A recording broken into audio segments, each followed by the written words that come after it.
3, 2, 1. Hello. YouTube, what's up? We're back pretty quickly here after last week's marathon, megathon, opeth deep dive on gas masks and hand grenades. It was pretty fucking heavy, pretty long. We're going to try to keep this one under 5 hours because that's all the time I have left on StreamYard, so we have to. I want to mention real quick up front a couple quick things. We've got, for the very first time, Mr. Brian Arkham joining us. Brian, thank you very much. And I know what this band means to you, so it's really cool to have you here. Thanks. We've got Rick Dreadful Starr. See, get it? Starr. Anyway, we got Rick on again. He's joining in for his second edition here. We got Nick on. I think it's your second time too, right, Nick? Yes. Cool. Yeah, so Necrotic Nick is joining from Thralls. So, guys, thank you very much. I want to really quick mention another fucking knock it out of the park, mind-blowing fucking thumbnail from Dreadful Rickerfeld over there. Or, I'm sorry, Dreadful Mike Starr. Or Rick Starr, sorry. And this dude is just the king. Rick is the king of... he's just the king, man. There's nothing else to say about it. The guy fucking just is mind-blowing. I threw in the concept of the jar of flies with Nick and Brian in it as flies, and then Rick fucking blows in the rooster, and he puts himself in his tripod, which was awesome. And you even managed to get Facelift in the background. And I mentioned to you, I didn't see it. Brian said to me, dude, you even got Facelift. I'm like, where? Oh, shit, there it is. Zoom in a little bit. So... bit of that Ross Waldo thing. You gotta look very carefully. And you can, there it is. Easter eggs up in so the. Rick's a fucking rock star on the thumbnails. Just amazing. And we want to thank those of you that are jumping in tonight. I really appreciate it. One little caveat to note is that I'm back on my phone, and because my kid needed the laptop back, and I now have my laptop, which had broken hinges on it, at the PC repair shop, and hopefully within 2 weeks I will be getting my my laptop, and I'll be able to do these more effectively. But what I realized about 10 minutes before the stream started was I've got all my notes on my phone, which means I can't remember shit because I'm almost 56 years old and I'm old, and these brain cells are pretty trash. So Brian's going to help me out with the timeline stuff when we get into each album, producer. I remember the producers for all of them, I believe, except for the later albums. Nick Raskolinitz, I think, did the last two. But anyway, that sounds right. Brian's got going to help me with the timeline. And then when I jump out to read my notes, because I'm not going to remember everything on each album, my screen will go black, but you will hear me speaking. So I apologize for that, but that's the shit that happens. Last thing to note with your words. Last thing to note real quick, Brian, then I'll let you go, is... that after this stream wraps up in the 12 to 1 range, hopefully, we are going to jump on Rick's channel for a BS session into the wee hours. We've invited a bunch of other YouTubers that Phil got invited. There's a couple other people. Maybe if I got to believe that Peter's going to be asleep by then. But, if you're around, Peter, we'll throw you a link. And Jam and John. Last thing, we are going to touch on a couple of solo albums. We're going to touch on Mad Season pretty heavily, and we're definitely going to touch on the Jerry Cantrell solo albums, except the latest one. We'll each have maybe something to say briefly about that. Not that. It's just not what we were expecting. We're going to keep it positive. Yeah, I don't know whether it's something I'll pick up down the road, but it just didn't excite me much. So, all right, getting off to the start here, we're going to talk about Alice in Chains. Frankly, everyone talks about them being a grunge band because they came from Seattle and they erupted during the early 90s, late 80s, early 90s, and, being a seminal grunge band. And, frankly, I don't adhere to that. I think that Alice in Chains are much more of a metal band or just a hard rock band in a lot of ways. And we'll kind of talk about that as we move into this subject, but I want to touch base with each guy here and find out, how you found out about Alice, when you found out about Alice, what went on with that, introduction to the band and kind of what they mean to you, and I'll go last. So, Brian, why don't you go first, bud? Yeah, and this came together pretty quickly because I think it was just kind of mentioned last week. So pretty quick turnaround, and I was very happy. I was already kind of in like an Alice in Chains binge session, so I went through everything this past week. But it all started, I think it was 6th grade in 1991. And I heard Man on the Box on the radio.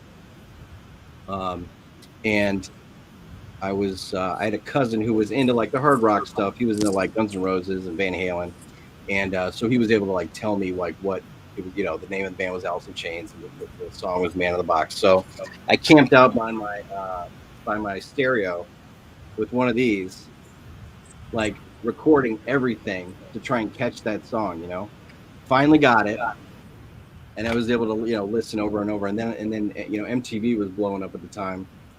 So, I saw the music video, and then it kind of took off from there. But Man in the Box for me, just that initial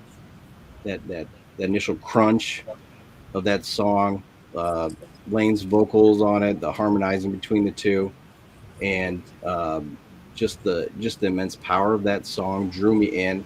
And that was the first like heavy metal song that I ever got into. Before that, it was like Def Leppard Hysteria. That's the kind of shit I was listening to. Not a bad album, but yeah, no, I mean it's not pop, the same. Pop. Power Man is better.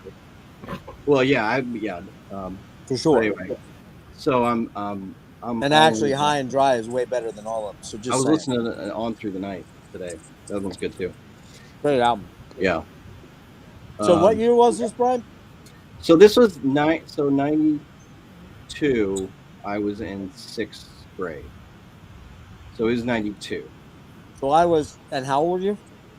Right now, 43. How old were you in that? I was 12. I was 13. When I 13? I was 26 or 27. Yeah. So I was in 6th grade. My teenage years. I was right in my teenage years, so it was perfect. Like I was going through that angsty stuff, and the Seattle grunge thing was popping off, and so I was all in. And so that was the gateway for me to all of this. All this. It's Slayer, a beautiful death metal, black metal. All of it started with that song on that album by this band. And that's a beautiful thing. And it's just so funny because all you guys are in your earlier mid 30s or 40s. Yeah. And I'm this old fucking goat that was actually going to see him live, which you'll hear in my story. Brian, you've already heard it. I think Rick's heard it. I don't know if Nick's heard it. And I'm thinking to myself, I was already actually living in my first home that I bought. Right. I didn't have kids yet. I didn't have kids yet. Too late. Yeah. Too late. Well, we all were, because if I had my druthers, I would have been born in the late 50s and gone to Woodstock. So it's always that kind of a timeline, So right. Rick, what you got on? What was your introduction? Where'd you come into it? When I first got into Alice, it was like Brian. I was probably around the same age. I mean, Alice was one of those. Hey! Different back then. Get that the fuck out of there! Alice in Chains, right? Okay, wrong Alice. So anyway, I think I got into was Bad Motorfinger before Alice in Chains. So I think that was the lead-in for me as far as calibrating my ears and getting ready. Like songs like Rusty Cage, and Jesus. Oh yeah, all that shit was just like. So, Man in the Box, I don't think was my first. It was probably my second, and I probably heard on the radio just like you, Brian, the first time.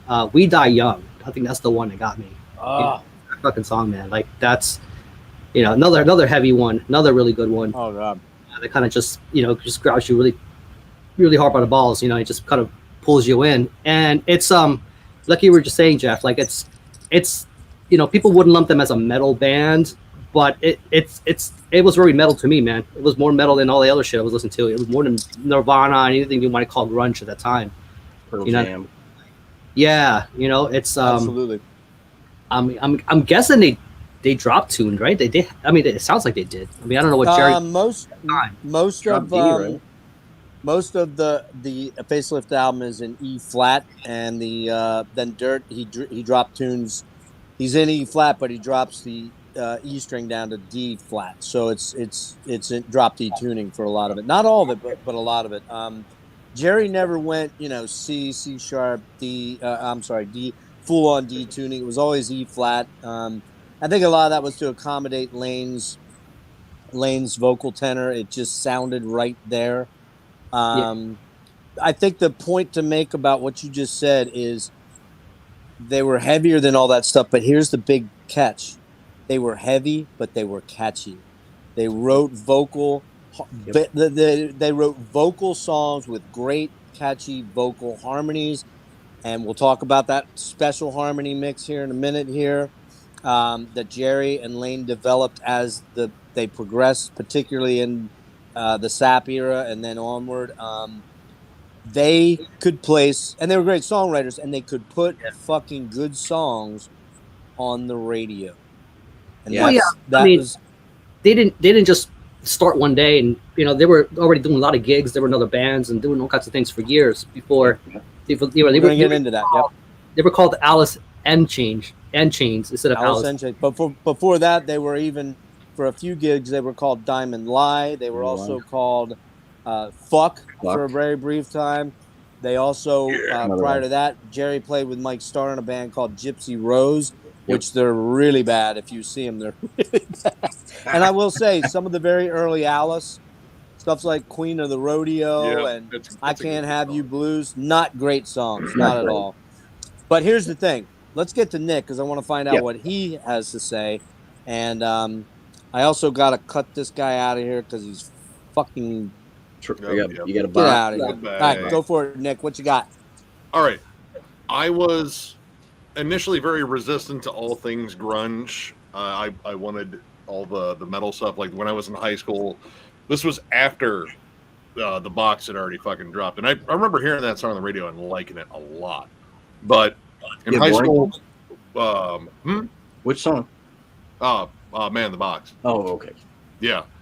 I was in high school, and it was around 94, 95 that I finally started, all right, I'm going to check out this band. And I forget what I started with. It might have been actually the self-titled. I actually got it when it came out.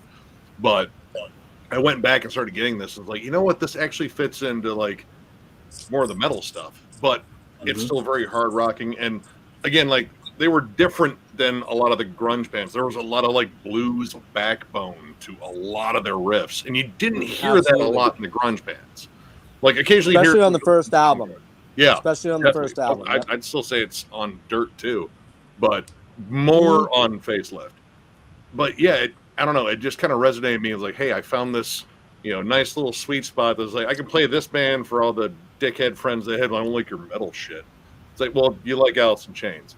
And then for, the metalheads, they still liked Alice in Chains. So they kind of had this perfect little blend here that it was accessible, it was heavy, and just great songwriting. Like, consistently. This band has an incredible discography, which I'm glad we're not ranking them because I couldn't do it. It's tough. But yeah, they became my go-to Seattle band just because they were different than every Seattle band, I thought. They had that crossover where they could be on Headbangers Ball, and then the next night they could be on 103 Minutes. Yep, they could, absolutely, Both.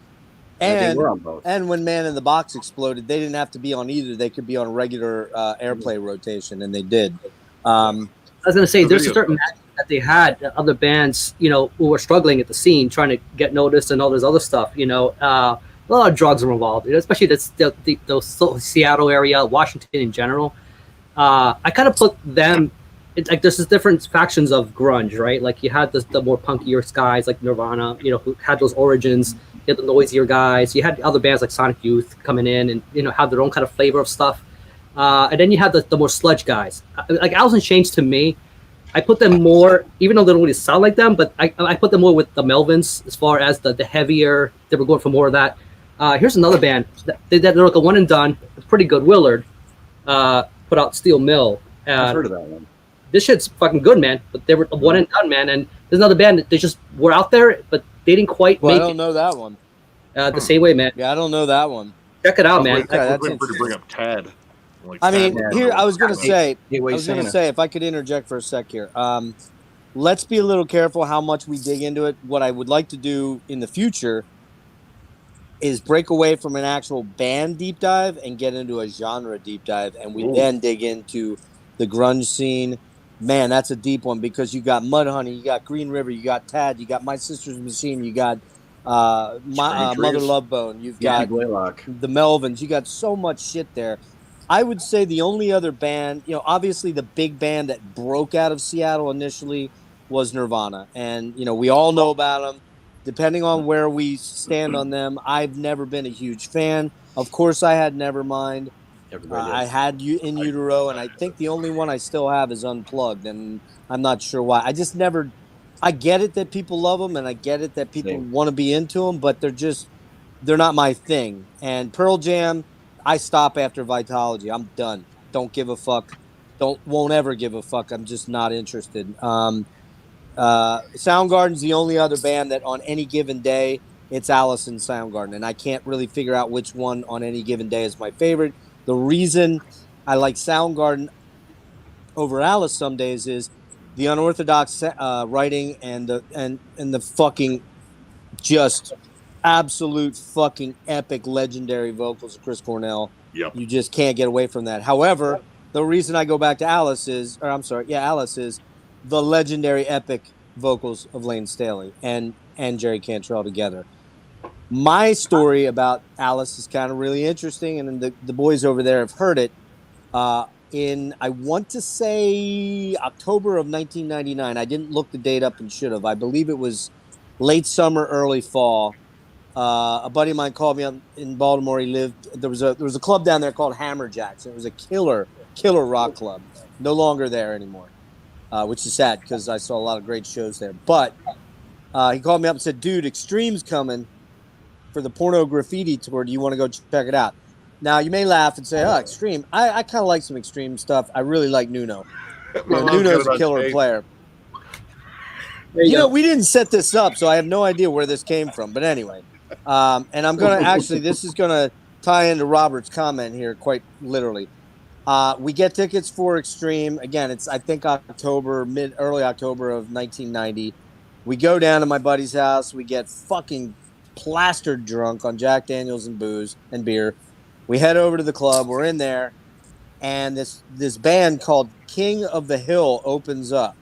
Now, King of the Hill is like a really fucking terrible Red Hot Chili Peppers. Like a terrible Red Hot Chili Peppers. Okay.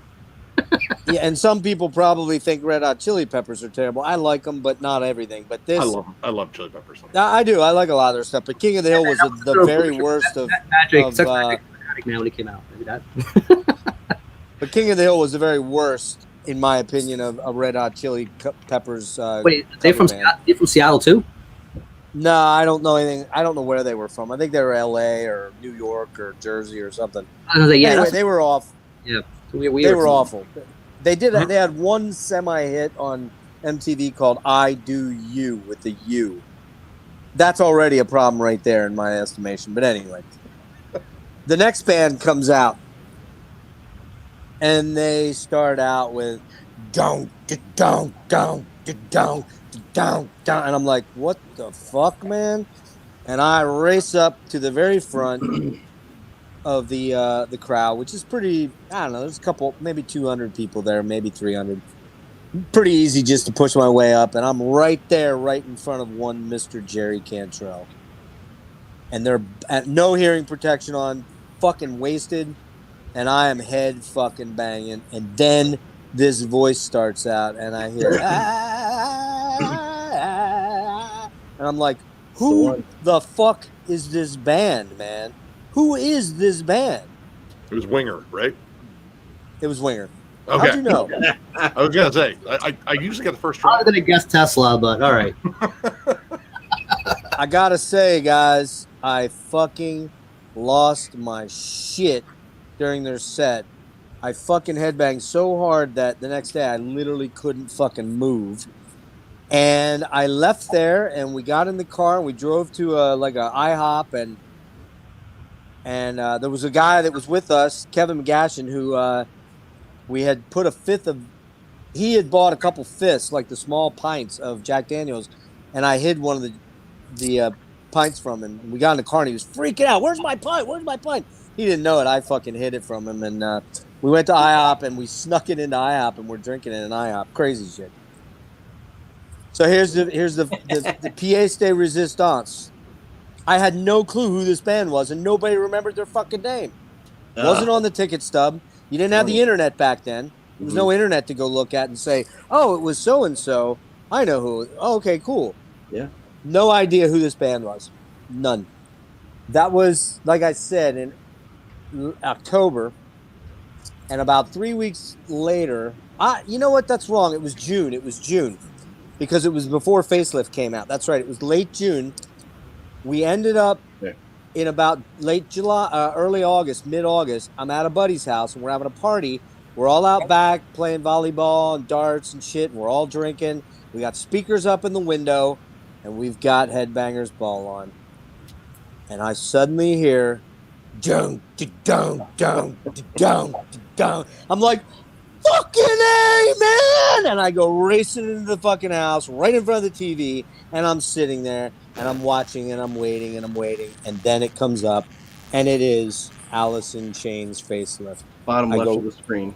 I go right out that next day and I pick up the album and it was love at first listen, man. I was done. It was over.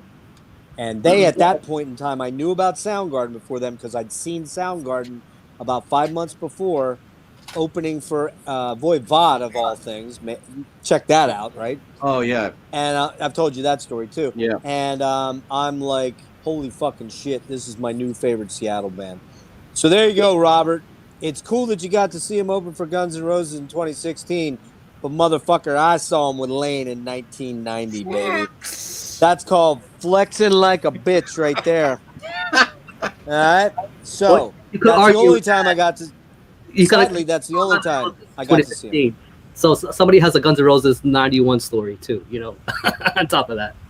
Of course they do. Of course they do. Well, that's the thing about, like, not having the internet, not having access to this, where you could put the tune up to your phone and it'll tell you who it is. Like, I had to, like, hum it to my cousin, and he had to say, oh, yeah, I know that one.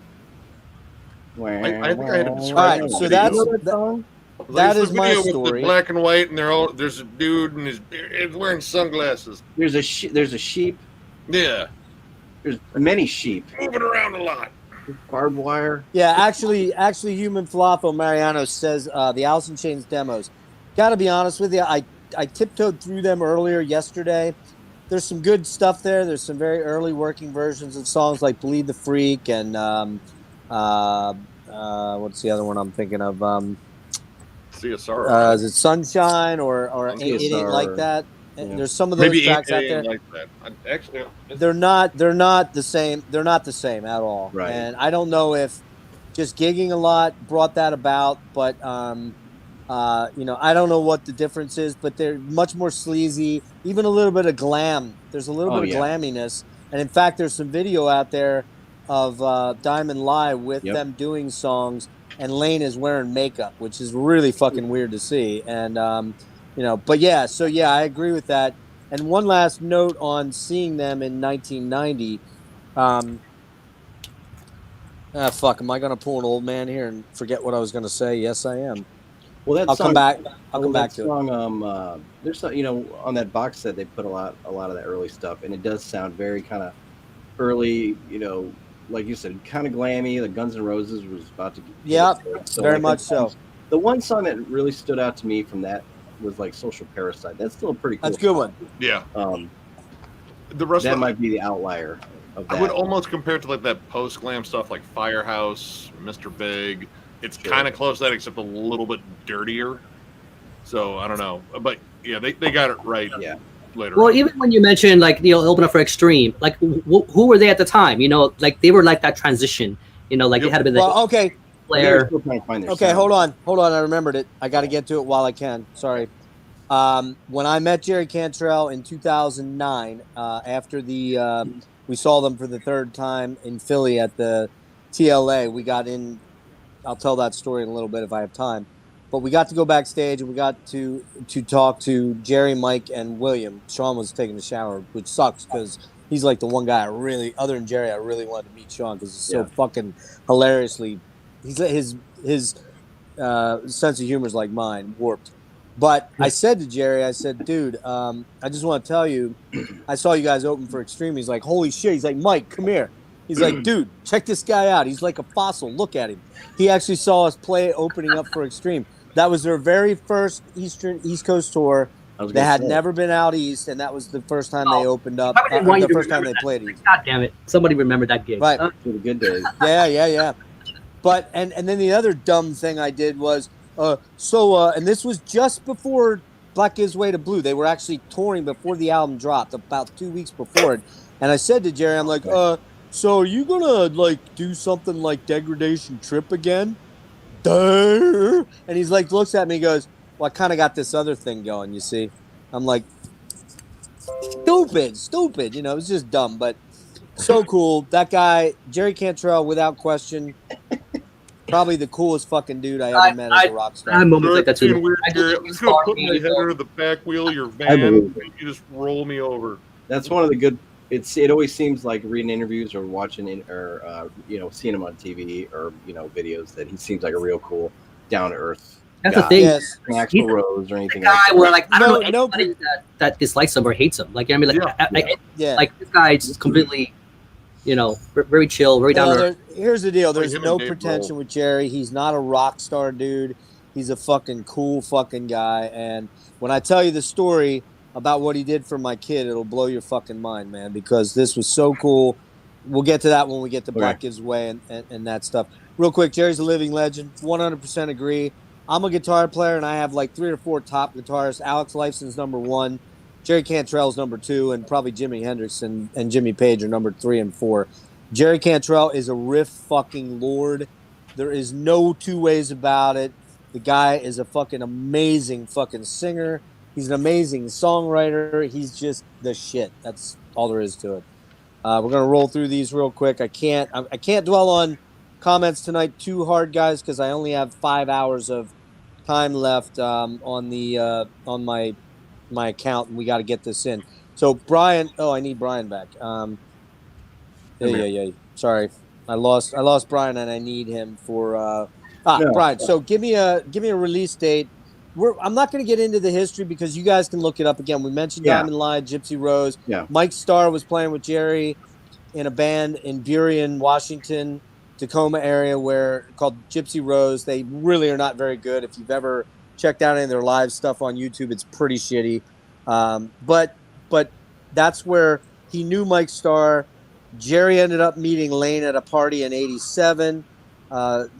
Jerry was in between living arrangements, he was pretty much homeless basically. And Lane said, hey man, move in with me at the Music Bank, which is what the box set's named after, which was a rehearsal space for all the local bands. Everybody partied there. Jerry wanted desperately to get Lane into his band, but Lane was in he was in a funk band. Yep. And what was the name of them? Do you have that? No. Brian? Doesn't matter, but I don't remember that name.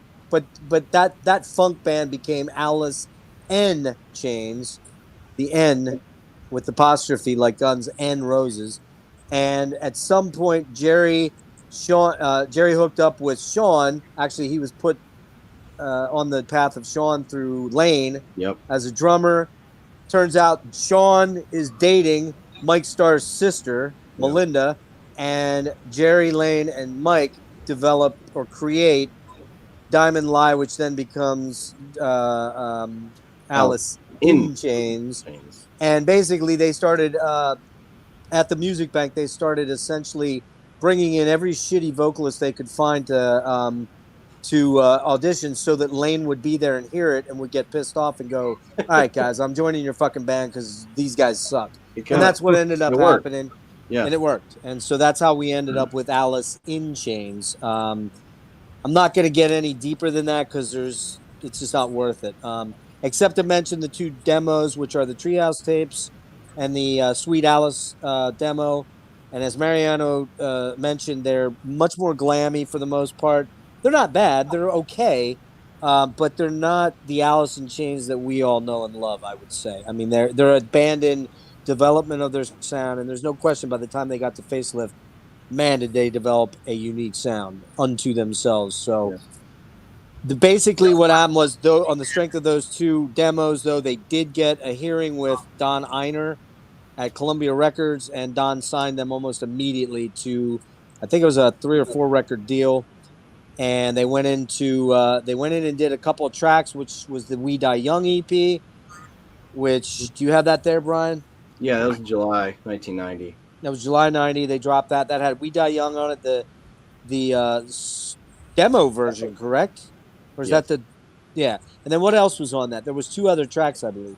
It was Killing Yourself was the third. Which is on the box set, right? Yeah, the second track, It Ain't Like That.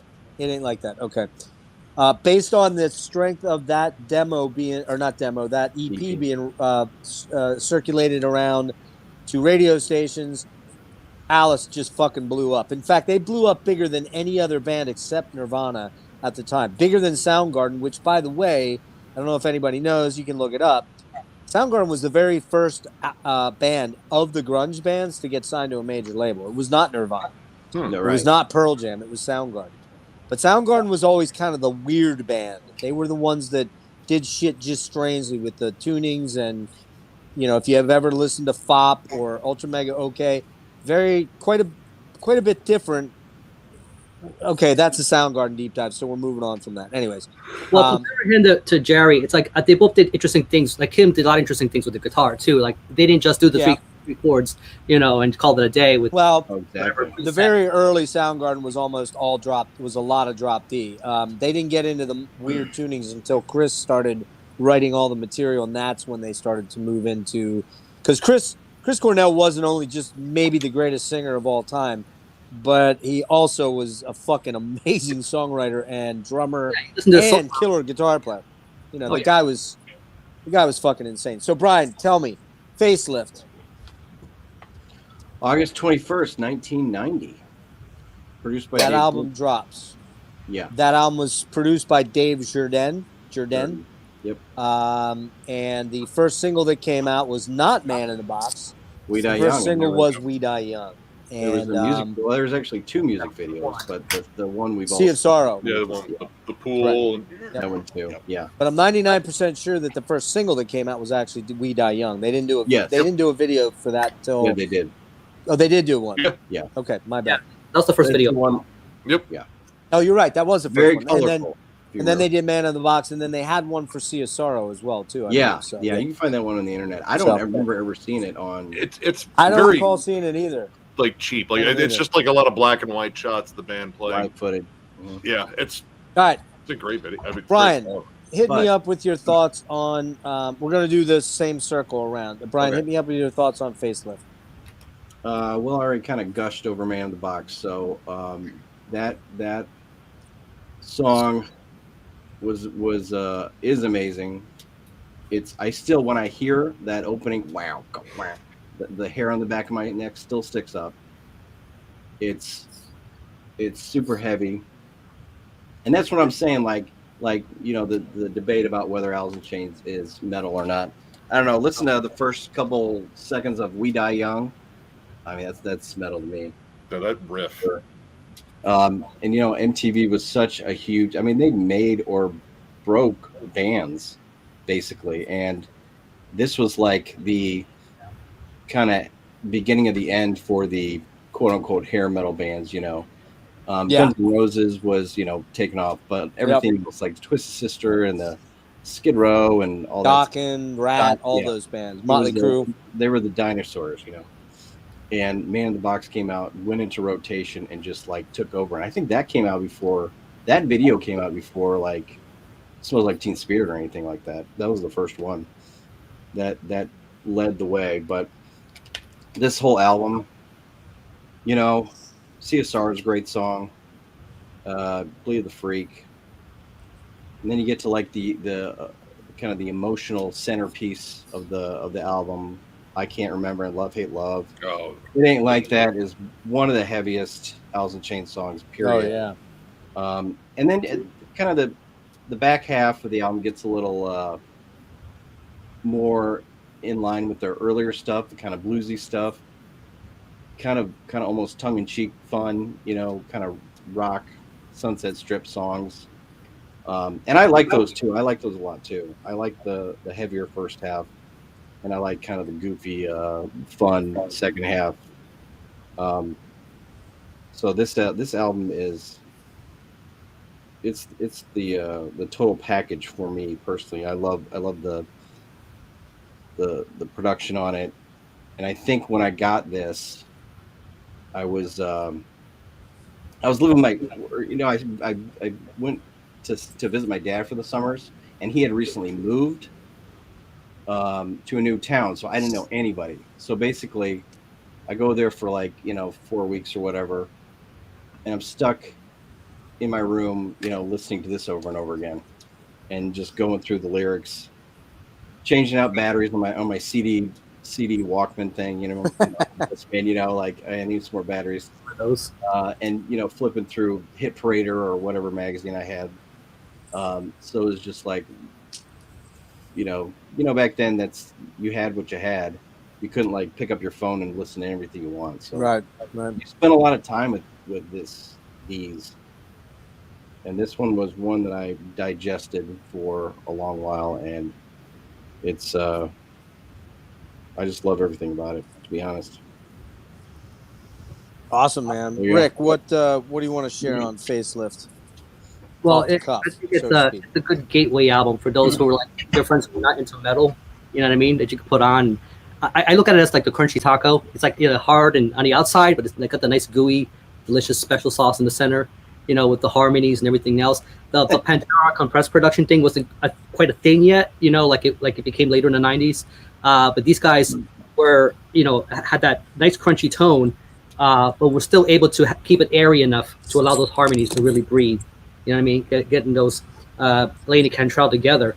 I guess Lane was considered the lead singer per se. You know what I mean? Like as far as, you know, the front man, he was the one that didn't really play an instrument. You know what I mean? No.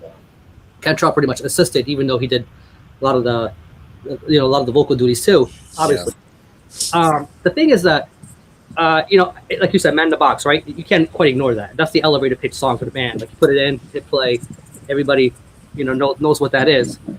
You know, I started with We Die Young, you know, but I think that if I were to introduce somebody now, I actually, my nephew, as a matter of fact, wanted to demonstrate Lane Staley to him, just as like, what's a really good song that doesn't have too many distracting stuff going on with orchestrations, and that would be the Love Hate Love.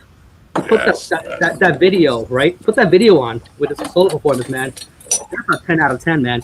And a lot of it is not what you call music school execution. It's just it's just pure, genuine, raw emotion, man.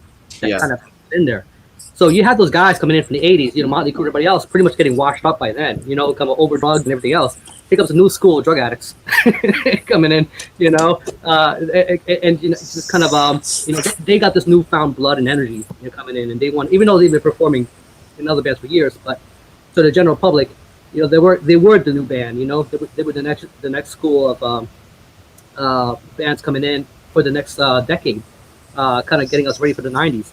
Alice in Chains, man, like, you know, they came in, I think, just at the right time, you know, when you needed that kind of contrast from the whole, because if they didn't exist, you know, I think that you wouldn't have the same kind of outlet you did. I mean, people would be leaning more towards the Nirvanas and those kind of bands, you know, they still did, but for those people like you, Jeff, who were the older generation, you know what I mean, you I take that consideration very highly, man, like, again, Rick, just say what you want to say, you old motherfucker. That's what you really want to say, right? You might have been going towards Silver Fox. You don't probably know. 10 or 11 when this album came out, so I probably would have said that at the Don't time. hate me because I'm beautiful.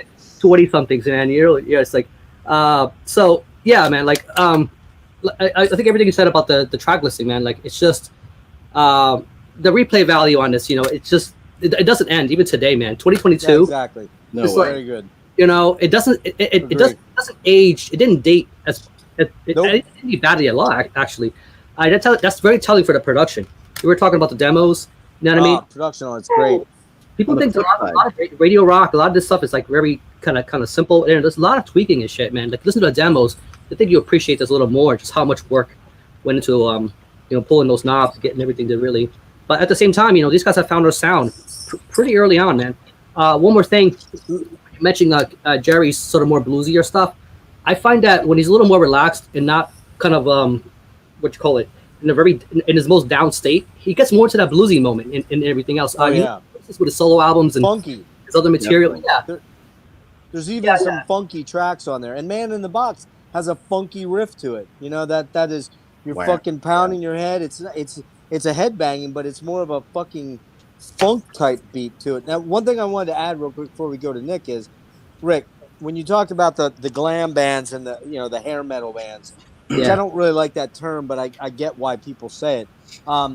Their take on love, their take on relationships, and their lyrical content was all based around getting drunk, getting laid, getting fucked.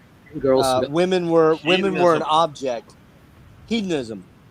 Alice in Chains' take on love ain't that fucking thing at all. No. It's a, you listen to the lyrics of Love, Hate, Love, or Confusion, Love, help me out, Brian. Love, hate, sex, pain, confusion, suffering. It's about real fucking shit. Real. It's not about going to the strip and getting laid by that one bitch that's giving you head one night. I don't mean to be disgusting here, but that's what it was about back then. Yeah. I don't mean to be demeaning of women at all in any way, shape, or form. But that's what the hedonistic hair metal shit was about. It was about picking up as many girls, having threesomes, having lots of chicks, and orgies and parties. And the girls were very much a part of that. They were involved in it too. Yeah. Whereas in Alice's world, man, it's dark. It's not that way. It's not fucking happy shit. Compared to the LA scene with Seattle, it's also another thing, man. It was just you hear the right from the get-go, right from day one, man. These guys, you can feel the pain, how addled it was with these guys, man. Like they had I know with Jerry, for example, he kind of was on the welfare system and all kinds of other stuff. You know what I mean? Like he didn't come from a silver spoon, man. Like, neither did Lane. Guys, but keep in mind one thing, man. Seattle may have been more on the surface, but LA is full of fucking pain. It's full of pain. Dude. And there's a lot of ugliness there, except for the sun shines a lot more. That's the difference. You know what I mean? Nick, what you got on this? Oh, man. All right. I didn't get this one first, but I knew I was going to get this one because it had Man in the Box. And Man in the Box was the first song I ever heard by him.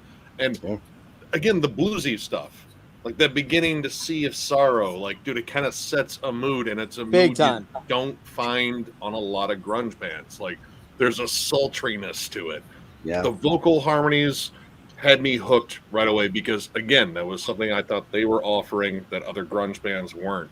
That and fucking riffs, like We Die Young. Oh my God. That's in my head right now. It's such a great opening riff. But Love, Hate, Love, I can't remember the dark, brooding, emotional stuff. Like, again, you really touched on something, Jeff, about like hedonism versus like, let's actually explore some dark emotions, like past the surface level. I want to get my dick touched. This was real, like, no, don't touch me. Nick, it's called real shit. It's called real human suffering and real shit. The very first lyric is "Scary's on the wall." That's the very first lyric. Scary's, and then Scary's on his way. It's like, hold on, wait, he was just on the wall. Can we just? I didn't have time to prepare.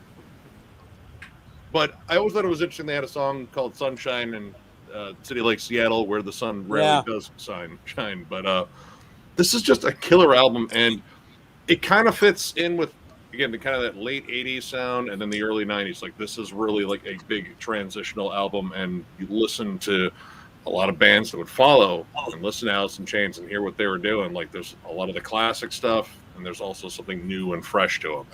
So yeah, they really hit on something here. God, Bleed the Freak is so fucking good too. Like, this is a killer debut. Like, you don't get much better in terms of like debuts, in terms of making a statement right out of the gate.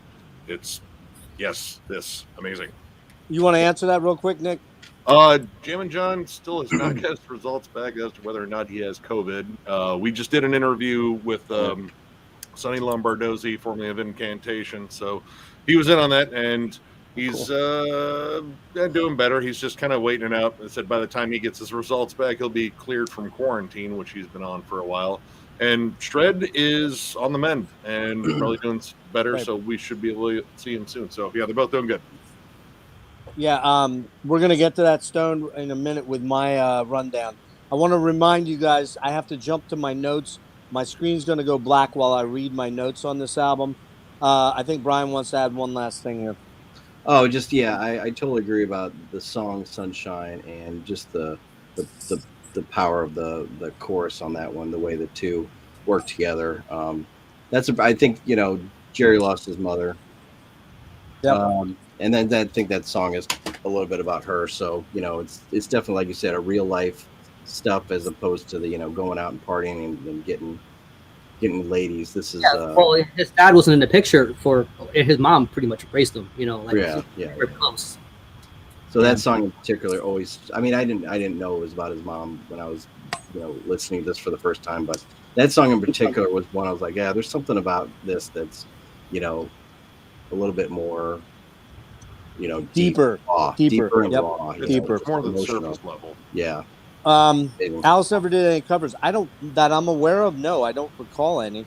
Lane did another brick in the wall thing, but that wasn't Alice. That was Lane. Well, and then Mads.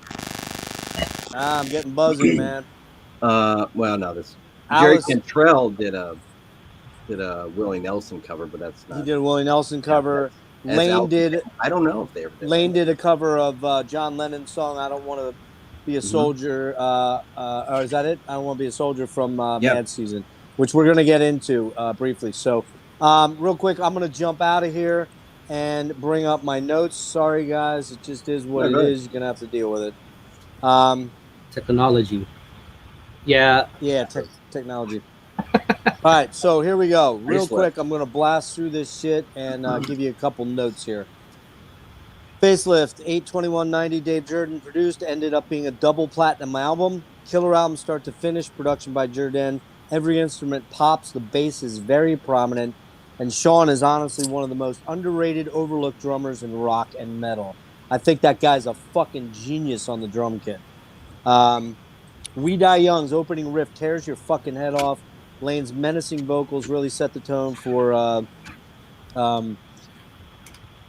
MIB to come in and what the hell's MIB mean? Men in Black? I don't know what I put there.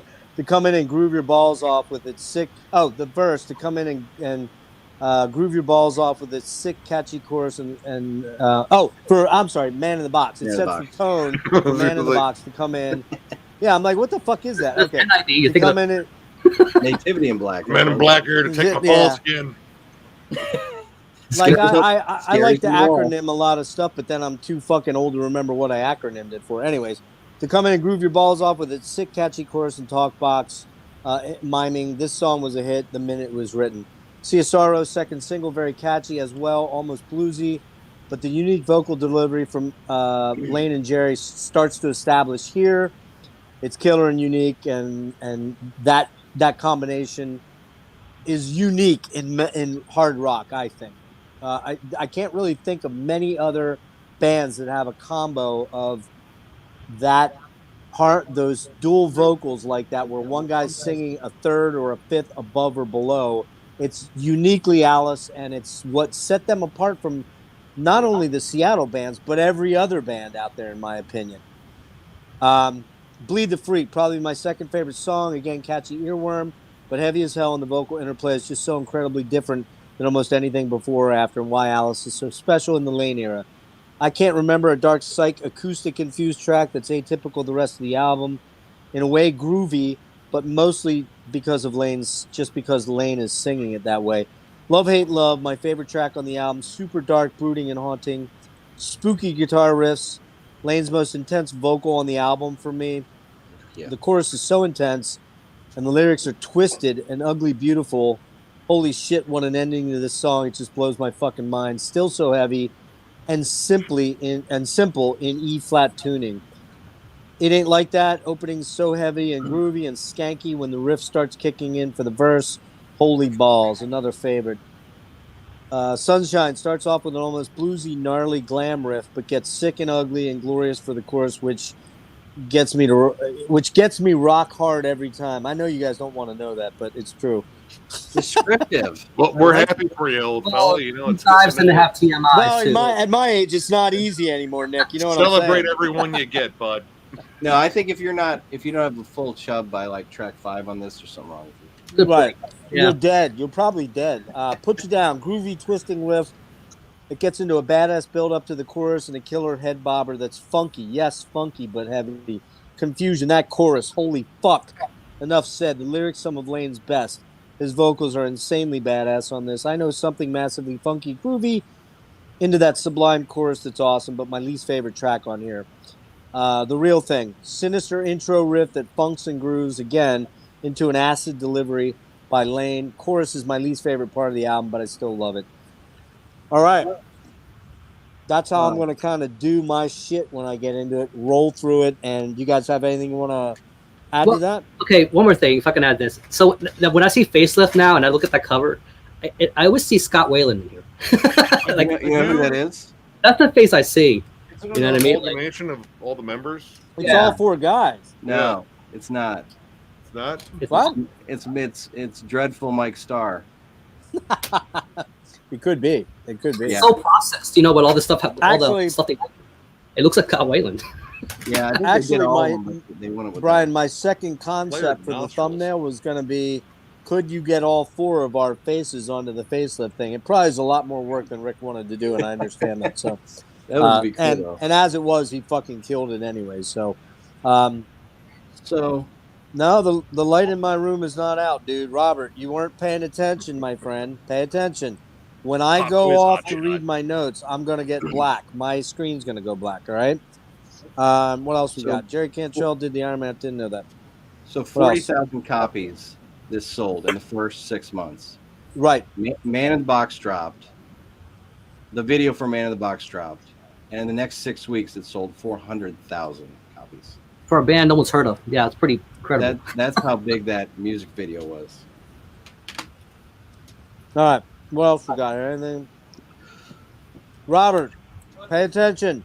I'm going to say it one last time for you. When I go to read my notes on each album, my screen is going to go dark. It's not your brain leaking out your ears. Just pay attention here. I did say it at the very beginning. I'm on my phone, not my laptop tonight, and I have to jump out to read my notes because I'm really fucking old. In fact, I'd bet any money I'm older than your parents. I'd bet any money on that. Right, where else we got here? Real quick, AIC Headbangers Ball. Yeah, man. Oh, that's a classic episode. The one at the water park. When Jerry's in the fucking Speedo at the water park. Pretty goofy mood, man. I remember that. They're like racing down that water slide, and Ricky Rackman's. Yeah. Again, having met Jerry, that's the guy you get. He's a super fucking awesome guy. If you ever get a chance to meet him, he's a guy that would go to a fucking Cracker Barrel with you and have a fucking coffee and talk music because he's just that fucking rad, you know. In a Speedo? Probably not with. Well, I'd go to a Cracker Barrel with him in a Speedo any day. But you guys both wearing Speedos? So I'm trying to figure out my fantasy here. We could be, and if we work on it hard enough, Nick, I'm gonna try and make that happen. But anyway, moving on, we're gonna get to the second release, which is not a full album. Brian, can you help me out? Oh yeah. So Sap. Want to throw it? Want to throw it? Yeah. Where is it? There we go. February 24th, 1992. This was released. Roll with it. Go for it. All right. Yeah. So this came about as a part of the single soundtrack. They Cameron Crowe, who was married to Ann Wilson from Heart. Is that right? No, Nancy Wilson from Heart. So anyway, he directed that movie Singles. He asked him to submit a song, so they went into the studio to record the song Wood, and used that time to record the songs that ended up being Sap, as well as an earlier version of Rooster and a couple other songs that ended up on Dirt.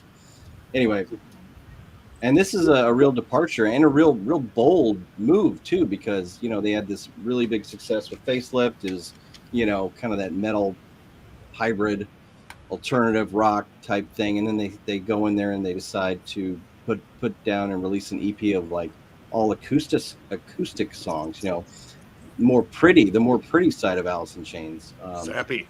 It's very sappy, and and so and at the time, I was getting into heavier stuff still, 92. So this was like, I wasn't sure what to think of it. But it just goes to the way Jerry Cantrell writes songs. It's acoustic, but it's still pretty dark, yet melodic. And there's some great songs in here. Brother is great. I mean, they're all great, actually. Right Turn especially has, obviously we've been talking about Chris Cornell. He's on that, and when they're all singing or taking, going back and forth, it's just an amazing, piece of music. So yeah, this was a nice. It's a nice change of pace, I guess. It's cool that they're so versatile to be able to do stuff like this, where they're not just playing, crank it to 11 and plug in and wail. They can.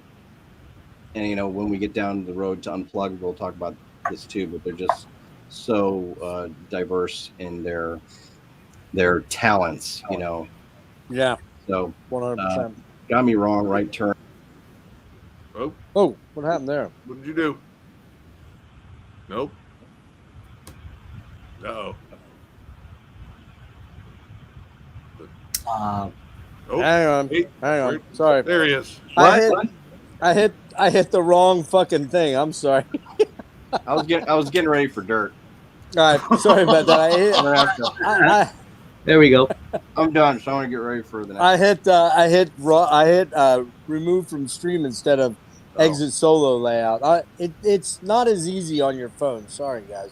Brian, I'll save this for later.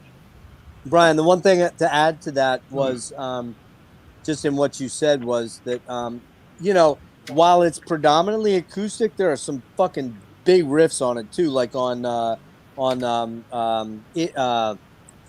Me Wrong. No, the fucking second song. Oh, Got Me Wrong. Oh my god, that fucking chorus is so goddamn heavy. Da, da, da, da, da, da, da, da, but yeah, so hey, Peter, we'll catch you later. Hopefully, catch up on this, and I appreciate you joining us. Yeah, Rick, in the after stream. Rick, what you got, bro?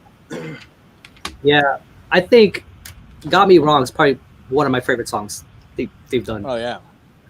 Even when you get to that build up, like it gets me every time when he goes, "Nothing lasts forever." Something's gotta turn out right. It's kind of chilling to me, because especially when you know what knowing what Lane's gone through, in hindsight, with this. Interesting thing is, you mentioned Chris Cornell and the Mark Arm was from Mudhoney was on here too. Yep. And this, look at the liner notes. Look at Right Turn, right, and this is performed by Alice Mudgarden. Mudguard. That's awesome. Pretty clever. That went over my head at the time, when I was looking at this. Oh yeah, of course. Pretty interesting, and this shit in hindsight, just looking at it, I'm one of those people where so this is not the original CD I bought. I think about these Alice CDs is I probably bought them several times or lost them and gave them away. As a matter of fact, this one here I can't show tonight because I think I gave it to a coworker. But I'm glad but these I'll be holding on to. So there's more appreciation for this stuff now that we're at this age and we know where these bands stand today. So I'm like, fuck, man, I think I'm gonna keep these. But yeah, as far as this, 44 tracks, you get through this in no time. This is like a car ride to go pick up eggs, get through this in. But Rick, there's 5 tracks. There's the unlisted track on there called Love Song. Yep. Oh yeah. Rick's like, what the fuck, man? What the fuck? It's there, trust me. It's the one with the megaphone. It's the weird one, the really fucking weird, strange one. Okay, let me say something. And again, people buying CDs today, the very young people is, fucking man, all these 90s albums all had hidden tracks, man. That was the thing. Everybody was doing it. You remember At least this one didn't have 14 blank tracks. You had to skip and get to the hidden track. Yeah. Right, they did that. It was there was 99 tracks. I looked at my CD player. What the fuck? No, Undertow had that one where it was 69 on track 69. It went into that tribal whatever thing. Yeah. Yeah, I think that was one of the earliest times I've seen that. And I'm like, what the fuck? You know what I mean? But yeah, man. Like again, that was a very commonplace. I think that when the Spotify generation, YouTube, like that's already there for you, like all in its full glory. But at the time, they really were hidden tracks. It's like you got to seek them out, or just look very carefully. Do you know what the hell the name of the song was? But yeah, I think this fits pretty well in a discography. Again, Mike Starr was still in the band. I noticed that when they switch over to the other mic, right? You can tell the difference in style of bass playing. He had a very more I don't know what it is, more rolling kind of thump. You're not as harmonious with the smooth the bass playing. I don't know what you call that technique, but Inez had a playing. Rick, let's talk about that when we get to Jar of Flies, because I think that's where it's very prominent. Yeah, I was gonna circle back to that. As like an addendum, I guess, to that. But yeah, you're right. So absolutely. Yeah. So really good, strong EP. It's still stylized to that earlier era. I look at the Lane era again as the two basses, which is why another reason why I brought it up, because there is a difference in sound, and I think when the basses change. Absolutely, I totally agree. But I kind of want to talk about him when we get past Dirt, because that's when the first and only major band member change happens. And I agree with you. Yeah, which is why on that. I make that distinction with the change in. Yeah. Small, but changing. Somebody notes here, I think, where to go here? Hang on. Where's that? Human says, good EP, not at the level of Jar. My notes actually say this is almost a perfect EP, except for they outdid themselves a couple years later with the next EP. So I agree with you 100%. But this EP is goddamn good, and it's that simple. And they didn't do any promotion. They just recorded it and dropped it in the stores. It's by design. It's just stripped out. You know what I mean? It's what they wanted. I think that's really what they were after. Yeah. Bye-bye, Ronald. Go piss up a robe. All right, so, oh shit! Wait, how do I get rid of him now? He's gonna sell us some supplements. Wait, I got a problem. I got him. Oh, there we go. Okay, Nick, what you got on SAP? Well, first off, it was actually called SAP because these are sappy songs. Oh yeah. So yeah, they kind of, there was a little bit of an inside joke there, but honestly, the song "Brother" is one of my favorite Alice in Chains songs. The opening track is so goddamn good. The harmonies between Jerry Cantrell and Nancy Wilson. It's Nancy, right? Or Ann? Shit. One of the Wilsons. They're on it. But beautiful. Fucking gorgeous song. I love how powerful it is, yet it's just kind of soft and, I don't know, emotive. I think the drum work on it is really good, too. Got me wrong. Honestly, I think I heard that for the first time in Clerks. Yeah. That's on the Clerks soundtrack. Along with the Seaweed and their really cool cover of Go Your Own Way, which still gets stuck in my head.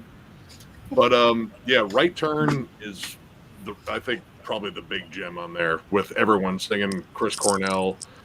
God, absolutely awesome. He wails on that song. Oh, dude. Just towards the end where everyone's just going the fuck off. Like, oh, you bunch of fucking show-offs. I love you all. It's a solid EP. Again, I like the fact that they kind of just completely flipped around and did something soft and just, I don't know, like kind of showing a completely different side, but also a side that would be prominent and kind of get mixed more into their work too. So, yeah, it's a solid sappy flex. So, yeah, love it. I think it should be noted that as they were recording this material to do for the singles movie soundtrack, that the song being Wood, they ended up. Why am I getting all these fucking? I'm getting all these weirdos because you're getting popular. That's what it is. Yeah. Sap. The name Sap, if you didn't mention it, Nick, was derived from Sean Kinney having a dream that they put out this album called Sap, and that's where it came from. And that album sold over 500,000 copies in the first year, 2 years. I'm sorry, which is pretty amazing for a 4-song technically EP. I'm gonna jump out to do my notes real fast, boys. All right. Be quick on this one. Lights are out. What happened? Don't be alarmed, Robert. Don't. Be Oh my alarmed. God! What happened to me? Oh my God, Robert! I'm not worthy. Jeff is gone. This is a voice from the abyss. Okay, so it's titled the title is based on a dream Sean had about the songs were written for the second album. Some of these, but the record company wanted to strike while the success was hot off of Facelift. Used studio time to record a song for the movie. Singles Wood is being that track, and they were also, it should be noted, they were in the movie Singles as the bar band. Yeah. If you watch that movie, they are the bar band. Which, by the way, that soundtrack to that album is really fucking good, and really is good for one specific track in particular. Anybody know what that track is? Wood? Anybody want to guess? Tell us, Obi-Wan. Not Wood. Nick, guess. I'll have to look at it. You want to guess why everyone should own the single soundtrack? I don't even know the single soundtrack, which is kind of the song "Birth Ritual" from fucking Soundgarden is a monster fucking track. Birth Ritual. Look it up, check it out. That's the only place you'll hear it. Holy shit! I've never heard that song. Dude, that song is a fucking killer. Really? Killer. Oh my God, It's insane. One of their heaviest tracks, dude. Oh shit! No, I remember Dyslexic Heart off this. I mean, it's the one where Chris Cornell does the ritual. I can't even do it because he's so high. I have heard it. Oh, it's so good. Anyways, cool. Where do we want to go here? Okay, so we got. This is also the album that really shows off Jerry Cantrell as a lead vocalist finally, because he was not the lead vocalist on the first album. He was always in a secondary role to Lane. But Lane said, "Hey, man, you got a great voice. You got to fucking flex it on this EP," and that's what he did. And as I say here, it says, to me, I'd say it's the greatest EP ever written, except they actually outdid themselves a few years later with Jar in '94. Real quick on the tracks, Brother, such a cool goddamn song. That chorus with the best female singer in rock in Ann Wilson is so damn good. Got Me Wrong. It's a fucking amazing song. The verse has that wispy, light sort of building verse, and then it kicks your fucking teeth in with that chorus. Just killer. Right Turn featuring Alice Mudgarden. It's another fucking classic featuring Jerry Lane and Cornell on lead vocals. This song blows my mind every time I listen to it. It's just when Chris is doing that shit at the end where he's screaming. Just so good. And Am I Inside? Cool, low-tempo, moody song. It's my least favorite, but I love it, and it's awesome. I will say that the Unlisted Love song, kind of weird, kind of goofy, almost. Yeah. I usually skip it, to be honest with you. It's the only one. It's really the only Alice in Chains song I do skip on every album, to be blunt with you. All right, so we're good to go. Oh, we're moving on. Anybody want to add anything on SAP? We're good. I think we're good. No, but that is true about Lane pushing Jerry to sing more, and so that was, you're right. This was the beginning of that. Yeah, Brother was. I could probably add one more thing. Is that I think that when this EP came out, the only reason why you had these kind of sales is because CDs were king, man. They were that was the medium. It's replacing Vine. Yep. You know, you could charge $20 for a CD. People will go out and fucking pay that, even for an EP, man. Like, would you full price CD today? Fuck, man. I don't. That's why I didn't have that many. Matt Damon was not in this movie. It was. Was it Matt Damon? No, Matt Dillon. Matt Dillon. Yeah, Matt Dillon. I was gonna say I didn't think Matt Damon was in that. Matt Damon was in Good Will Hunting. Marty, you're getting old. Matt Damon. I got it. Yeah, I'm trying to catch him. I don't know why I'm getting so many of them. It's a pain in the ass. All right, Brian, let's move on to album number 2. Okay. Well, I guess we're gonna be here a while. What? Yeah, so Wood came out on that single soundtrack, and so September 29th, 1992, Dirt. Here it is. Yep, let's see it. Here it is. There it is, in all its glory. Only, yeah. Columbia Records, produced by Dave Jordan. Dave Jordan again, yep. This was the first. Am I starting with this? All right. Yep, go for it. First CD I ever bought is this right here. It was all tapes before that. Finally got a CD player with the radio and cassettes and everything. And there was a record store that I could ride my bike to. And I went there and I bought this in the long box. You guys remember the long box? Oh, yeah. It's awesome. Look, it's all like warped. It's all like water damaged. Yeah. Anyway. It's carefully loved is what that means. Tenderly. Yeah, man. I mean, they were this was huge for them because the Wood song really took off. It was all over MTV again, and then they released like a ton of singles off here. Them Bones, Rooster, of course, Angry Chair, which is interesting because there's 2 songs on here that Lane wrote music and lyrics for, which was kind of different. Obviously, the subject matter, we're going more into, again, relationships and heartache. Start to do a little about addiction and that kind of stuff. But, I mean... Wait. Did you just say a little about addiction? There's some songs on here about addiction. Dude, every fucking song on there is about addiction. Down the hole, sick man. Damn that river, sick man, Junkhead. I think Damn That River was about a fight Jerry and Sean had. But yeah, that's okay. Maybe that was it. Wait, if it's about addiction, then Sick Man, what is that about then? You know, it's like it's got to be about something else then. Yeah, it's about withdrawal. Why would you name a song Sick Man? Had a cold. About addiction. I mean, yeah, there was no more like beating around the bush anymore. Songs like Junkhead, which is a really amazing song, is pretty black and white about what it's about. This is the first. So my mom actually got a hold of this and started reading the lyrics, and that was the one. No, it wasn't that one. It was the song Dirt. The song Dirt, where it says she read the lyrics and was like, "You know what this is about?" You know, she was, because I was in 7th grade at the time. Yeah. Stinging pistol on my tongue. I want you to scrape me from the walls. Yep. It was like, she's like, you know, just to be clear, this is not like stuff you should be listening to. I'm like, oh, it's fine, Mom. So, but yeah, I mean, that's what you did. But you dissected the lyrics. Not Christian enough. Well, yeah. Back here with Lane in the on the pose there. Again, the harmonizing vocals on here really stand out. This is where they start that, where they both they're trade singing, off. They're singing or they're singing at the same time to create this one massive voice. Yep.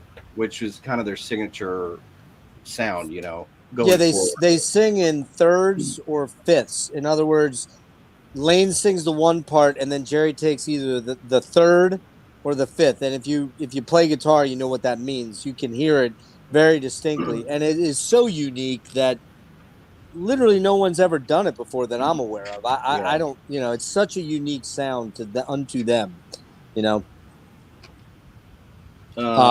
They had a good way of, you know, they had the song Rooster and Down in a Hole, where they're bringing a little bit of that stuff that maybe they did on Sap, kind of the lighter side, I mean, still very dark, but they're bringing it to the forefront. I think what Marty said about Rooster not being about drugs, you're right, because it's about his dad. Right. It's about his dad being in Vietnam and his mother and the breakup of their marriage, and you know, it's heavy. But pretty much, and I don't know what version you guys have. Some versions have Down in the Hole like track 4 or 5. Yep, I have it as 4 on mine. Yeah. See, mine's 11. That's how I know this. Oh, album. Down in a Hole is down right before Wood. Wow. So it's like, I don't know why they did that. I'm wondering if they changed that, because I got this when it first came out, and mine it's 4th on the it's 4th. Yeah, so I don't know if you can see it there. I got to be honest with you. I think they fucking changed it later, because Down in a Hole became a big hit for them, and they kind of realized that maybe it belonged at the end of the album. That'd be an interesting thing to look up. That'd be an interesting thing to find out. Like, did they change the sequence because Down in a Hole became popular, or was that the way it originally came out at the end? I'm not sure. I don't know. I really don't know that. So I always know this album, as Sick Man being 4, and then it goes right into Rooster. But it's kind of like the descent of someone from, drug addiction all the way through death. Well, and that actually, if you read a little bit about it, Lane says it's kind of a narrative thing. Yeah. It's a narrative thing, which makes sense that Down in a Hole would kind of be at the end, possibly, about Down in the maybe hole, death. Sure. Yeah. And then Wood, of course, is about the guy from Mother Love Bone, Andrew Wood. Yes. And his, So 1A, 1B, these two are both incredible. So Marty said, and I tend to agree with him, it is best rock album ever made, bat none. I think he meant bar none. I know he did. From the production to the melancholy, woven through all these dense and amazing tracks. Yeah, it's I still think this is metal. I mean, I don't know. Oh, absolutely. I think it's borderline hard rock metal. It's right, and Alice always straddled that line. They were never like metallic because they always were radio friendly, but they wrote, there are some motherfucking dark tracks, and we'll get to that in a minute there. Rick, what you got? Yeah, I think, okay, let me clear something up. When people thought of metal back at the time when this dropped, I mean, you'd think of bands like Anthrax, like the Bay Area. Yeah, good point. Dude, one thing, when you were buying CDs in the 90s, I look from an artist point of view, I hated reading lyrics because a lot of people were designing shit like this. You know what I mean? Like, what the I hated that. You got Google today. You don't have to strain your eyes trying to fucking make out the lyrics. That gave me a headache. It's like poster size. Yeah, and to add insult to injury, the booklet thing was not big yet. It was the big poster fold out. So Down in a Hole, track number 4. I know the Unplugged album. It's actually the 5th song. So they kept it in the middle. Funny enough. Well, I have it. Rick, hang on. All right. I have it as number 4 on mine. Yeah, it's 4. Dem Bones, 4. Damn that. Yeah, 4. Okay, you said 5th. That was the middle there. With right. Where they put it. Okay. So thing about right away, Lane Staley hits you with Them Bones, like pow, like fucking right in the chin. You know what I mean?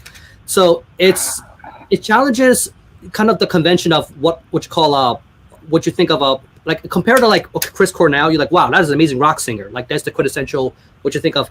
Lane Staley had a very, very different take, very gritty way of his vocals. Nobody else sounded like him.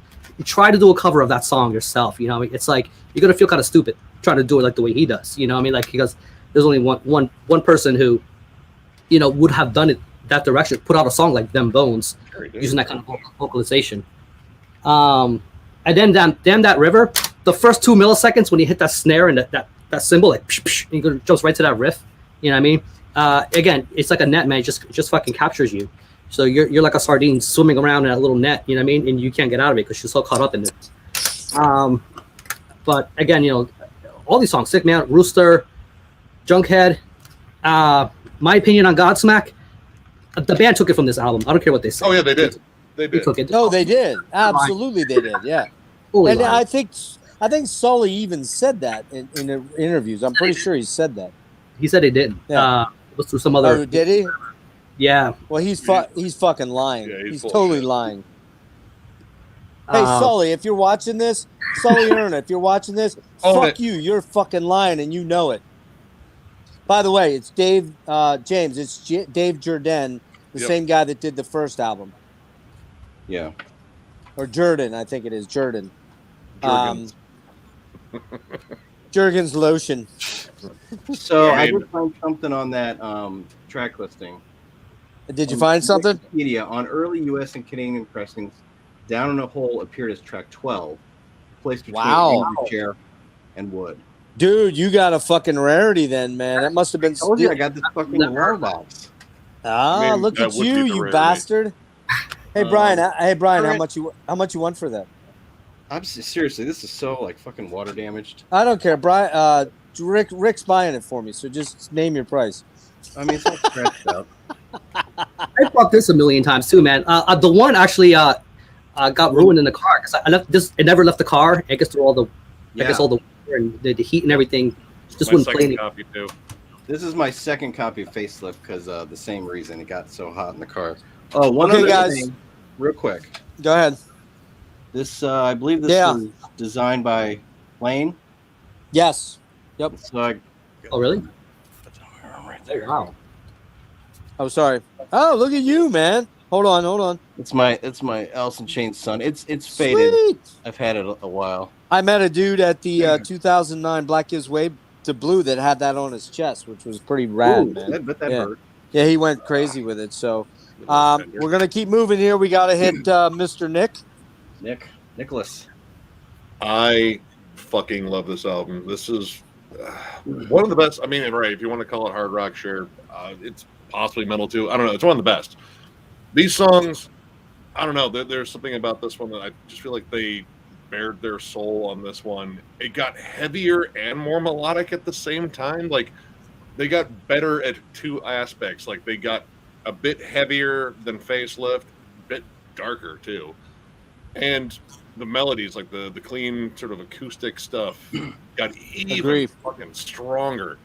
I mean, shit, dude. Well, I mean, depending on what version you have, first 4 or 5 tracks, 6 tracks, 7, 8, all of them.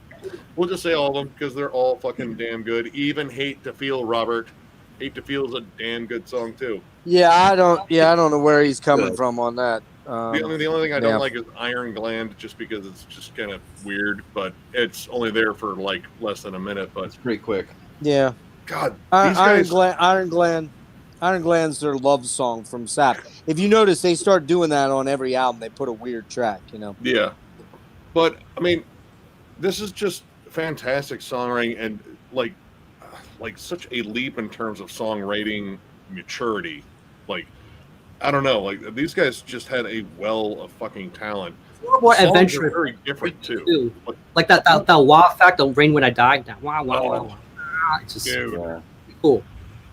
Hey Rick, do me one favor. Rick, do me one little favor. Can you turn your mic down just a smidge internally? Because when you come in, it tears our head off a little bit. Good thing I don't talk that much. Back off just a little bit. Can you do that real quick? Test it. Right. There we go. Now talk. Okay, how about now? Talk for a minute, Rick. That's a little better. Yeah. Yep. Yeah, sounds good. Go ahead, Nick. Oh, but yeah, I fucking love this album. I've been jamming this. I mean, I always come back to this one. Like, if I'm going to listen to Alice in Chains, there's a damn good chance it's going to be this album. This kind of defined the whole sort of like early 90s sound for me. Like, I wanted to hear more stuff like this, and generally it would just be me coming back to this one a lot because it's so goddamn good.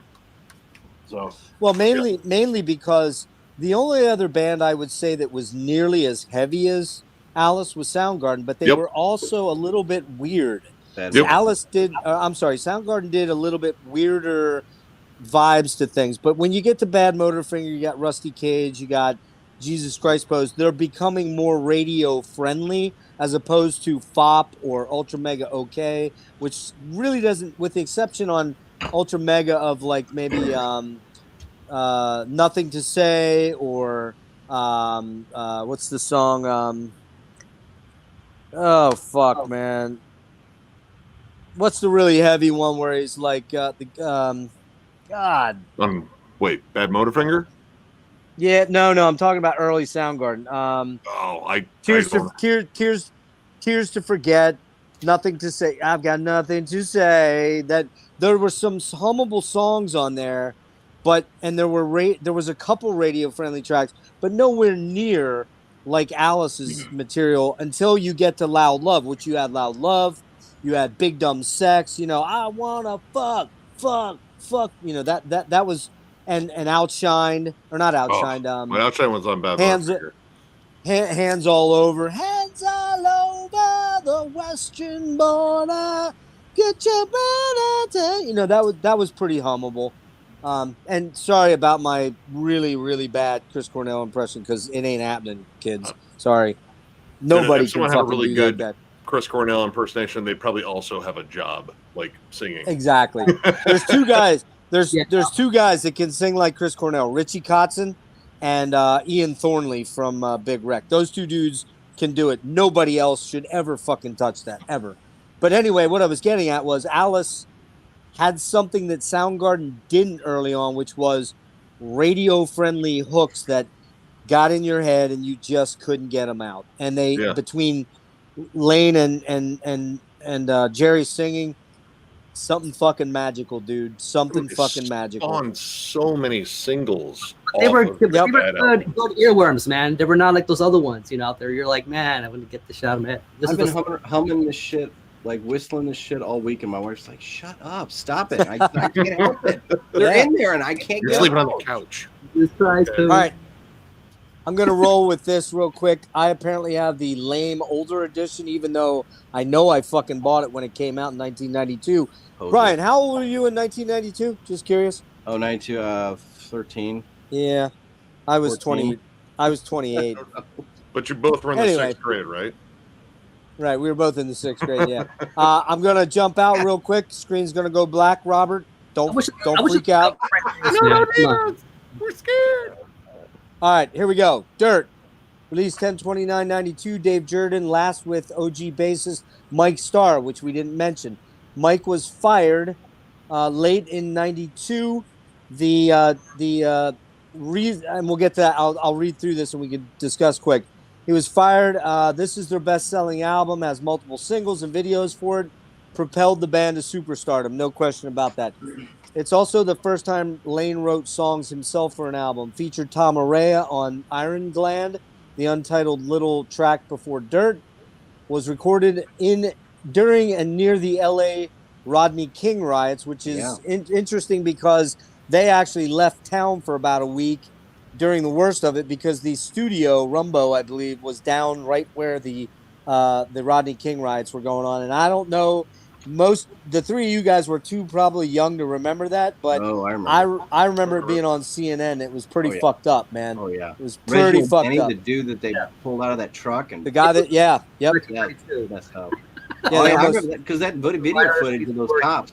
Yeah, they almost killed him, man. Can we all just get along? Yeah. The album is very autobiographical of Lane's life the past 3 years, with his drug addiction and going in and out. And I don't know if you guys know this, but Lane went to rehab over 15 times, by the way. So he tried hard. He just couldn't beat it.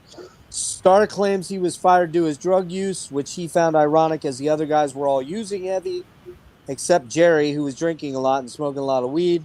The band claimed he was let go due to his desire to go home and get off the road, which they wanted to continue heavy, intense touring schedules.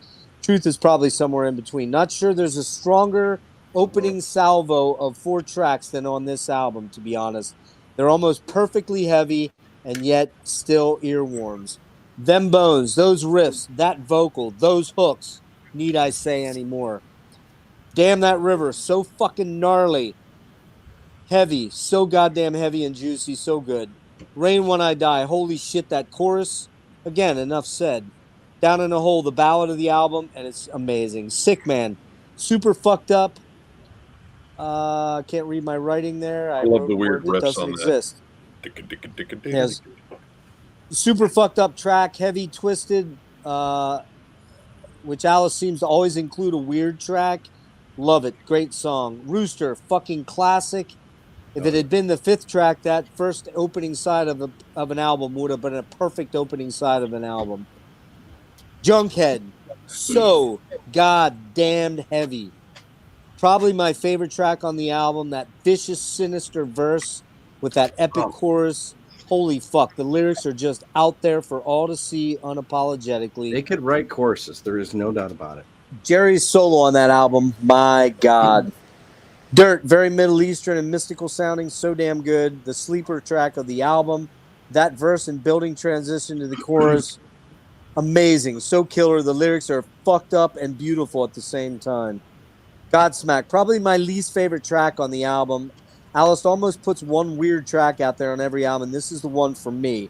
I like it. I don't love it. The verse alone, though, is very good. Almost saves it. Iron Gland, a weak interlude track with a ray on it. Bizarre, but fun for a second. Hate to Feel, another killer sleeper track. I love that song. Very autobiographical with Lane talking about his dad, who was an addict. His dad was an addict, and I'm not entirely sure, but I might be wrong on this, and I probably am, but did his dad die of addiction? I don't know about that. I think he might have. We'd have to dig into it. Angry Chair, another classic, dark, ominous, sinister, ugly, horrifying, gloriously ugly song. Probably Lane's best song that he ever wrote, Killer. And Wood, written for singles movie, was the only track besides a different version of Rooster for the second album during the SAP sessions. And we all know what Wood is. It's fucking amazing. So it's funny those are my notes on that. We did the Opeth last week, and we talked about Ackerfeld, to a cover on it. That's a testament to how much, how good that song is, like the fact that absolutely you got people from Sweden, wanting to cover it. Hate to Feel and Angry Chair, both written by Lane, music and lyrics. So yeah, he was encouraging Jerry to sing. Jerry was encouraging him to, to write more. Yeah, man. Real quick, let's we'll zip through some of this real quick. Rooster. Oh, we already talked about that.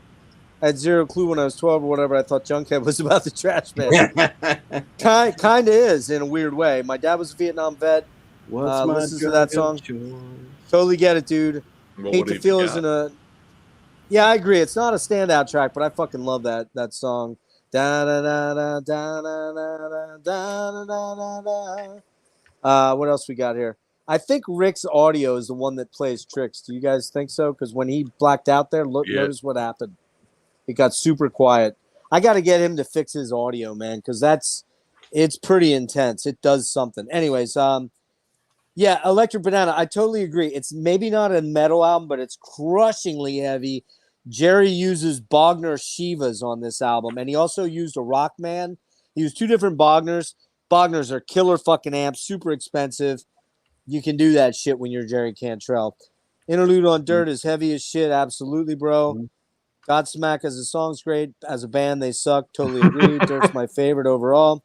Yeah, man. It's my favorite, too. You just can't get around it. Rain When I Die. What a fucking amazing song. That chorus is so goddamn good. I think it's gonna rain. Oh, man. And people do tell me I got a little bit of Lane in me. Maybe, I don't know how much. Maybe an inch or two. Anyway, pa-dum-pum. Damn That River. They got rid of all the glam. Yeah, they did, man. No doubt. The lingering glam on Facelift. Yep, agree. Believe it or not, Facelift is my favorite. Hey, man, I totally get it, Brian. It's right there for me, too. That's it. We need more Chris Cornell clones and less Eddie Vedder. Totally agree, dude. But I'm going to tell you straight up, there ain't many Chris Cornells, man. Chris Cornell was in a class by himself. That guy, when we get to that deep dive, that guy is one of two people in my life I've cried for, man, when he died. I cried. I was This guy Lane, real close, especially today when I listened to Mad Season. We're going to get to that. I was real close on that. What else we got here? Brian Ain't Mad. Face It. I'll catch you. Darkness and Wisdom. Yep. Yeah, man. Like Mike Starr's gone 10 years last year, which is amazing to me. Next Level Shit. Totally on target with that. I don't know any more Audio Slave. And there will not be an Audio Slave deep dive. Sorry, man. I like them, but I don't love them. The first album. First album's really I'm not a huge fucking fan of Tom's guitar tone and his playing, to be honest with you. Cochise, yeah, Led Zeppelin, yep. First Audio Slave, yeah, that's cool. I got it. Soundtrack, yeah, it's pretty good actually. That soundtrack's pretty good. Audio Slave, Shadow of the Sun kills at the end.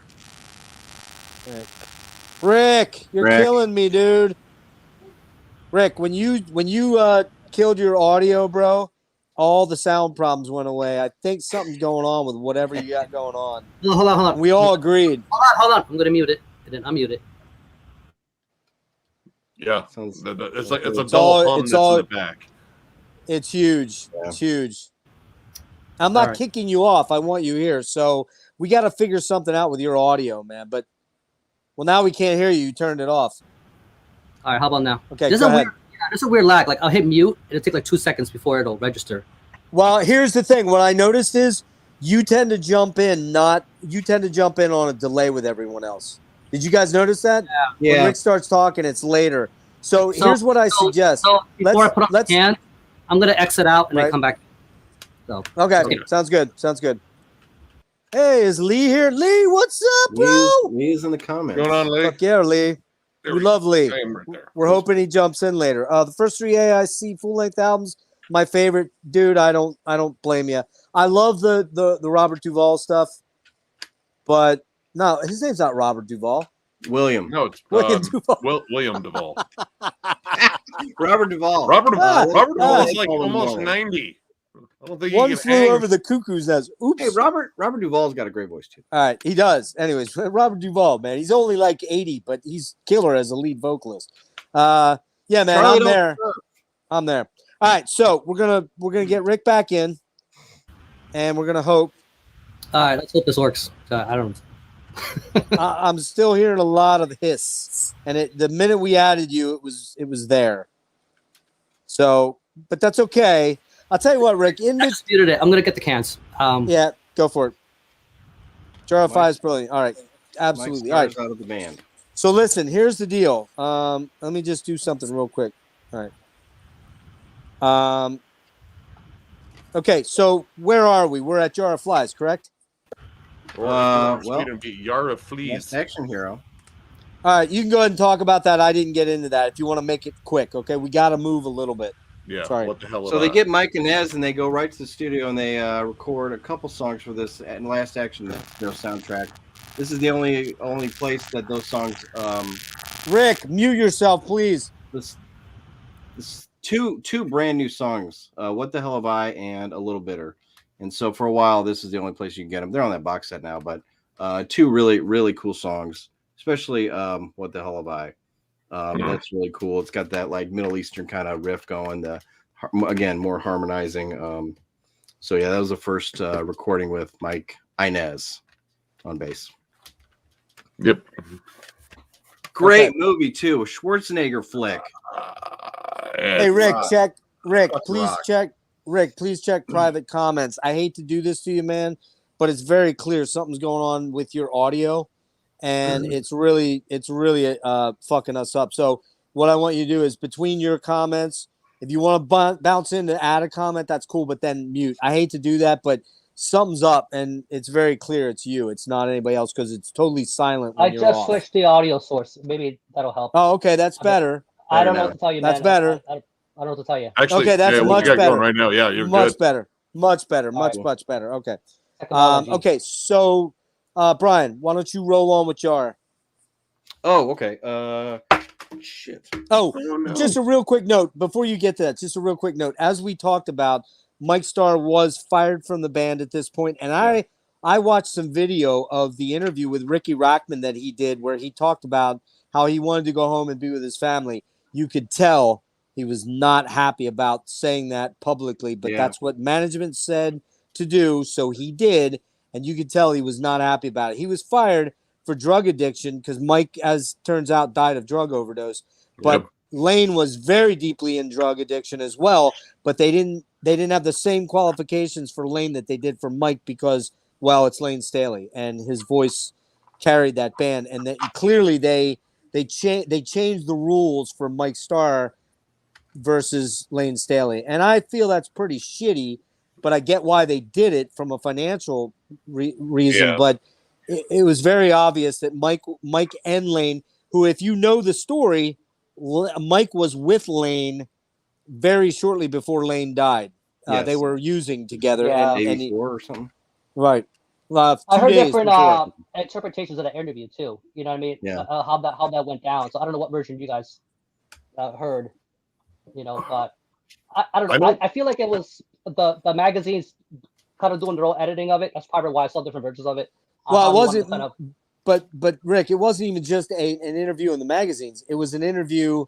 Are you talking about the one about Mike talking about being with Lane? Mike being with Lane. Also, just stories. You know, that Mike have told. You know, different editors. Oh. You know, just Well, journalists if you or whatever. If you recall, back in the day, there was a show called Celebrity Rehab. something with Yeah. Oh, Doctor. Yeah, that was guy. depressing, man. What was it called? Celebrity I think it was Rehab. Celebrity Rehab, right? Yeah, and it was Doctor Drew. Yep. Dr. Drew. And Mike Starr was on like the second Yeah. or third episode of that, where he was puking all over the room coming through heroin addiction. And Mike's dad was a major addict because they showed him using with his dad. Mike was fucked up, man. There's no question. But, you know, it took him several more years to get to where Lane was. Lane was fucking fucked up. Like, he was very, very sick. And we'll talk about that coming up with Mad Season. And we're almost at that point now. But long story short, I do feel Mike was kind of fucked over by the band to an extent. And it's sort of sad. And it broke him, man. It broke him. Like, he never was the same. He never really was the same. He never came back to music. He tried to get something going with Travis Meeks from Days of the New. They tried to get a band going, and it was just – and, in fact, he was in Salt Lake City where Travis Meeks was.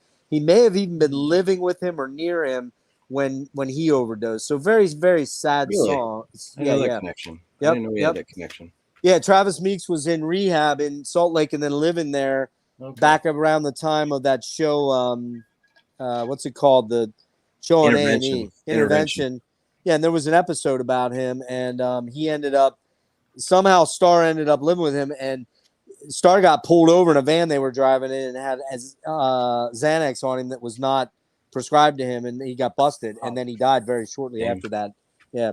So, anyway, we'll move on here and get into Jar of Flies. Okay, so the band they do Lollapalooza in 1993, and they get off the tour, and the house they're living in kicked them out for not paying the rent.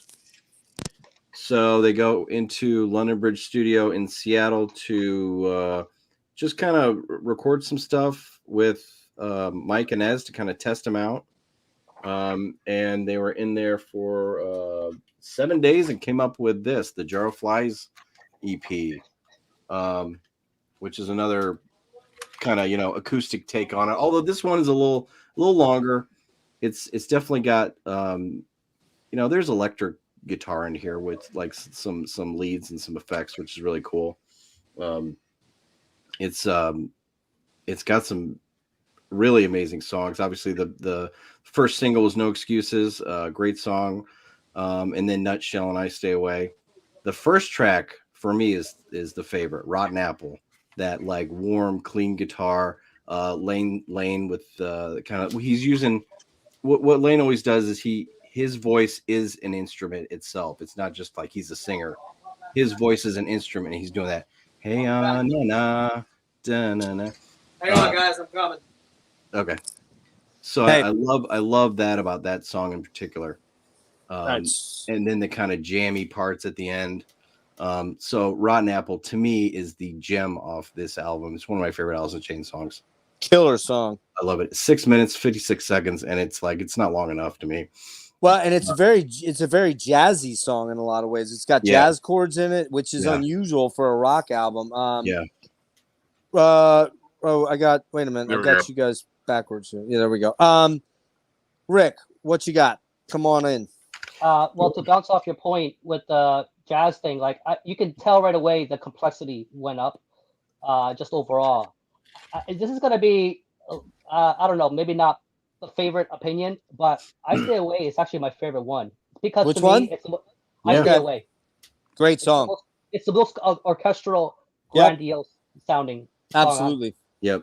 So I'm just captivated every time it comes on. I love Rotten Apple. That's probably my second favorite. I think No Excuses. It just played to death, man. Like agreed. All the time. I still love that song. I love it. Yeah, I love it, but it's my least favorite track on the album. That's what moved it down for me, just because of that reason, man. It was just like a cycle. Yeah. Over and over. MTV could do that to a song. Yeah, they could. They could kill it. Yep. So 7 tracks. I don't think there's a hidden track on this one. I don't remember one. I don't think so. On this one. No, there isn't. Nope. There isn't. So yeah, another good EP. It's a nice change of a direction that they needed because when did this come out? 94. I'm sorry, January 94. Sorry. January 94. By that direction, like Super Known was around the corner, and all those other albums were starting to show the change with those bands after Nirvana, those bands were done. That whole scene, I think from here on out, they were like a grunge band. You know what I mean? That I think they started shedding that sound, that image. They didn't have the really in-your-face, punchy, hard-hitting stuff like they did with those, like Dirt or Facelift. But I think with this, it really showed another direction that they really needed to move towards for the next half of the 90s. Because otherwise I think it would have been a little tired. Not like I would have loved another Facelift and then another that kind of thing at the time. But I think that in hindsight, I like the and I appreciate the sort of a more ambitious move with the instrumentation. They went with this. Let's touch on something real quick before we get to Nick. We keep bringing up that word grunge, and they get lumped in with this grunge thing because for two reasons. One, they were from Seattle, and that was what was happening there. And I never have ever thought of this band as a grunge band. I just don't. Like, I kind of don't really think Soundgarden's a grunge band. Maybe the first two albums are a little bit. I think the one misdirection is not even misdirection. I think we keep focusing too much on the sound part of it. There's also the sort of the seasoning of it, of the aesthetics. You know what I mean? Like where they're from, the locale. There's the overall package. Yeah, I think this kind of sums it up. But you're right. I mean, the sound to me wasn't really there. Like everybody else. They're too easy to lump them in that category.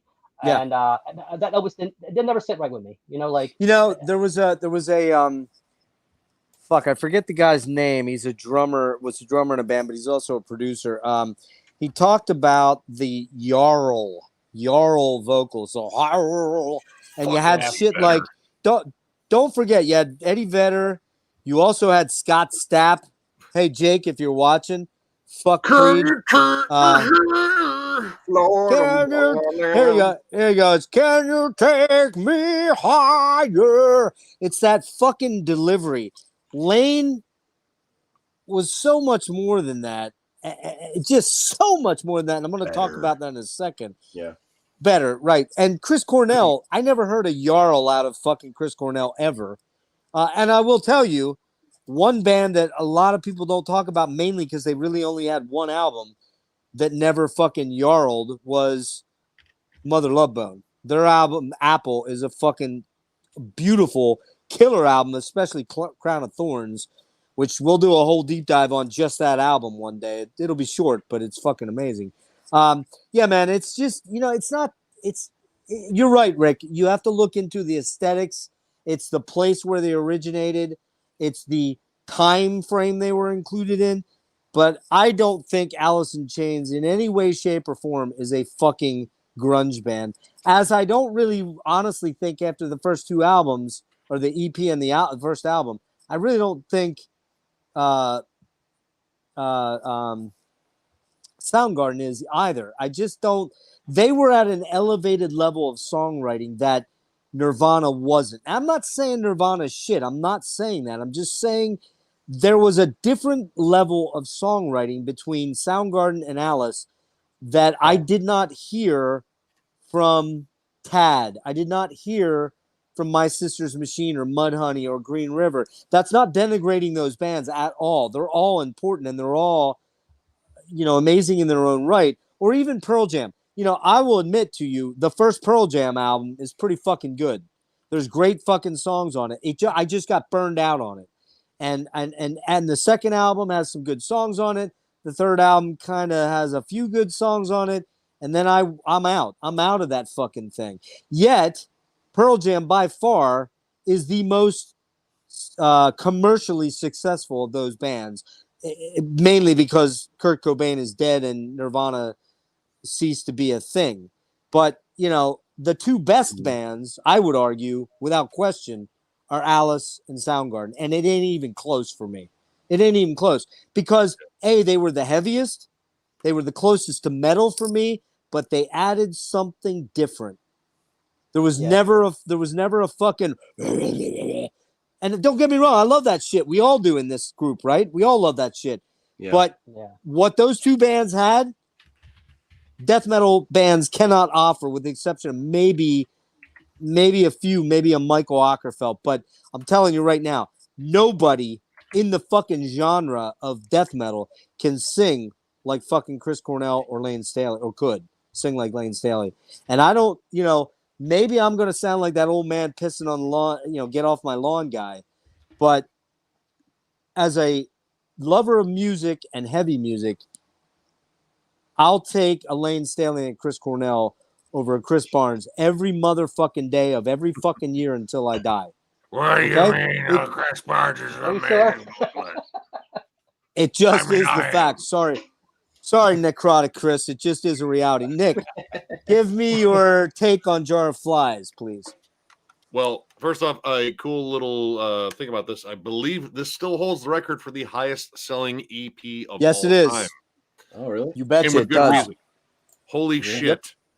This is an amazing EP. And I'm surprised none of you really brought up Nutshell. Nutshell is a fucking tearjerker of a song. Jesus Christ, okay. Man. Don't steal my shit, Nick, because I got a lot to say. That's my shit, too. I cried to it earlier. I had myself a good cry. It was an ugly one. Wait a minute. Wait a minute. Hold on, Nick. Are you saying, it's my shit and I'll cry if I want to, Okay, never mind. Move on. No, but Nutshell has always just got me right in the fucking feels. And someone brought it up in the comments, Whale and Wasp. That's cool song. I don't know gorgeous. Gorgeous. There's no lyrics to it, but it just feels so sad with those sad guitars. Violin. That's what it is. You go through it so quickly. It's only like 2 minutes and a half or something like that. So that's the thing. I could go on forever, but I mean, I love every track in here. Don't Follow is so fucking good too.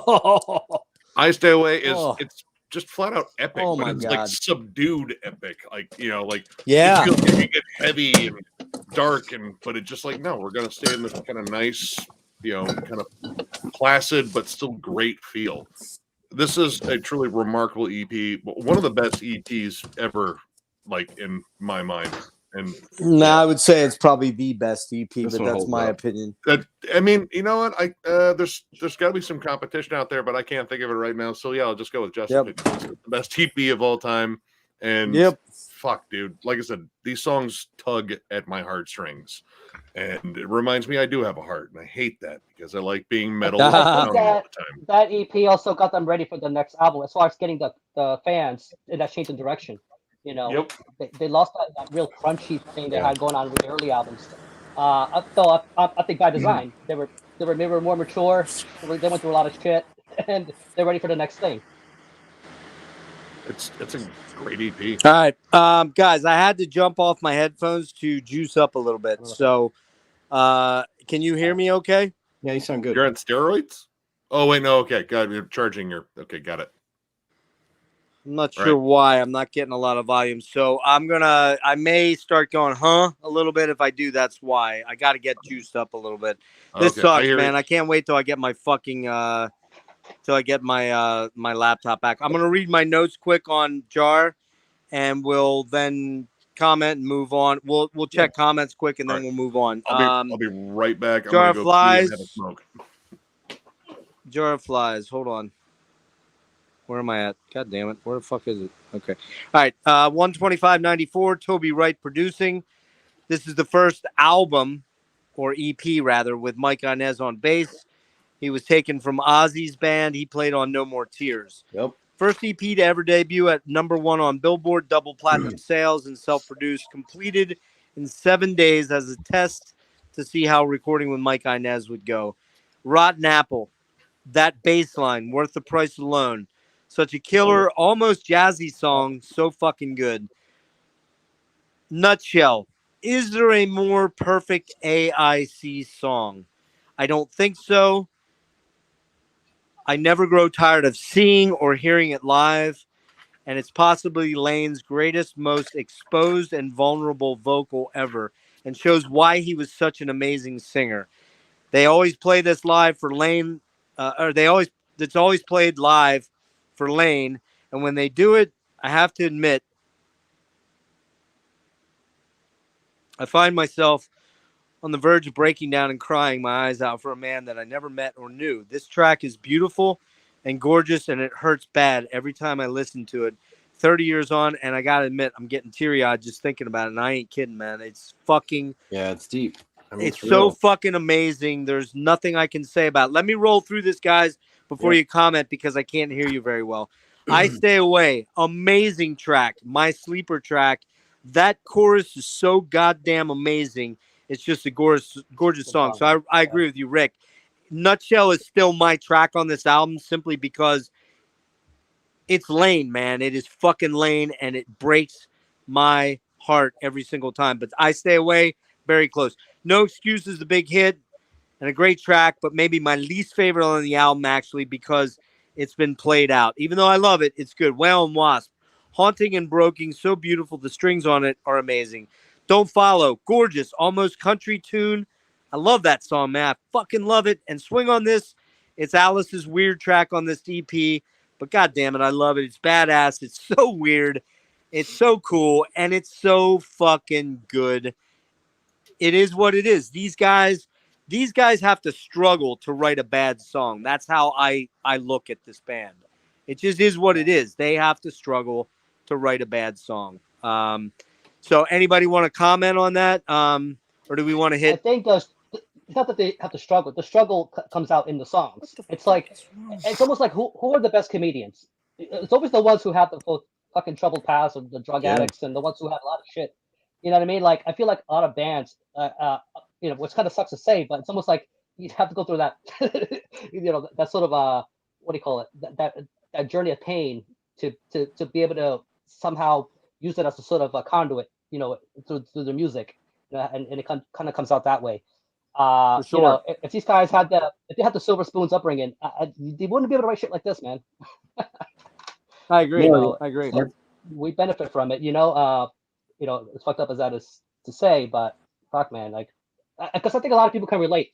Like you were just saying, Jeff, it tears you up, right? Like, it's just, again, you probably think about your own, pains or whatever you've gone through in life, man. It's like this kind of music, you know what I mean? It's what carries you through when, and through them, you sort of, you sort of go through that journey with them. However that translates to you when you listen to the song. Yeah, and that's like you said, Rick, that kind of tortured existence is part of what made him such a great lyricist, songwriter, singer. That's all part of it, unfortunately. It's hard to separate one from the other. And I remember, during this time, there was a lot of obviously media that wanted to know about what was going on with the band, especially since Mike Starr left under those circumstances. And it was kind of well documented that Lane was in and out of rehab, and obviously the song lyrics is really no secret. So I remember there was always there was a lot of rumors about him having an overdose, losing having toes, amputations. Yep. So especially in those lyrics, you see that him dealing with that a lot. And when we get into this later, about him becoming kind of a hermit and getting away from that and not enjoying the limelight, right? The fame. Yeah. Now, hey, Brian, when did this come out again? Oh, the date? January 25th, 1994. Okay, so we're at the point where Mad Season is coming up, correct? Yes. Yeah, that was August, right? Looks like March 95. Oh, it was March, so it was 2 months after that. So we're gonna switch to that one next before we get to the Tripod album, because that's pretty pivotal, because it starts to show that things were there was a split developing in the band. There was there was some tension developing between Jerry and Lane in particular. Let's do this real quick. Let's hit a couple of quick comments here. Fuck, I lost a lot of comments, guys. I apologize. Look at this guy. Look at this guy. Look. Hey, by the way, Jake, I want to show you something. It's funny he brings that up, because that is the only Alice in Chains official release I do not have. Is that Essential? I don't have that one. If you own all the albums, you have all the Essential. I don't have that one, but I have this one right here. Oh yeah, which is Nothing Safe. The greatest hits, which includes the Get Born Again, the song Get Born Again and We Die Young. So we're going to talk about that in a minute, but before we get there, I think we have to talk about where things started to go from after Jar of Flies, where they're kind of, in a lot of ways, at the apex of their popularity, right? So Good to see you, Jake. Thanks for jumping in. Dragonfly is really dark and heartbreaking. It's like a new AIC peak. Yeah, I couldn't disagree with that. Whale and Wasp, fantastic orchestral stuff. Yep. Lane or Chris, no gnarl. Exactly. That's what I said. Not a Jarl. Hey, actually, Marty, Screaming Trees is going to be one I'm going to dig into. I got to pick some of their stuff back up again. I found that I got rid of a lot of stuff, which really bummed me the fuck out. I love Mark Lanigan. Grun Truck is the guy I'm thinking about. The drummer was the guy I'm thinking of. There's a childlike. Yeah, I just, man, fucking Nirvana does nothing for me. It just doesn't. Pearl Jam, the least grungy. Yeah, well, I think their first album's pretty grungy. Robert Plant, no doubt. But honestly, Robert Plant was the original Chris Cornell. Chris Cornell was the later Robert Plant. And frankly, I think better. I love Robert Plant, but I think Chris Cornell and Jeff Buckley are my two favorite vocalists of all time, with Lane number 2. Oh, yeah, man, it is good. I admit, Chris Barnes good. Okay, where else we at? I think mainly Pearl Jam and Copycats from elsewhere. Yep, follow. Great song. Yeah, we're getting to Mad Season right now, actually. Absolutely, and there's a lot to say about that. We got another fucking one of those guys. Brian's answering. Great art often comes from deep pain. Absolutely, totally believe it. River Deceit. We're getting there. Down. Yep. We're getting there, Robert. We're getting there. Slow down, buddy. You're always one step ahead of us, man. Jake, whack. Doesn't seem like y'all are true. Oh, fuck you, man. You're grounded. You're grounded from the internet. God You're damn. Right. Stick around. All right, we're gonna hit Jake. Yeah. So, all right. Hey guys. So Jake, during this period of time. Rick, I can't hear you. I'm sorry. I apologize. Can you hear me? Yeah, Yep. Go ahead. I say Jake can't be here, so he wanted me to show this to you guys, just so that at least everybody is aware on his behalf. So here you go. There it There you Just go, get Jake. down. Yeah, no, that's not the you one. know, Enable him. It's the essential Alice of Chains. The essential are the albums, and you can Not just that buy one. them. It's got the sun. Horrible cover. But it's got Hey, the sun, guys. man. That is guys, I'm gonna try something real quick. Stay tuned. I'm gonna bounce and come right back in because I am having severe audio trouble ever since I went from headphones to the plug-in with the phone, and I think it might have to do with the fact that I had headphones in initially. Give me 1 second here, okay? I'm gonna come right back. Literally has a car crash. There you go. Yeah, because Allison Chains screams punches and car crashes because it's packed full of fucking action. Come on, man. I do not know what's going on here. I cannot hear you guys at all, which is at all. Barely. Hang on. All right. How about talk now? All right. Hey. Oh man, what the fuck is going on, man? I've never had this problem before. You still can't hear us? I literally cannot hear you. Can you put your headphones back in? Let me ask a question here of you guys.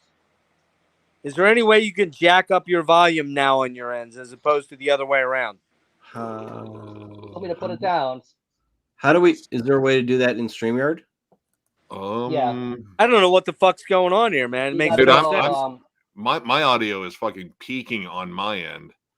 You're all the way up, all you guys. All right. Okay, how about now?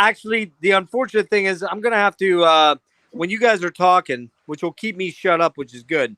I will bounce into your windows, and when you speak, I'm gonna have to put the thing up to my ear until my thing is charged up better. All right. What a fucking pain in the ass. If only I had a laptop that my kid could have let me keep using, but I don't know. Anyway, hang on 1 sec. Yeah, the Jake. Yep, that's exactly right. All right. So we're at Mad Season, which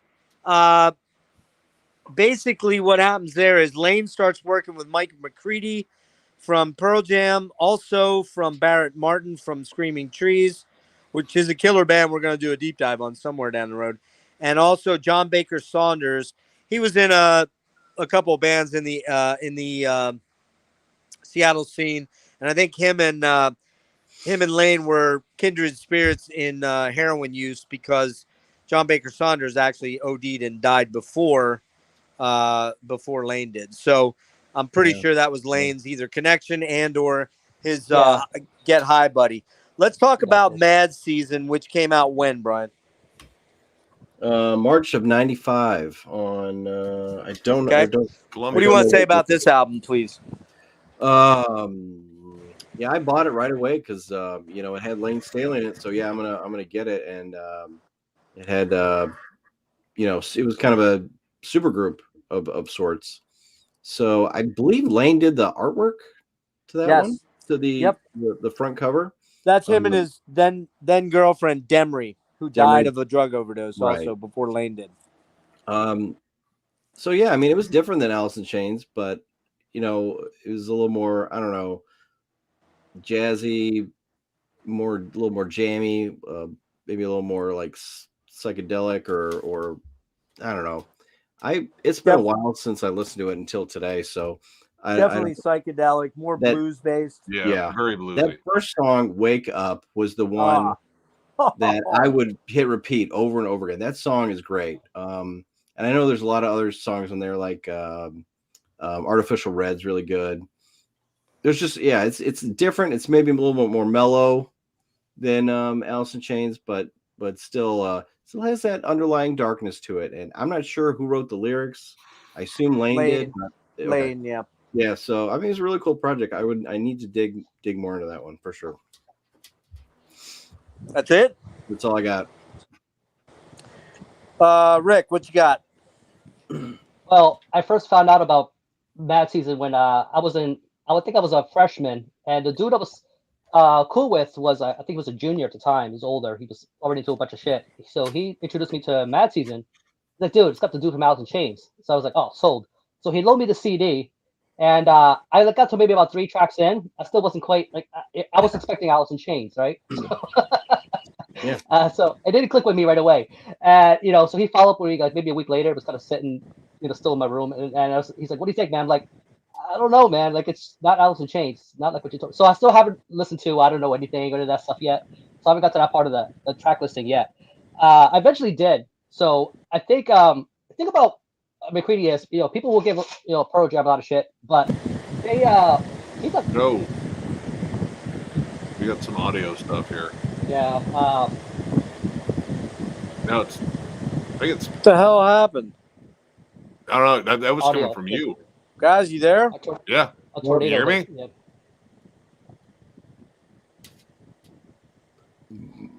All right. How about now? Yeah, you were fine. I think it was Jeff for a second. It's better now. Yeah, we're good now. Yeah. All I know is that a tornado just suddenly flew as I was talking. Yeah. Yeah, but shit, man. Yeah, like you said, Artificial Red. I'm above. Dude, the first line, "Life is dead. Life is dead. That unclean bed." that'll get you. Anybody have this? So this is the came out. I think it came out last year. So it's like a rarities. No. No. It's like a collection, That's and it's got like it's pretty cool. They even kept the artwork kind of like it, like the album, which is pretty cool. So Lane it's did that as well. What the hell fucking happened? What is going on? That's pretty cool. It's got What the fuck happened here? We still hear you. We hear you.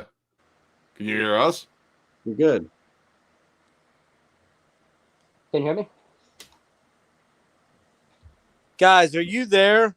Yeah. Yeah. I lost all audio completely. You can't hear us? Can you guys hear me? You Yes. can. We can hear you. I cannot hear you at all. It's gone. I've lost all fucking audio. I have no idea what's going on. Like none. Hold on a minute. Try talking a minute. Testing. 1, 2, Testing. 3. Test. Testing. What the fuck Testing. happened here? 1, 2. Hold on a minute. Oh man. I remember River of Deceit. Like I literally lost everything, guys. What in the fuck is happening? Good Lord. Maybe he should try. You can hear all fear and you can hear me, but I can't hear a word. I'm gonna bounce out again. Yeah. What a fucking clusterfuck, man. I'm really fucking pissed off right now. I can't even see you guys. Can't even see. All right. So I'm gonna try to bounce out and all right. But I don't even know how to get out of here. What the fuck, man? It's tough on the phone with the little. Yeah. Yeah, man. That's why. You're done on your phone. All right, can you hear me? Yeah, we can hear you. We've heard you the entire time. All right, guys, I lost you, man. I'm gonna have to. Hello. I don't know what's going on, man. I lost everything. Like all I see is me in the stream, and I don't see you guys. I see you when. Hold on, man. Let me see. Just bear with me 1 minute. That's weird. Yeah, like I don't see you guys in the stream anymore. I see you if I try to add somebody as a guest, but literally I see you when I pull up the participants, but you are gone from my stream. So you know what I'm going to do? If I kill you guys when I get out right here, I'm going to reinitiate another stream and pull you back in, okay? Okay. So I'll have to send you another link, but something is fucked up and it's really bad. I don't understand what's going on here. I tried to mess with the microphone. Like I see you're hearing me, but I can't hear a word, and I can't actually see you in the StreamYard screen. You're gone, just me. So I don't know what's going on. So if anybody's watching, you guys are going to have to pop back in probably when we come back on to a second stream. My apologies, but unfortunately I don't have my laptop. My kid took it back, and I'm doing this from my phone. It's a fucking goddamn nightmare. So hang with us. Don't leave. Stay on the channel because this is a good one, man. We're getting into this good. It's like so hang loose 1 second. We're going to flip it to side B. Yeah. There you go. Okay. So, all right. He's about to shut us out any second. Shut it down. I don't know. I don't know. I feel like we're kind of living rent free right now. Well, the timer's still going. So, you know, I'll try and finish my segment so that Nick can get on. Like, we'll be hop back in. You know. All right. You there? Yeah. I got you. Cool. All right. We didn't lose it all. We didn't. And I can hear you a little bit better, so that's good. All right. Good. Sorry about that, guys. Just what a fucking nightmare. All right. So where were we? Mad season. I don't know if I should repeat everything I just said, but you can catch up later. But yeah, I think that you know, generally it's got that McCready work in it. Yeah, like he's very. But the thing is that it's a lot more. It's kind of, I don't know what you call it. There's more atmosphere to it. It's airy and light. It's not like the Pearl Jam stuff at all. I think that this kind of shows what was going on with with rehab, and the emotion comes out in this music, which is kind of strange because this is the whole point of rehab is to rehabilitate, and it seems like these guys have came out worse. I mean, that's a good point, Rick. Actually, kind of backfired. I don't know. But yeah, clearly, I don't know anything. Life is Dead or like that. I guess what you call the chunkier or heavier songs on this. But shit, man. Yeah, River of the Sea. It's a good song, man. But sometimes it's hard to listen to, man. Because I feel so fucking pain in this. November Hotel. That's another one. It's kind of it's a good way to end it. It's light and not very. I think after going through all that whole track listing here, it's something to kind of wind down with. But I'm Above. It's a good one too. It sounds a little, I don't know. It sounds a little old school with the way they get to the chorus. It's a little more. It sounds a little classic. Yeah, it's good. That's on. Let me see. Yeah, so this one has the live versions of it.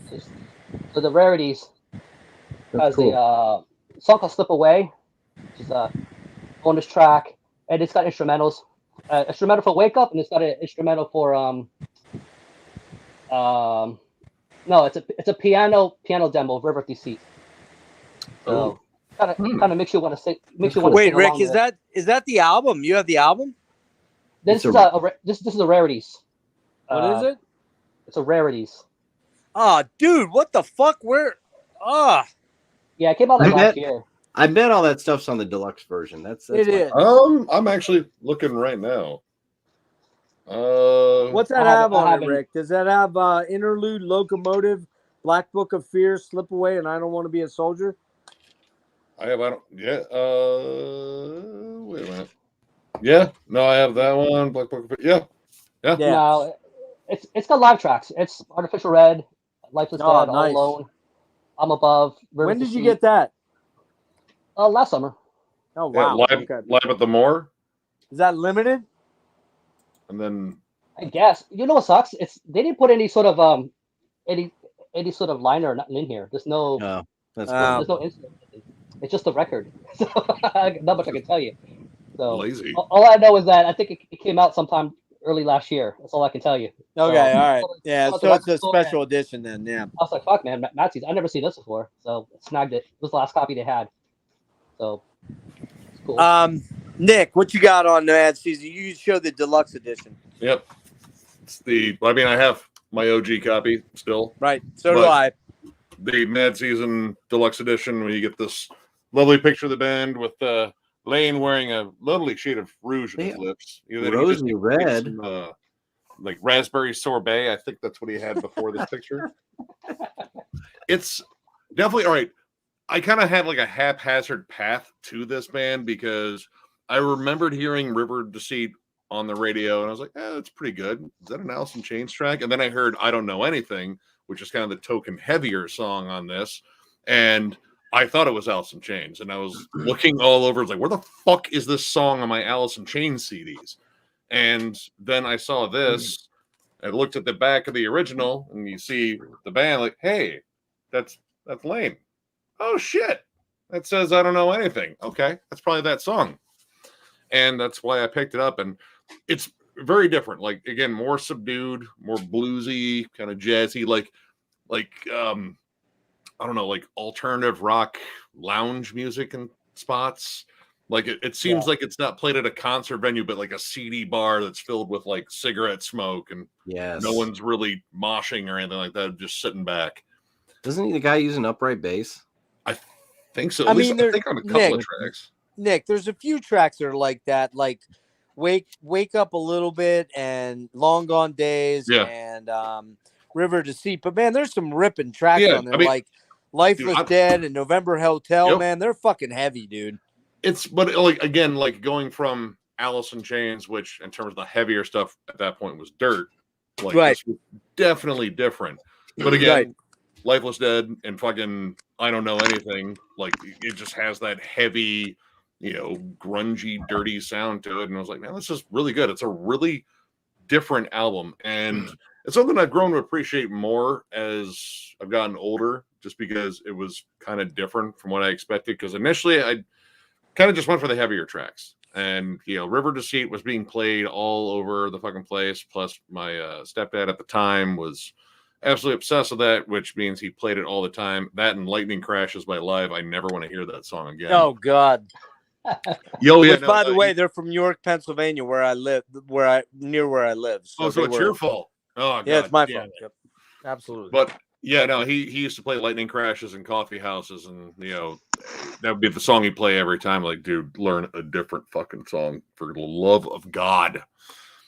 But I really grew to appreciate this, and when I saw they did this special edition, and it has all the live performances on a bonus DVD, and then on the CD too, it's really fucking good. Again, different. It took me some time to adjust to this, but I appreciate it more now. Yeah, I'm with you. It didn't click with me right away. Again, when I first got it, it was loaned to me, the CD, and I wouldn't have went out of my way because I wasn't familiar with. All I knew was Lane was on it. That was the big selling ticket. Yeah. I think with McCready guitar, you could tell like he was kind of softening up. I think Vitology was what he was working on at the time when that stuff was coming out. So you could tell that he was changing his technique, just overall. It didn't help that I didn't like Pearl Jam. I still don't like Pearl Jam. Yeah. That was the grunge band that everyone's like, you should like Pearl Jam. It's like, fuck no. That Yarlin motherfucker ruins everything. I agree. Okay, for me, this album, I'm gonna dip out. I'm gonna get black screened here.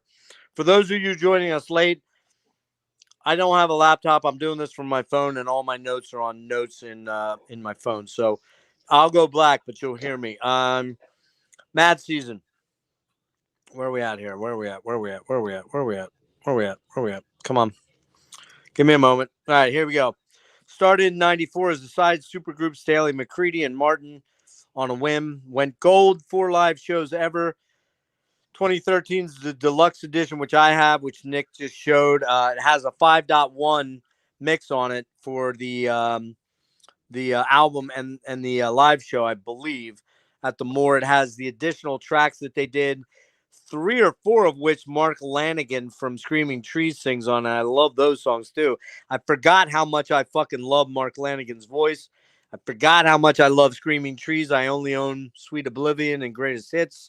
I had Uncle Alice, which is a killer album, and Dust. I don't know what I did with them, so I'm going to have to get those again if I'm still around. On Mad Season, so many heartbreakingly open and self-aware cautionary tales by Lane here.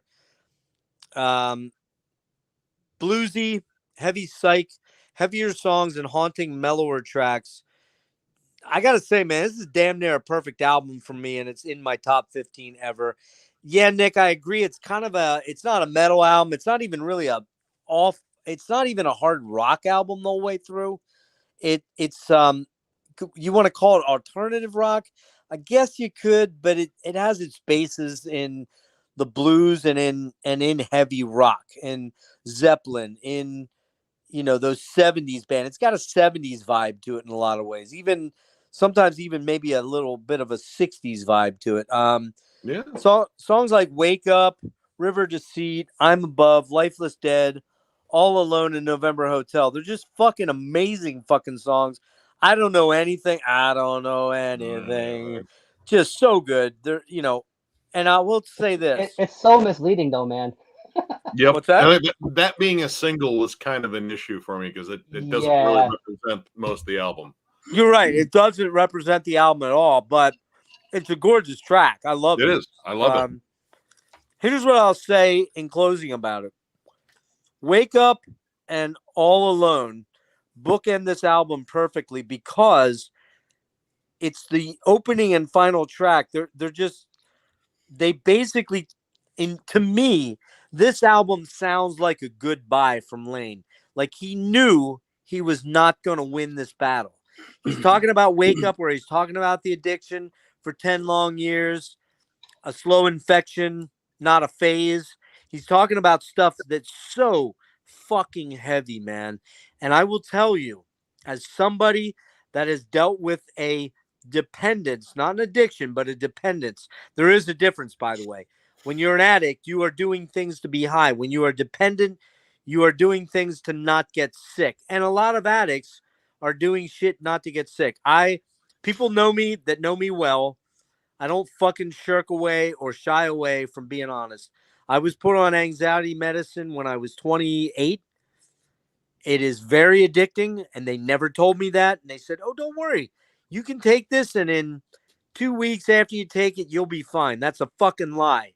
It took me a year to kick anxiety medicine back in 2007, the first time, and it was the most brutal goddamn thing I ever went through. And like an idiot, I went back on it 7 years later after experiencing probably the best time in my life. I started having a lot of issues with work and stress and anxiety. I couldn't sleep, and I went back on the medication, and I went off of it 3 years ago, and I'm still suffering from it, for it. As someone who has dealt with a pill addiction to an extent, and when I say a pill addiction, I'm not talking about somebody who's like going out and sucking dick to get pills. I got pills from the greatest drug dealers ever, my doctors. You hearing me, people? Wait, you guys there? Yeah, we're here. Okay. I thought you were like, wait, they can't talk back. No, our doctors are the biggest fucking drug dealers on the planet, and they're all legal. So when you get to taking fucking pain pills and you get to taking anxiety meds, I've seen that firsthand, antidepressants, and I'm not denigrating anybody out there who's using any of those things, but when you do them, there's a cost. There is a payment. And I've been on the end of that payment twice, and it's fucking brutal. So when I look at somebody like Lane, I don't look at a junkie. I don't even look at the junkie who's living in a crack house and shooting up heroin as a horrible human being or a waste of space or a waste of time. They're sick human beings, man. And I've been there, and I know what it's like. And I'm going to tell you straight up, man, it is no fucking fun. It's no fun at all. So what I wanted to get across there was that 7 years later after this album, Lane was dead because I think he knew he was not going to win this battle. And when I say that the first track and the last track are fucking heavy, man, they are fucking heavy. That last song, All Alone, to me, is Lane's actual swan song. It's him saying, I'm not going to be here, man. I'm not going to make it. And that is some heavy motherfucking shit. And that's my take on this album. And it's a beautiful album. I love it. And when I listened to it today for the first time in a lot of years, man, it was heartbreaking for me. It was fucking heartbreaking. I didn't break down, but I was close. And it was heavy as fuck. And it's brutal, man, because there's a lot of people out there suffering like this, guys. And it is not fair. And a lot of people do it to just get through the fucking day, man. Yep. And that is... I think what you're saying is a lot of people just don't understand addiction.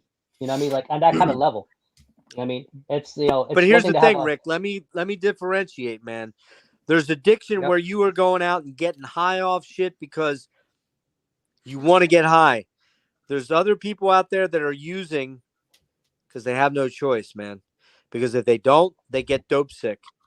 And I don't know if any of you three have ever been dope sick, and you don't have to admit it here, but it is the worst kind of sick. It's not something I would wish on anyone. I've been there. I'm lucky. I'm lucky that the only kind I ever experienced is caffeine withdrawal. That's the only kind. I'm lucky. Wow. And that sucks. My mom works with recovering addicts and alcoholics, and we were actually talking about how in recent years that the dynamic has sort of flipped from people that were on like, you know, crack and fucking shit like that versus now it's like there's a lot of people that are struggling on prescribed medication. Yeah. And it's a different beast. And, you know, it's particularly sad because they don't start off that way. They didn't start off chasing a high. They just they just wanted relief. They wanted relief from the things they were suffering from, whether it be anxiety, depression, or and I'm not bagging on depression meds, okay? I'm gonna say that right now. If you're on a depression med, I'm not fucking pointing you out at all. I'm just saying that the anxiety meds, things like Xanax, things like Klonopin, things like Valium, there is a cost. There's a big fucking cost. I know because I've been there. I've done that. I bought the fucking sweatshirt. I know what it's like. It's evil. That shit is, in my opinion, benzos are worse than pain pills. And pain pills, we all know. We've heard cautionary tales and ugly stuff. Let's move on because I don't want to make this about me. I'm just saying that album is damn near a perfect album, and it's probably in my top 15 or 20. I love it, and that'll never change. And listening to it today, how about it, Brian? I was hitting him up with dude. You know, it was just unreal. So when I opened up with this in high school, I was a freshman when I first listened. I didn't have all that context. You know what I mean? That's why it didn't click with me. I didn't get it. You know, it was just, I mean, now obviously it's fucking great. You know, like you just said. You know, everything you pointed out.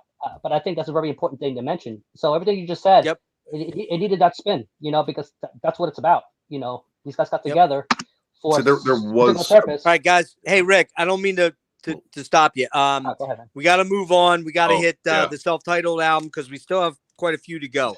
So, Rick, give me some info. Oh, okay. Self-titled.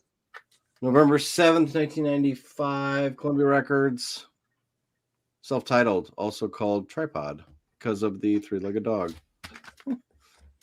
Sean Kinney did all that. Well, he was like took care of like the artwork. I think he picked all the artwork and stuff. So Here it is. This is a weird one for me. I was honestly disappointed when I heard this first time I got it.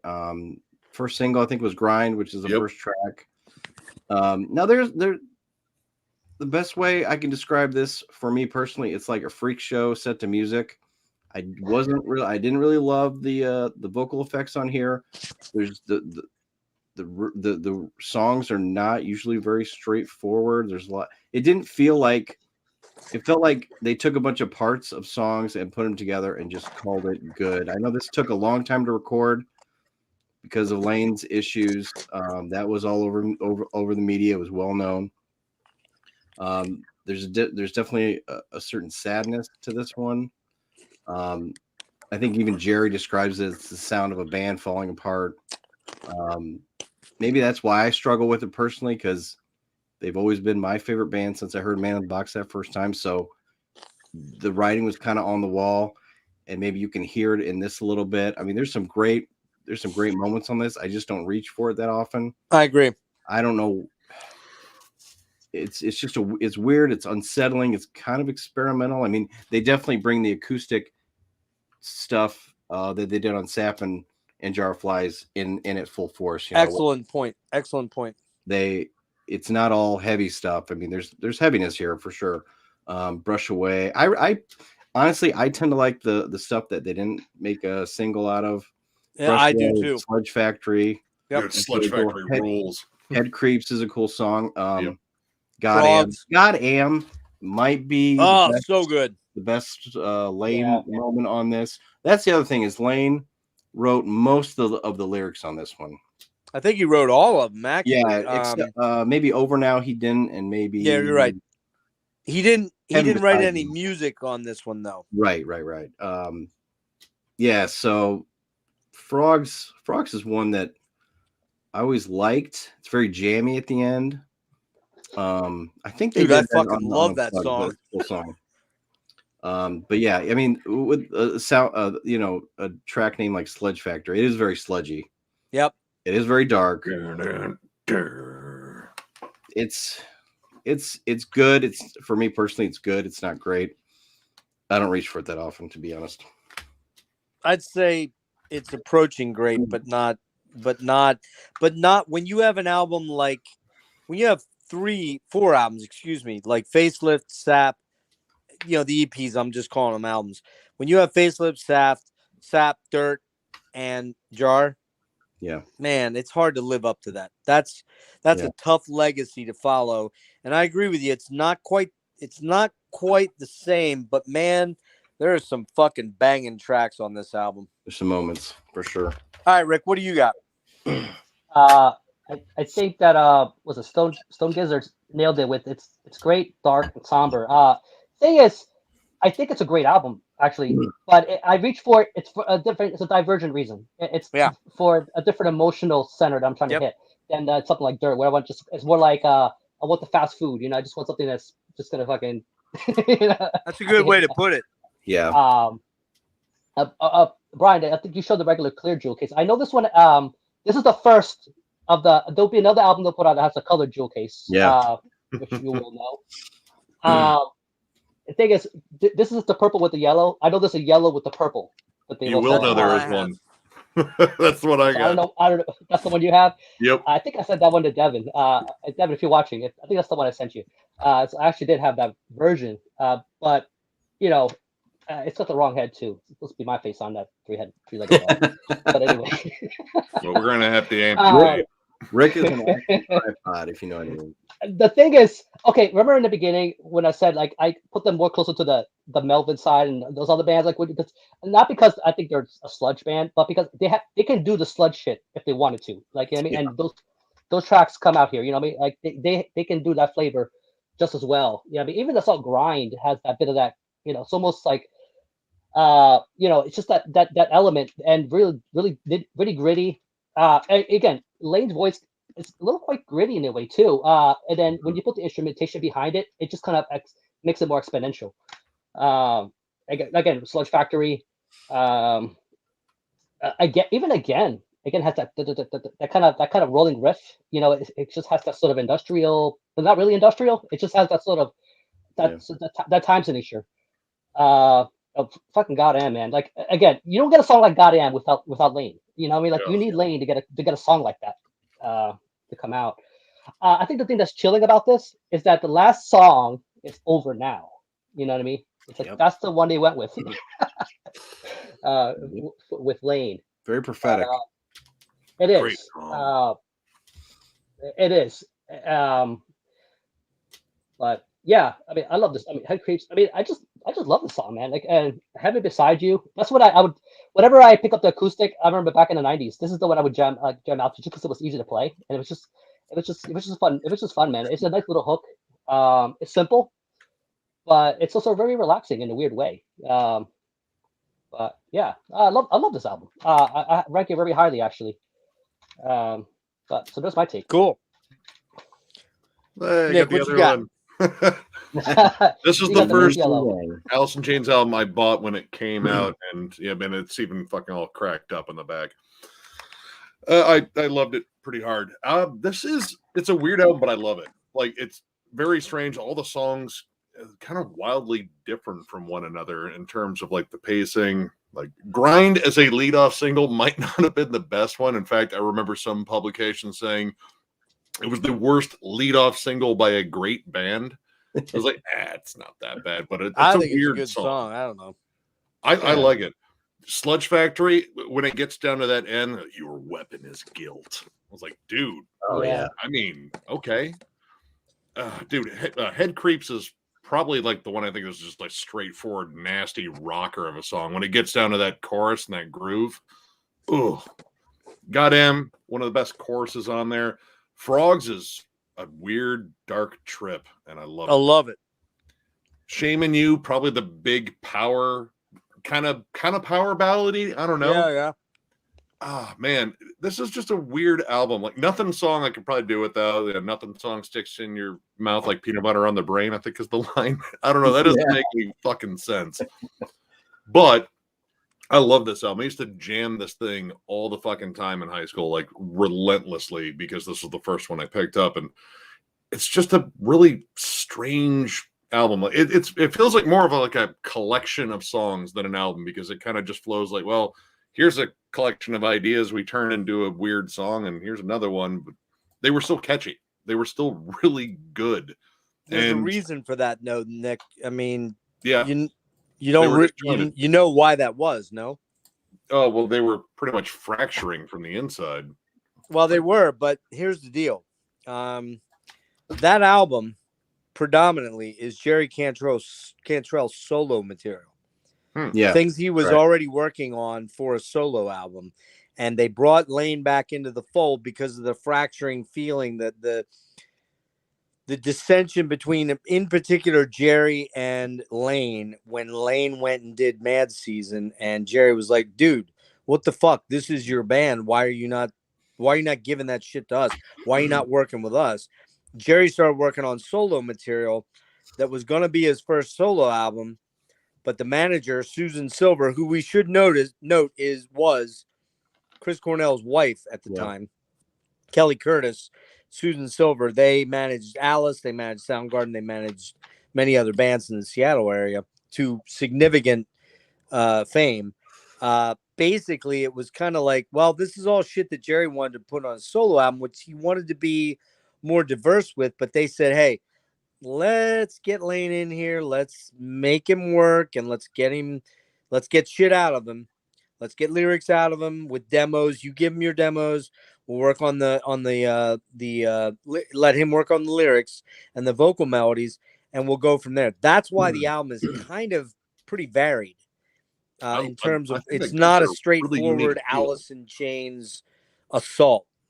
You know, it's very mixed. Like as Brian mentioned, it's got quite a bit of acoustic in there, which Jerry, is very, very famous for. They separated it. They did the heavy album, then they did the acoustic EP, then they did the heavy album, they did the acoustic EP. When they came to this album, it was like, this might be the last shot we've got. Let's just bring it all in. And that's how this album kind of became and begat. You know what I mean? I remember seeing the publicity photos for the band during this time, and Lane was starting to look like physically rough. Like all the the stuff that he had done was physically starting to catch up with him. Plus, we'd already known, like, it was in the music, it was in a lot of his fucking stories and shit. But now you could really see it on him. Like his eyes were super sunken in. He looked pale and gaunt. He doesn't look great if you look at him on some of the photos for Mad Season. He doesn't look well. He doesn't look, you look at his eyes, his fucking eyes are dilated way bigger than everybody else's pupils. I mean, he's sick. He's sick with opiate addiction, and that's the truth. I'm going to give some quick notes on mine on this album. Where are we at? Here we go. Real quick. Tripod, self-titled 11/7/95. Toby Wright produced. Lane, fresh from rehab again. Plans for a major tour in support of Metallica. Suicidal Tendencies, Danzig, and Fight were canceled one day before going out due to Lane's relapse during rehearsals. Lane was basically out of the band and doing Mad Season while using heavily, and Jerry started writing for Boggy Depot, but many of the initial songs for that were used for this self-titled album. There was a pretty intense feeling that Lane was slipping away and AIC was falling apart, which they were. Jerry says AIC's music is about taking something ugly and making it beautiful, which is a perfect way of putting it, in my opinion. Grind, dark, ugly, haunting, intense, and beautiful. I like that track a lot. Brush Away. Droning verse moves into a sludgy, heavy batch of chords that work perfectly for the chorus. Sludge Factory, Lane's directly in-your-face discussion of what being a junkie is all about. The lyrics are ugly because that's what being a junkie is like. He's saying it sucks. Killer song. Heaven Beside You, the hit of the album featuring the word fuck prominently. Super killer, typical Jerry song. Could almost be a folk country tune until it gets to the chorus when it gets mangled and ugly. Head Creeps. Maybe my sleeper track on this album. So intense and twisted. Those gnarly, bendy, slippery notes that JC's so famous for. It goes into a cool chorus that builds. This is a song that any other band would sound good doing, but with Alice, it's golden. Again, holy fuck. Holy fuck. I so love this song. Haunting, weird, and drivingly intense. The vocals between J and L, Jerry and Lane, are awesome. Probably my favorite track on the album, especially the weird hooting. Again, it was a big single. Yep. What's that? It was one of the big singles. Yeah. Right. They played that on Letterman. And that section where they're going doot doot doot doot. It's so weird. That. Who else would think of doing that? But it's almost mechanical. The time signature is almost mechanical to me. Yeah. And there it's like doo doo, and then it's Lane going doo doo. Yep. Oh, that's right. He's doing the yarl. Well, they do the yarl. The doo doo part over like a harmonic or something like that. Yeah. It's a great riff. Probably my least favorite track on the album, but it's pretty amazing song anyways. Goddamn killer track, very intense, a sleeper track for me. It's punchy and riffy and has that patented killer AIC chorus. So close. Good tune, but not stellar. Has the Alex Lifeson chord in it, which is also on Rooster and No Excuses. Nothing song, great chorus and it's weird. I don't know what I wrote there. Sorry. Frogs, my second favorite tune, brooding, dark, swampy, even dissonant at times. During the verse, almost anthemic, into an epic, massive chorus. The why's it have to be this way? So good. Over Now, very much a Jerry Cantrell song. Yeah. It has parts country, folk, mixed with big, giant, awesome chorus. One of my favorite tracks on this album, especially the very end where it goes, we pay our debt somehow. So good. And if you people don't like me singing on my channel, fuck you, I don't care. Because you know what? I think I'm a pretty fucking good singer. There you go. All right. Also do Cornell this week. What's that? Also do Cornell this week. I mean, it doesn't matter. Well, I'm not going to. I don't mind stealing bread from the mouths of decadence. Yeah, but I'm not going to even try the. I'm not even going to try the. Out, though. Even when he did that Right Turn song, like it's just it. Like he just stands out. Like, just so fucking dumb, man. By the way, By the loves way, him. we are going to do a deep dive on one of the greatest albums ever fucking released. And I just gave it away. Do you know what that album Temple is? of the Dog? Temple of the Dildo. Dog. You got it. You got it. That is one of my all-time 5 favorite albums because it's fucking goddamn epic, and you can't say it isn't. And It's even if been you do say forever since I it's listened not, to it. I don't care. So there you go. What's All the right, first let's show? move on to where are we going, Brian? Are we Help me out, my going? co-pilot. Well, I'm just gonna go. Are we at a Jerry Cantrell solo album? Are we gonna? Yeah, talk there about, we are. We're at that album. Talk about Yes. Unplugged. Okay, Unplugged. Yep. MTV's Unplugged. This was huge back then. They Huge. Nirvana, Kiss did it. Did Pearl Jam do it? I don't think they did that I'm aware of. Maybe they did, but I didn't. Nirvana did it. LL Cool J did it. Oh shit! Yes, they did. In fact, they make a joke about that in this. And Godsmack, which they stole their name from. Did they really? Yeah, they did. Yeah. Whatever. So yeah, I think they asked MTV asked Alice in Chains to do it. They turned them down and then decided to do it. They recorded it April 10th, 1996 in New York. The actual CD release was July 30th, 1996. Hang on one sec, Brian. Hold on one sec. Let me throw a few names out. Annie Lennox, Queensryche, Pearl Jam did do it, actually. Oh. Eric Clapton, Mariah Carey, MC Light, LJJ, whatever his name is. Sting, Paul McCartney even did it. Joe Walsh, Elton John, Aerosmith. Wow, there was a lot, man. I didn't realize that many people did it. But one of the most iconic, I think, is this. I think it is the greatest selling one, other than maybe Nirvana. Yeah. I mean, the set list kind of, it speaks for itself, but it's more of the circumstances surrounding it. You can tell Lane is not well. Nope. I think Cantrell actually had food poisoning during this too. I thought I heard that. He wasn't feeling the greatest either. Say that again. I think Jerry Cantrell had food poisoning or something right up to this. Yeah. So maybe he was also withdrawing from alcohol and weed. Okay. But man, what an amazing performance. Now I know that they, a couple of times they had to stop and start up again. This wasn't like live all the way through. Right. They, if they made a mistake, they would stop. But great set list. Nutshell, Brother. They do No Excuses. They do a couple like deep tracks off the self-titled. They do Sledge Factory. They do Frogs. We talked about Over Now. The version of Down in a Hole is a really big highlight. Just the way that they harmonize together on there. And they do Killer Is Me, Brian. Yeah. So that's the final one, which is like something they were trying to work on. They were passing it back and forth between Lane and Jerry about writing lyrics to it, and they finally just decided to go for it on this. And it's a decent track. It's not one of my favorites or anything, but I'm pretty sure, I may be wrong. Let me double check here, but I believe the video has a few more tracks than, or I think it has 15. Well, how many tracks are on the CD? Like 13? Yeah, 13.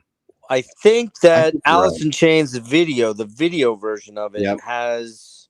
I think there's a few extra. I think there's 15. Hang on. I don't think they do anything off Facelift. That's the only one. Yeah, the DVD. Wait. There's one other song on there. I don't know which one it is, to be honest with you. Mom, you know what? No, never mind. That's not true. On the DVD, the final song listed is on screen as Killer Is Me.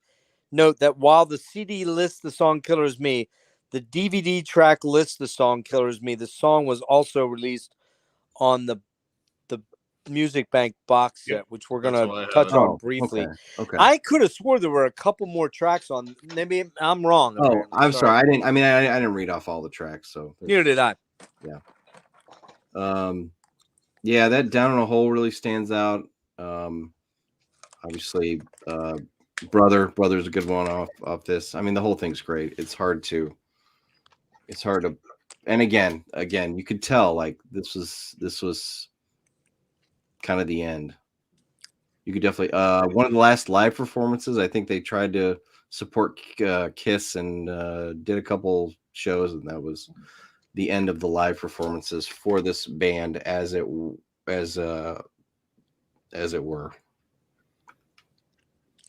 All right, Rick. Sorry, Rick. Do you have? I had shit. I had some of these stuck in my throat. Rick, do you have a quick thought on Unplugged?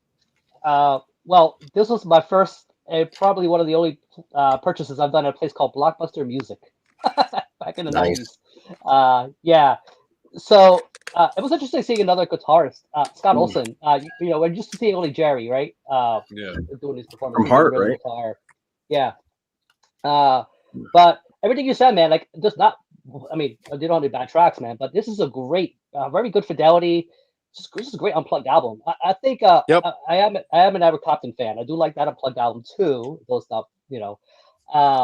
But man, it just shows you like the MTV Unplugged series. You know, although I won't say they were all great, but it shows you that how good of a performance. Lane Staley, despite his weathered condition, still put on a hell of a performance. Yes. That's a testament to his overall talent. Yeah, I mean, I just could only imagine what the other band members were going through at the time, man. But yet they still had to show up and do their thing, despite the world kind of crumbling apart around them. Especially Lane. But it also, just to mention, it's a great photography. I'm looking at just stylized so well. You know, consider how old this is. It's just a great release overall. I agree. That I could say about this. Yeah, I mean, that's my take. I still spin it regularly. As a matter of fact, it's not like a regular compilation where, like, you know, you can kind of just put on the track that you like. I look at this as a different variant that I enjoy. Yeah. Like I'll listen to, you know, Angry Chair or something like that, and I'll actually listen to it as if it was a different song, just a whole different take. I just enjoy it, you know, as a whole different, like a different kind of song, just because of the way it's recorded, the fidelity, everything's different than the albums. I love it for different reasons. Oh, got all kind of noise there. Sorry. Whoa. You good? Hello? Are you an alien? Yeah. What the? I don't know. Fuck? Yeah, your audio's kind of. Whoa! What is happening? Feels like crispy. Are you crunching his peanuts? What is going on? Is it a police scanner? It's a little robotic. No, I think it's just a internet glitch. Man, something picked up something, man. It must be my internet fine, signal. It's gone now. Nick, you gotta here, guys. I just want to throw this out at you. We're gonna have to move it a little bit quicker now. And I apologize. It's on me because I always yak. But we're gonna throw a quick thought on this. We're gonna throw each a quick thought on Music Bank. Nothing safe. For Jake's sake, we're gonna talk about Nothing Safe for 2 seconds. So go ahead and give me your take, Nick, on Unplugged very quickly. I actually don't own this one. I didn't want to say goodbye to Alice in Chains. I knew it was the end. I actually watched the live performance on MTV when that premiered, and the entire time it was just kind of hard to watch because Lane just being right up there up front, just like, dude, you're literally dying right in front of us. Which is fucking ballsy of that guy, man. That was ballsy of that guy because. But I mean, difficult. That was brave. That was very brave, man. There was a problematic production. Not only did Jerry Cantrell have like food poisoning, they had to change around the lighting because Lane dyed his hair pink or purple or whatever it was, and it was getting like a weird refraction. But I mean, the performance, it pretty much speaks for itself. Down the Hall is the big one for me, but Over Now, I think Over Now, that one I almost prefer more than the studio one. Yeah. It's just, I usually don't get live performances, and maybe one day I might pick this one up, but I don't know. That one's always been kind of difficult for me because I watched it, and that memory is, unfortunately, is burned into my memory. I got it. You know, I get you. Music. Yep, I get you. And you know what, though? Of all the MTV Unplugged, it's the only one to own, in my opinion. Yeah, it's the only one. It's that good, and yes, it's tough, but it's that good, and it's that worthwhile having. I only have a quick thought on it. sad, painful, but beautiful, because that was a band of 4 guys that did love each other, but they didn't know how to help one guy who was fading away. They couldn't save that one guy. They couldn't save him, man. And you know, I've never known an addict in my life. In other words, somebody that was dying of their disease, but I've known plenty of people that had addiction or dependence issues, including myself. And you can't save them unless they want to be saved. Yep. You can't. So I don't want to get heavy into this. We're going to talk about it real quick here. Nothing wrong with weed. Dude, I don't have any issues with weed. I think you can become addicted to weed in a different way, like psychologically, but physically, no. And I've used it from time to time. It's been a couple years. I have nothing wrong with it. And my talk about pills had nothing to do with weed. So please don't misconstrue that, Stoned. Pills are fucking dangerous, and a lot of doctors are legal fucking drug dealers. So that's all I'm going to say on that. Last album with Lane, yeah, man.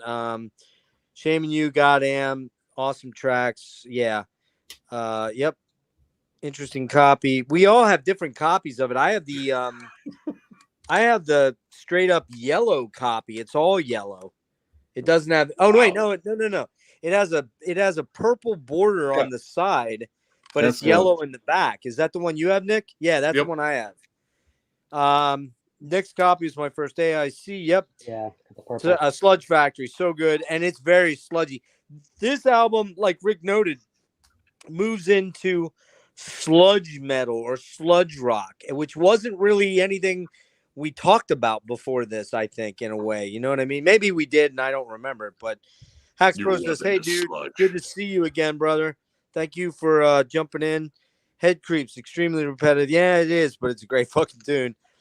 Hax Process says his favorite album, self-titled, so dark and depressing. Yeah, it's not mine, dude. Dirt can't be replaced, and Facelift right there, and Jar next. And this is probably my least favorite of the Lane, but there's a lot of killer tunes on it. Over Now, yeah, man, killer fucking song. I think Kellen, are you telling the truth, or are you just joking, man? I've never known Kellen to lie, so it's got to be true. Listen, Nick has heard my voice Brian has heard my voice a couple of times. I've even done some fucking War Dane that he's heard. Remember? And Hunger Strike. Hunger Strike, when I was in better voice than I am now. What was your honest opinion of that, Brian? Don't fucking bullshit me. Tell me straight up. Yeah, no, it's especially like at that time, you know, you weren't feeling that great, and you were probably laying down. So you were. I was laying down. You see that? I was like, gosh, that's amazing. Yeah, I'm sure, you know, perfectly healthy. You had a great. Yeah, great I mean, voice. Anybody who could do a good "I don't mind stealing bread." I mean, yeah, man, respect. Wait, what'd you say, Rick? I don't mind stealing bread. Anybody who could do a good "I don't mind stealing bread from the mouths of decadent. Anyways, you got a great Jarl. You've got a great Jarl. That's what I'll say. All right, Damage Incorporated. Maybe we'll do that. I gotta get to know you first. No offense. I don't just invite anybody on these streams. These guys right here. I've done that before, and it doesn't work out. Yeah, these guys right here are my. Yeah, we tried that. I'd have to get to know you first on like a general stream. These guys right here are my fucking bros. So maybe the after. You don't change. AIC Unplugged, yeah, man, killer. You're gonna talk about Jerry Cantrell and Danzig. No, I'm not. Sorry. Jerry played on Danzig, Black Acid. Okay. Well, there you go. Brian just talked about it. Temple Dog, Your Savior. Killer song. Dude, there is not a fucking mediocre, semi-mediocre track on Temple the Dog. Anyways, apparently Lane was literally starting to... Yeah, he was. He was sick, man. Killer is Me is killer, absolutely. That's why we get right up as soon as we... I don't know what that means. Yeah, he had sunglasses. Yeah, he was, man. He was sick. That was kind of his wardrobe. Gloves. Yeah. Killer... How Code Orange Recreate. I don't know that. I don't know that cover. Sorry, man. Nirvana. I don't know. I don't want to hear Nirvana covers, man. I barely like Nirvana themselves. So, third favorite, got it. Inez with Metallica. No. That's right. Friends don't let. Yeah, right. After they came out with Load and Reload, that was hilarious. Yeah, their hair is when Don't talk worried. GQ Lots of drug full. There's a joint happiness there. I'm not sure what that means. Sorry, James. Yeah. I think you're more drunk than I am. All truth. Yeah. You have. Thank you, Phil. I appreciate that. It's not weird. He's not wrong. Oh, I missed the last part. Yeah, I was gonna say, like, wait, did you miss the cherry on top there? Phil, you weren't supposed to tell anybody about the dick pics, man. Stop. Anyways, what kind of tall boy is he's not tall, he's shorter than all of us. I think he's not that matters. I love Rick, man. I love that motherfucker like a brother. I think he's I'm a very Danny DeVito, man. Very Danny DeVito. Tommy Victor. I don't know what you mean by Tommy Victor. I know he played on that Danzig Black Acid Evil. Oh, okay. He was on Prong too, right? Yeah. Yep. All right. Good looking out. Phil, you're starting to freak me out, bro. All right. Really? No, I am hetero. It. I'm just saying. Not that there's anything wrong with any other sexual proclivity, but I am hetero. I'm just saying. All right. So, we're getting on to the next thing, which I believe would be the Jerry Cantrell solo album, Sir, which I did not listen to, but I know both of them pretty hard. So give us that. Boggy Depot. I want to pull this out so I don't get the glare. March 31st, 1988, correct? April 7th, 1998. 98. All right. 98. All right, I mean, for me, this really solidified Jerry as his own deal. Yeah, I mean, he has his own sound, and it's like Alice. It's kind of like when that lawsuit went on with CCR and the lead singer. I mean, he just sounds like it. It's his sound, and he did all the vocals on this. Sean Kinney plays drums on it. The first track, Dick Eye. That song fucking rules. Like, I could listen to that all over. I know the first single was Cut You In. It's a good track. It's not my favorite or anything. But my God, like, there's so many great songs on here. Settling Down, My Song, Breaks My Back, all of it. It's just, this is phenomenal. This is what I wanted with Alice in Chains, the self-titled. This is what I wanted.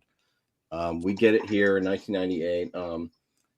There's a lot of heaviness. There's a lot of somber stuff. Obviously, he was going through, like, not knowing if his band was going to get back together.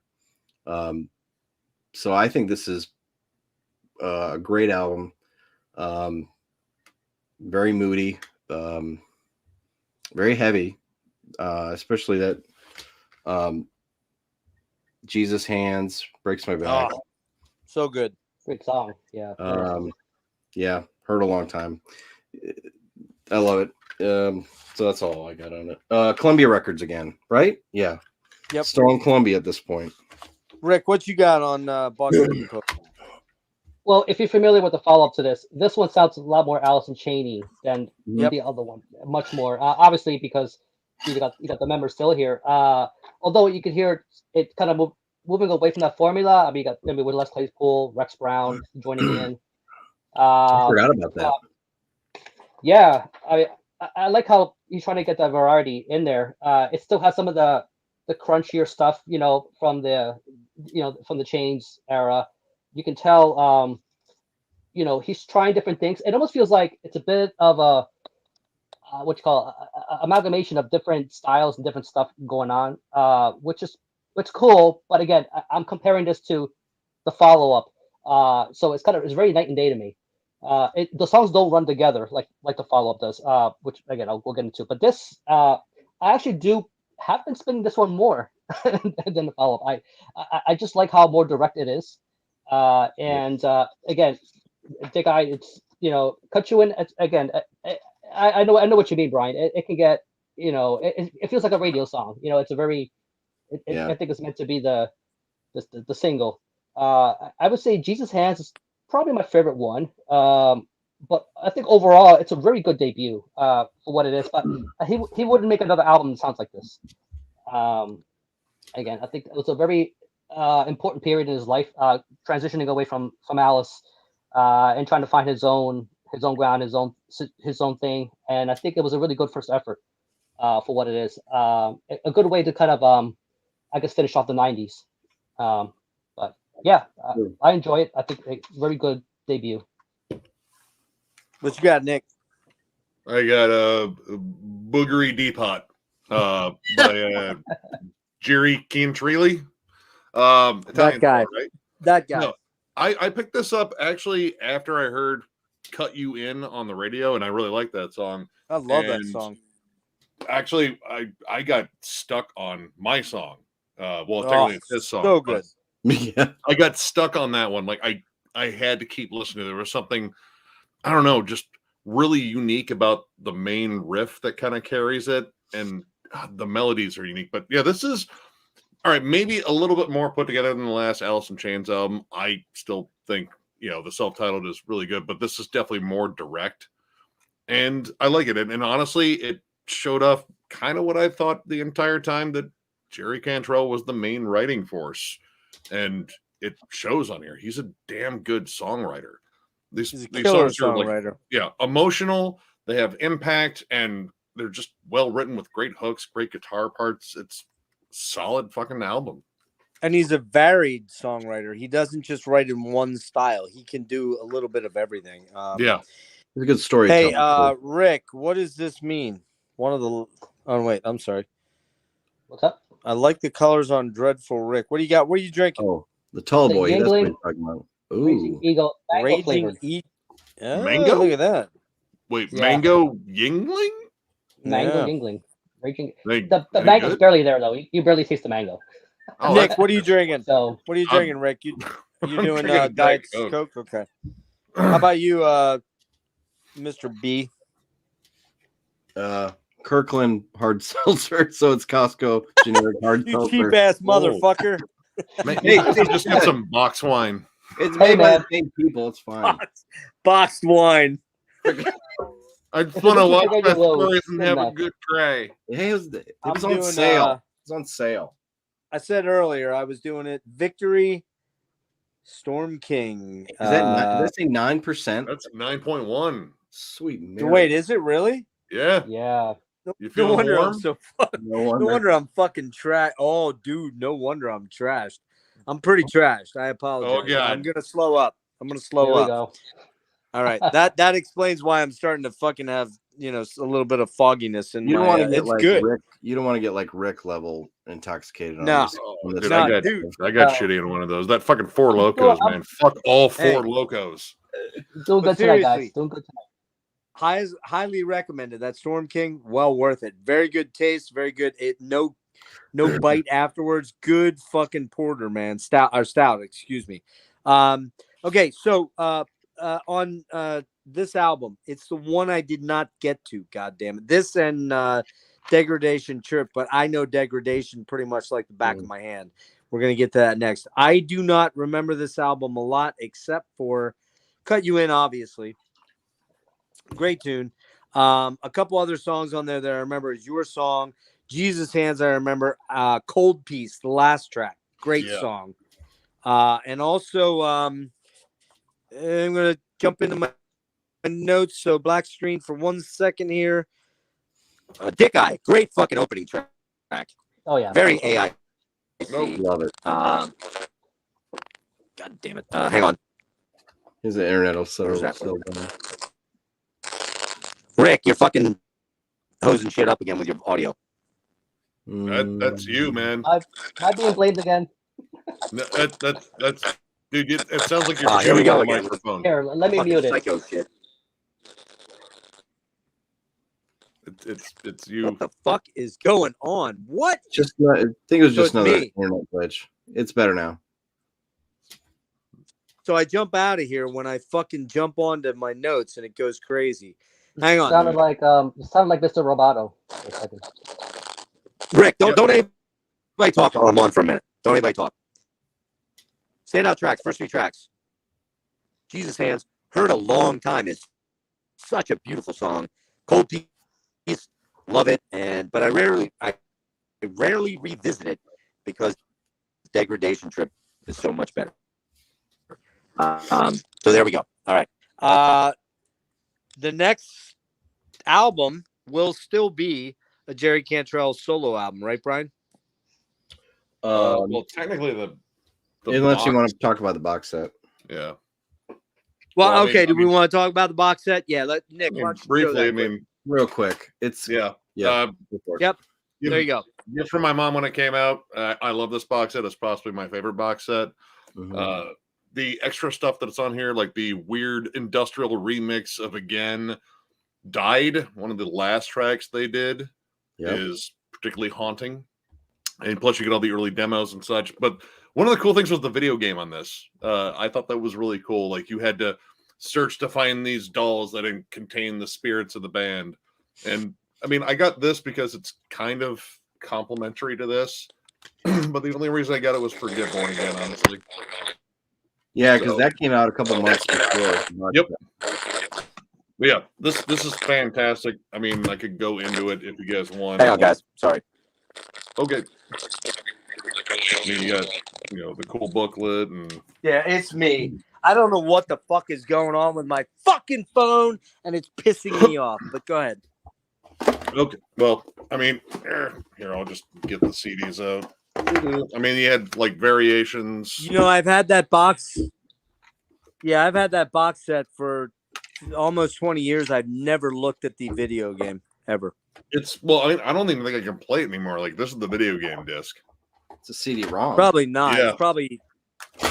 It's so goddamn dated. I don't think I can actually play it anymore. But Yeah, it was fun when I could QuickTime. play it. Yeah, it's QuickTime. I You think. need Windows 98, but it's probably just going to crash on you. I need to go back in time. That's pretty much it. But yeah, I got this because it was kind of the complimentary piece, but I mostly just wanted Get Born Again. Get Born Again. Yep. But Get Born Again, and also you got to mention it has the demo for We Die Young, which is considerably different. It's not majorly different, but you can definitely hear it on the chorus. You can hear the difference. I mean, real quick. I was going to say I also didn't have the Last Action Hero soundtrack, and that actually has "What the Hell Have I" and a Little Bitter. Yeah, good song. A little bitter, yeah. Little Bitter. That's right. Ripper, dude. Yeah. I mean, for me, Music Bank, I have it. I couldn't find it anywhere. It's packed away. The last two tracks, Get Born Again, Died. Died and Get Born Again and Died. The last two tracks that Lane ever recorded with the band. It was on his birthday, actually. He came into the studio about 3 a.m.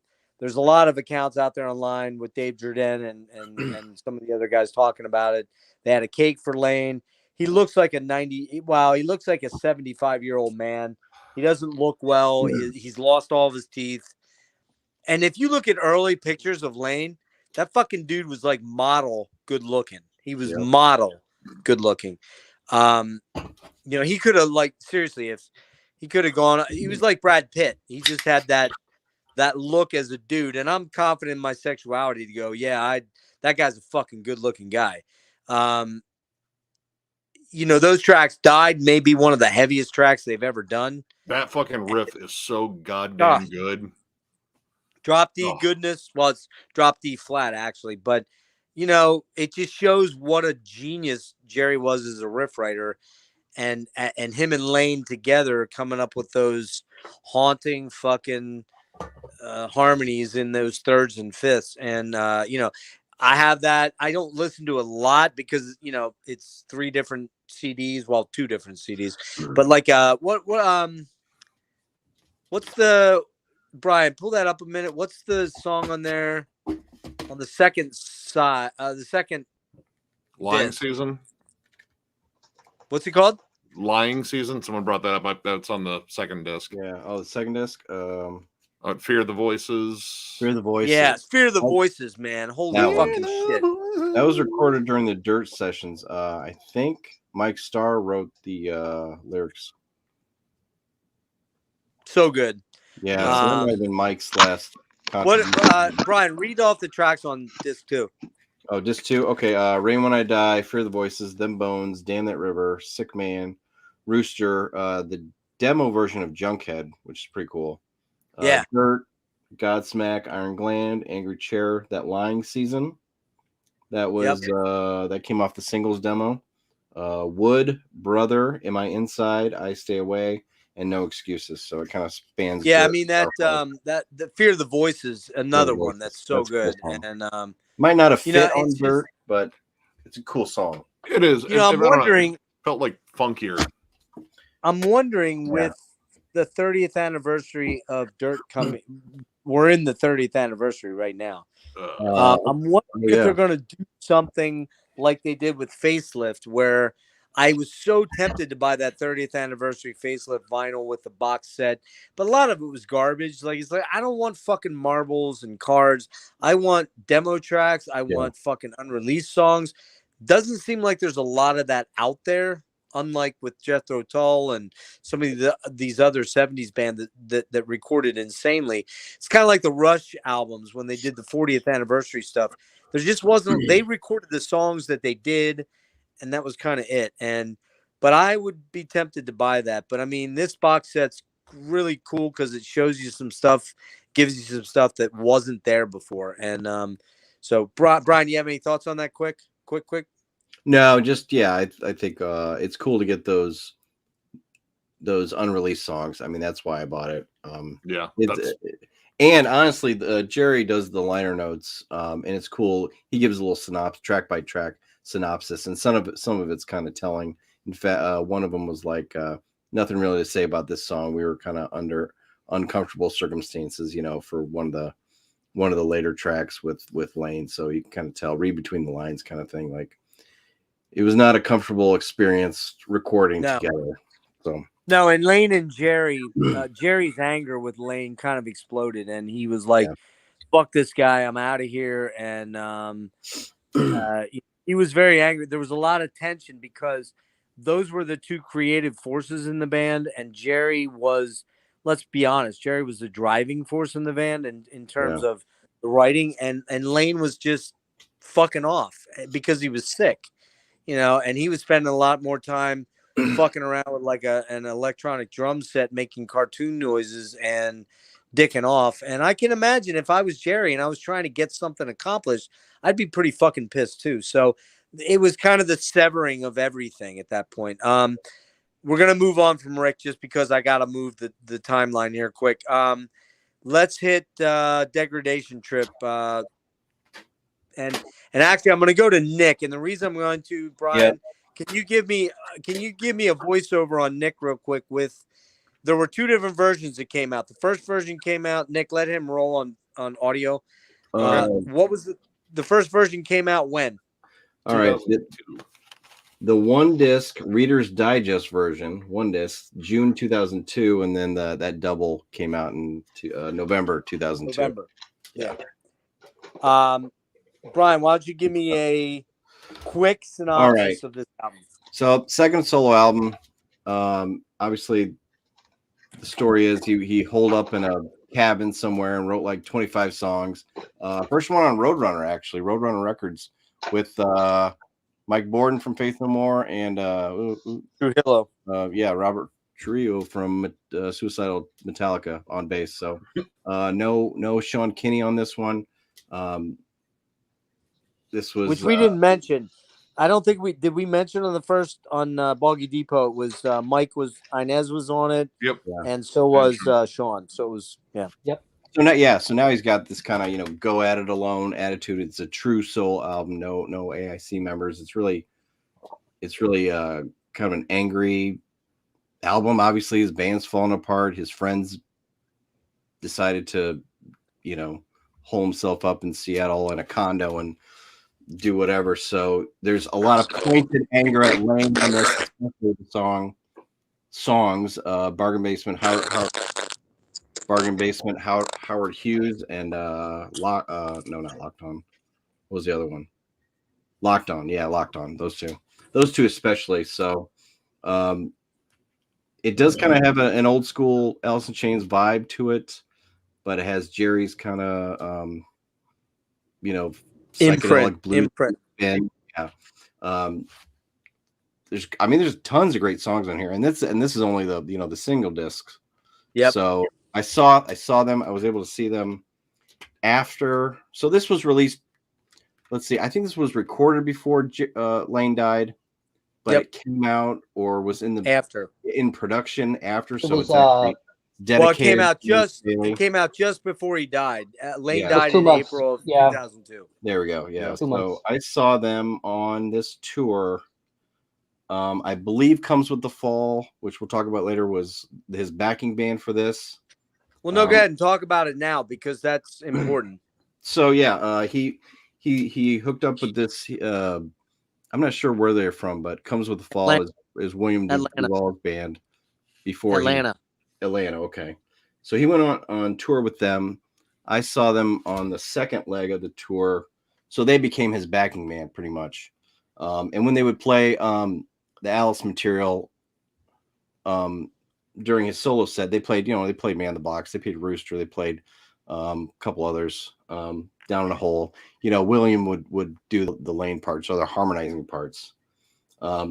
So the show I went to was October 30th, 2002, at this place called the Madison in Peoria.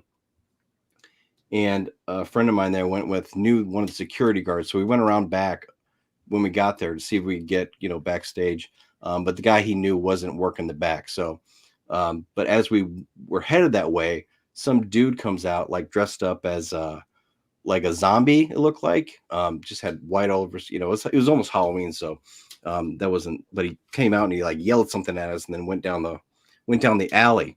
And so we go in. I think there was an opener, and then Jerry comes on. And it's him. He was the dude. He's like dressed up as dead Elvis. Awesome. He had come out maybe to go to the bus or whatever. And we were right there, but didn't recognize him. So we came this close to meet him. That's so cool. Cool. That was great. It was a gret show. It was the first. I'd never seen Alice in Chains with Lane. So this was the first time I had seen or heard those songs live. So this is a great album, but I do not have that double disc set. So I'm a little jealous of that. You got to get that fucking thing because it's well worth having. Rick, what you got on it real quick? We got to move a little bit quicker. First of all, I got the vinyl. Oh, nice. For God's sake. I just want to freak people out. Bastard. I just want to freak everybody out with this. When they come over, I hang them on the wall. What the fuck's going on there? I don't know. It's like nails on a chalkboard. Awesome. There's a big picture of the guys. This guy would go on the joint band no one heard of. I don't know who the hell they are. Yep. So nobody's heard of him. So fucking great drummer. Like it really comes through. It really shines. I think that I really had issues with Roadrunner. It wasn't the best relationship. I think it was a one and done. Yeah. But yeah, really cool insert. I mean, everything you said about it. I think that this is the insert it came with. So I'm not sure if it's supposed to be. I guess it's like this. I don't know. The songwriting is better. There's a lot more maturity to this. It doesn't sound like it's a bunch of songs just kind of thrown together like Boggy Depot was. So there's definitely more cohesiveness, I think, with this. Admittedly, I don't spin it as much as I do Boggy Depot. Though I've had Boggy Depot longer than I've had this. I don't have the Degradation Chip 2, but according to what you guys are saying, I guess I should pick it up. Is that a pain in the ass to find? I don't see it around. I don't see it in the wild. Yeah, I think it's. Well, I don't know if there's a vinyl version of it. There probably is, but I don't know. But the CD version is not easy. Yeah, the CD version is not easy to find. And I can't remember why. I mean, I had the original OG single version, and then I saw the second version. I loved it so much that I'm like, well, it's got to be twice as good. And you know what? It's not twice as good. It's 10 times better. Really? Yeah, because he wrote it all at the same time. Degradation Chip was supposed to be the fucking label. They had an issue with that, right? So then they wanted to connect it. And on the double version, they don't just duplicate the first album on the first disc. They mix the tracks up a little bit, like to his original running order. It's I'm telling you straight up, man. The first version is very good. The second version fucking blows the first version away. Okay, that's a definitive version, I guess you could say. Yeah, if I would have recommended somebody, man, like Psychotic Break, like the first two songs I love, man. I love Spider Bite. It's just, again, the way everything runs together, I think it's a lot more cohesive. I love the way it flows. just overall. So, Angel All right, Eyes. Nick, what you got, man? I got Amazing. the coveted Oh, yeah. 2-disc degradation tips, So do volume I. 1 and 2. And I agree with Jeff. With the second disc in there of more material, it gets even darker than it already was because you can feel the personal bite to it. Angel Eyes has such a wonderful fucking chorus. Even the verses, everything about that song is just hook after fucking hook. Yep. But I mean, Anger Rising was a good single too. Oh, so good. Dying Inside, What It Takes. Everything on this is it kind of has like the dirt like sort of darkness to it. Yep. And let's talk about one thing here. There are several songs on there. The Pig Charmer. Pig Charmer, yep. That is a direct fuck you to Lane right there. He fucking is angry on that song. It's a direct fuck you, man. You fucking ruined everything. Pro False Idol. Oh. God, I mean, it's been a while since I've jammed this, but it's amazing how, like, as soon as I picked it up and just like, oh, wow, dude. You know, as soon as I felt it again, I was like, this was a dark listen. Like, this was one that, like, man, I want to put this on, but I'm actually in a good mood. And I don't want to ruin it because this is a very steeped in negativity album. But it's great. Like, honestly, I think it's his most inspired writing. Especially when you start off with Psychotic Break. I mean, that's not a good. This is how it begins. Psychotic Break is just so fucking epic, man. Yeah. It's so epic. That chorus feels like a psychotic break coming down. And the bluesiness that is all over here. It's sure. I don't like I said, it's just a dark, dreary album. And I don't know which album cover is worse because that hand sliding under this skin is almost as disturbing as the guitar strings and the I don't like either one. You know, actually I love if it, man. Look back, people out. If you look back at 1999's Frontline Assembly Implode and Dave McKean, with the bug arm is that's right out of that fucking it's right out of that style of artwork. Same color scheme too, kind of. You know, I don't have the album on me because I couldn't find it. I own the double disc version and the single disc version. Absolutely a top 10 fucking album for me. No doubt, no question, no reticence from me from saying that. It's dark, it's nasty, it's angry, it's bitter, it's fucking. There are several songs on there that are a fuck you directly to Lane, but there are some upbeat songs like the final song. What's the final song on there, Nick? Help 32 on the 2-disc one? No, the other. Gone. She was my I hate to do this. Somebody read out off some songs for me so I can comment on them quick. Bargain Basement Howard Hughes. Mother Spinning in Her Grave. That's a good one. No, That's a good one. Start with the first out. Let Nick go. All right. Well, Psychotic Break, Bargain Basement, Howard Hughes. Great song. Owned is so good. Angel Eyes is my personal favorite. Solitude.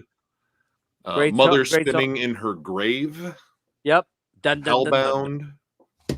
Hellbound. Yeah. Hold on. Hellbound. Hold on. We gotta stop. Right there. Hellbound is so fucking epic, dude.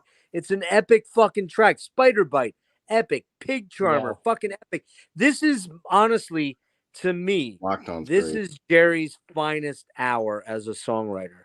There is so much good shit on here. And you talk about shit like Psychotic Break, you know, that chorus. Jesus fucking Christ, man. And it's drony and it's repetitive, but you can't get it out of your fucking head. What's the last track, disc 2, Nick? Give me some songs on there. Castaway, Chemical Tribe. Great song. It Takes. Chemical Tribe. Dying Inside, I do like that one. Great song. Siddhartha. Hurts, Don't It? I don't remember that one. She Was My Girl. Good song. Pig Charmer. Killer. Anger Rising. That was a nice single. Dude, Anger Rising is so goddamn good. Go ahead. SOS. One of the best ones. Shit on a Shingle. So good. I mean, I used to eat it as a kid. Give It a Name. Is that Spam? Great song. Yep. Thanks Anyway. I don't remember that one. And 3132. I don't remember that. What was the last 3 tracks on the first side of the D1-2? Feel the Void, Locked On, and Gone. Locked On's pretty good. Gone. Oh my God. So many. Yeah. Dude, too many fucking killer tracks. We have an esteemed colleague joining us, Mr. Eric Bauer, from Seattle. I would have loved to have had on this show, but he's stepping away from YouTube, kind of, sort of. Eric, man, this fucking album is a fucking goddamn gem. It's unreal, and it's unreal. Anyways, I'm gonna hit some of the comments real quick, and then we're gonna finish up the last 3 albums with the new version of Alice. Yeah. We got AIC Unplugged. Gotcha. Let's see, what do we got here? I like the colors. Oh, we already did that. Just audio is weird. Sorry, guys. Honestly, glitchy audio. Yeah, I apologize for using the phone. It's been a fucking clusterfuck tonight on the phone. What's up, dude? Lying Season banger. Lane was way hotter than Brad. I agree. Well, I don't know. They're both good-looking dudes. I wouldn't fuck them. I wouldn't get fucked by either of them, but they're good-looking dudes. I don't own the box set. Okay, high definite. There he is, Mr. Eric Bauer. That's crazy, dude. Like, that is fucking crazy that you were that close to that situation, and just a bummer. Just a fucking bummer, big time. Madison Theater in Peoria. We're talking about you seeing Jerry there. Yeah. Mike Borden, kick-ass drummer, agree. No shit, I saw. Okay. Oh, we got that guy back and forth. Ooh, get rid of that guy. Okay. Doug Fayu. I was there for the Mudvayne show. Well, I'm sorry for that, for you. What's up, Eric? Okay, Seattle used to be a small place. Yeah, man. I mean, I've never been there. It's the one city in the country I'd love to come to. Hint, Eric. If you ever want to have me out, I'll crash there for a weekend. We'll go record shopping. If I live long enough, that is. But we got that's okay. Maybe having owned is so good. Too many, just too many. Okay, so yeah, so I dig AC. Hey, I love AIC 2.02. It's not the same as Lane. I'm not gonna lie. I'm not gonna be that guy. But I also I was not one of those guys that said, fuck, man, Cantrell, what's he doing? It's his solo band. No, totally disagree. We're going to get into that quick. Yep. And we're going to try to go there. We're going to have to hurry, guys, because I'm running out of time. And we got about... Yeah. So, yeah. Go ahead. What? Next album. So what we had here was Lane dies in April of 2002. Yeah. Mike Starr dies in 2011. And what we have in between is that there is a tsunami benefit that is played in LA, I believe. And at that point, what ends up happening is that Jerry decides to invite a guy named William DuVall from Comes With the Fall that backed his band up on his solo jaunts for a Degradation Trip, invites him in to sing with him on the Alice material that they do. And eventually what ends up happening is they invite William to become, they invite William to, come on, get off of there, man. They invite William to become the lead singer or co-lead singer with Jerry in the new formation of Alice in Chains. So go ahead, man. All right. So we are now entering the DuVall era. Lane was irreplaceable, but they were able to find a singer musician that could perform the old stuff live while still kind of maintaining that trademark AIC sound going forward. He's definitely not a Lane clone. He has his own unique voice, which is similar enough to complement Jerry, and together they make it work. And it's pretty close, though. It's pretty close. Yeah, I mean, I've seen him live a couple times. You've seen him live, and I have too. It's close. So this starts off with All Secrets Known.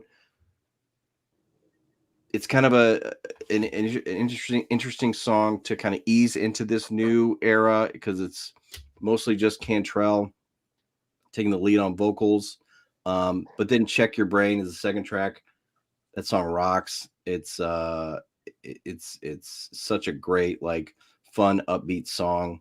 And then one of my favorites from the album, Last of My Kind. Hell yeah. DuVall taking the lead on that, showing kind of what a unique voice he has.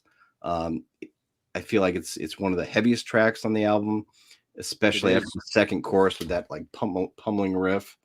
Your Decision is a cool song. I think they made a video for that.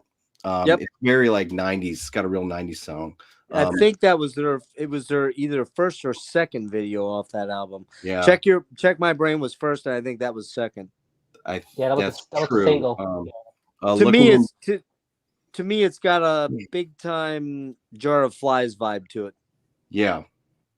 A Looking in View, kind of a classic. I like A Looking in View. So good. I think good. Acid Bubble's kind of a dark, moody track, lots of intense emotions. Lesson Learned. Lesson Learned and Take Her Out Tonight. Very more in key with like Jerry's solo stuff.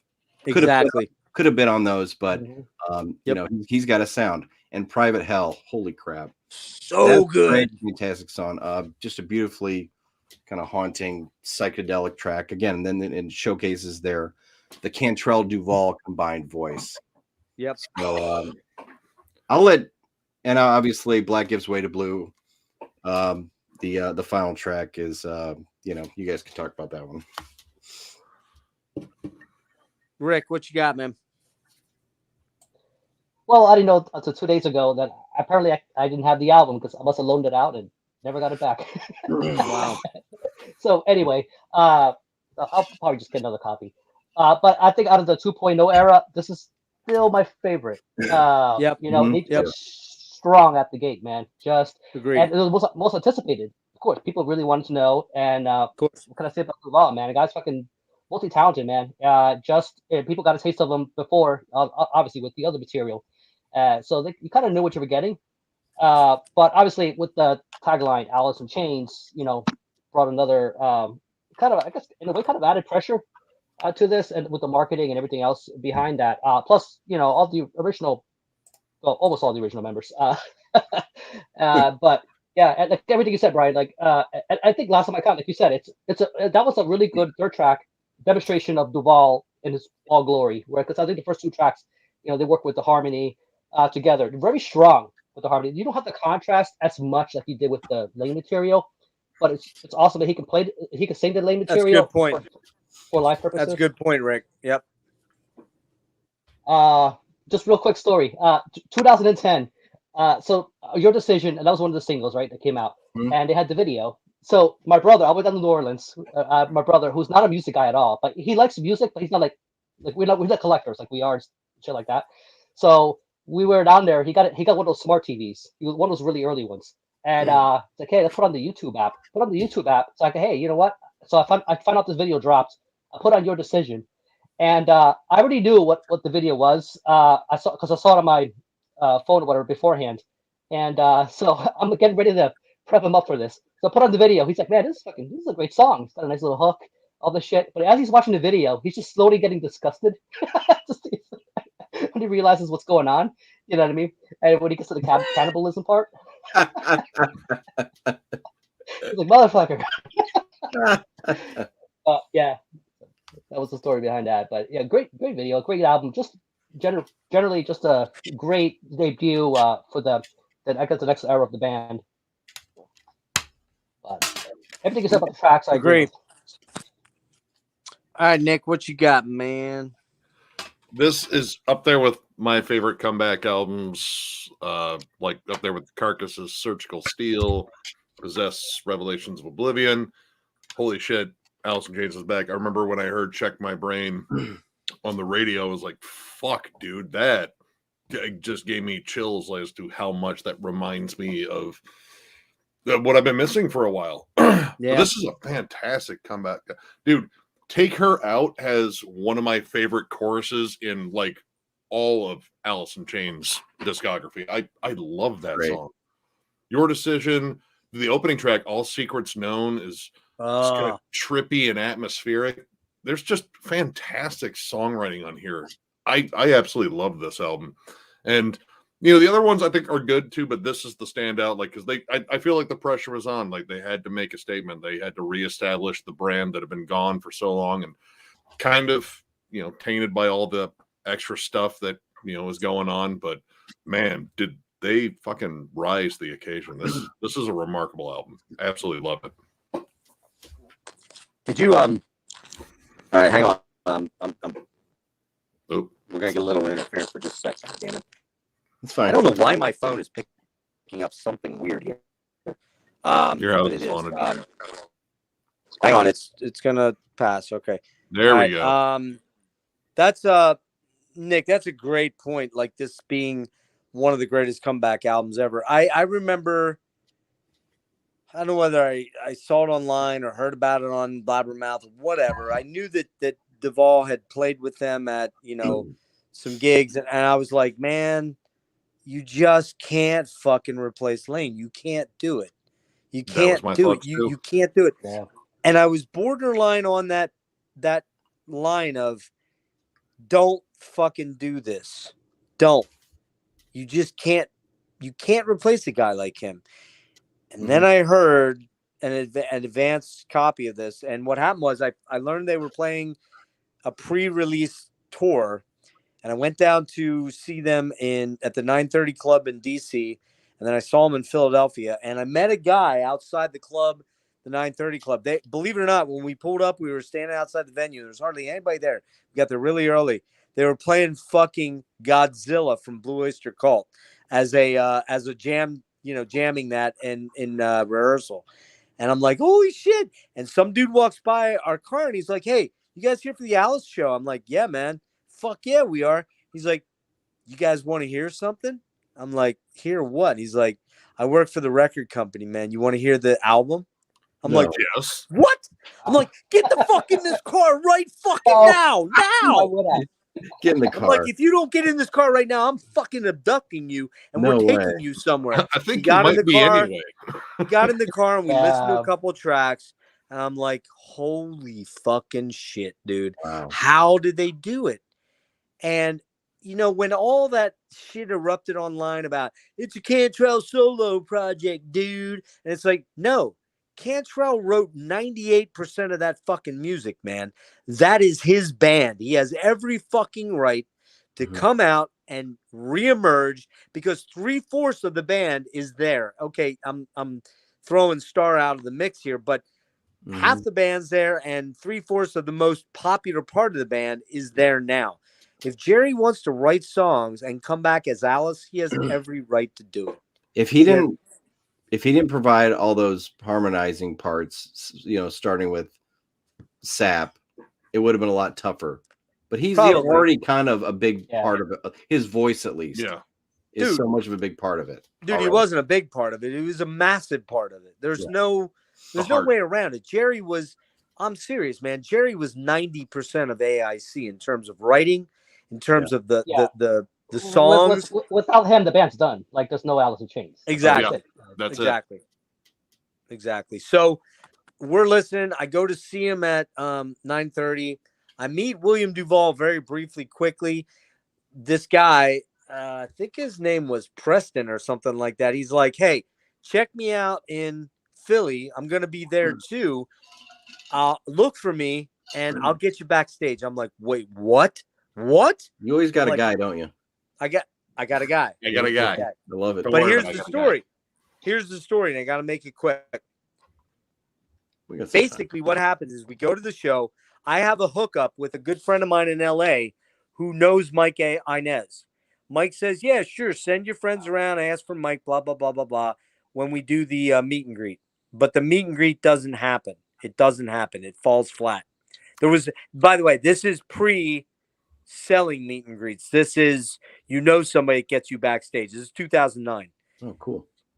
I'm fucking bummed, like, unbelievably. It's me, my friend John Comiskey, and my kid Tristan, and we're walking around. And we're just like, I just get the text or whatever it was on my flip phone back then, probably, and I'm like, God damn it, there's no meet and greet happening. We go to the show.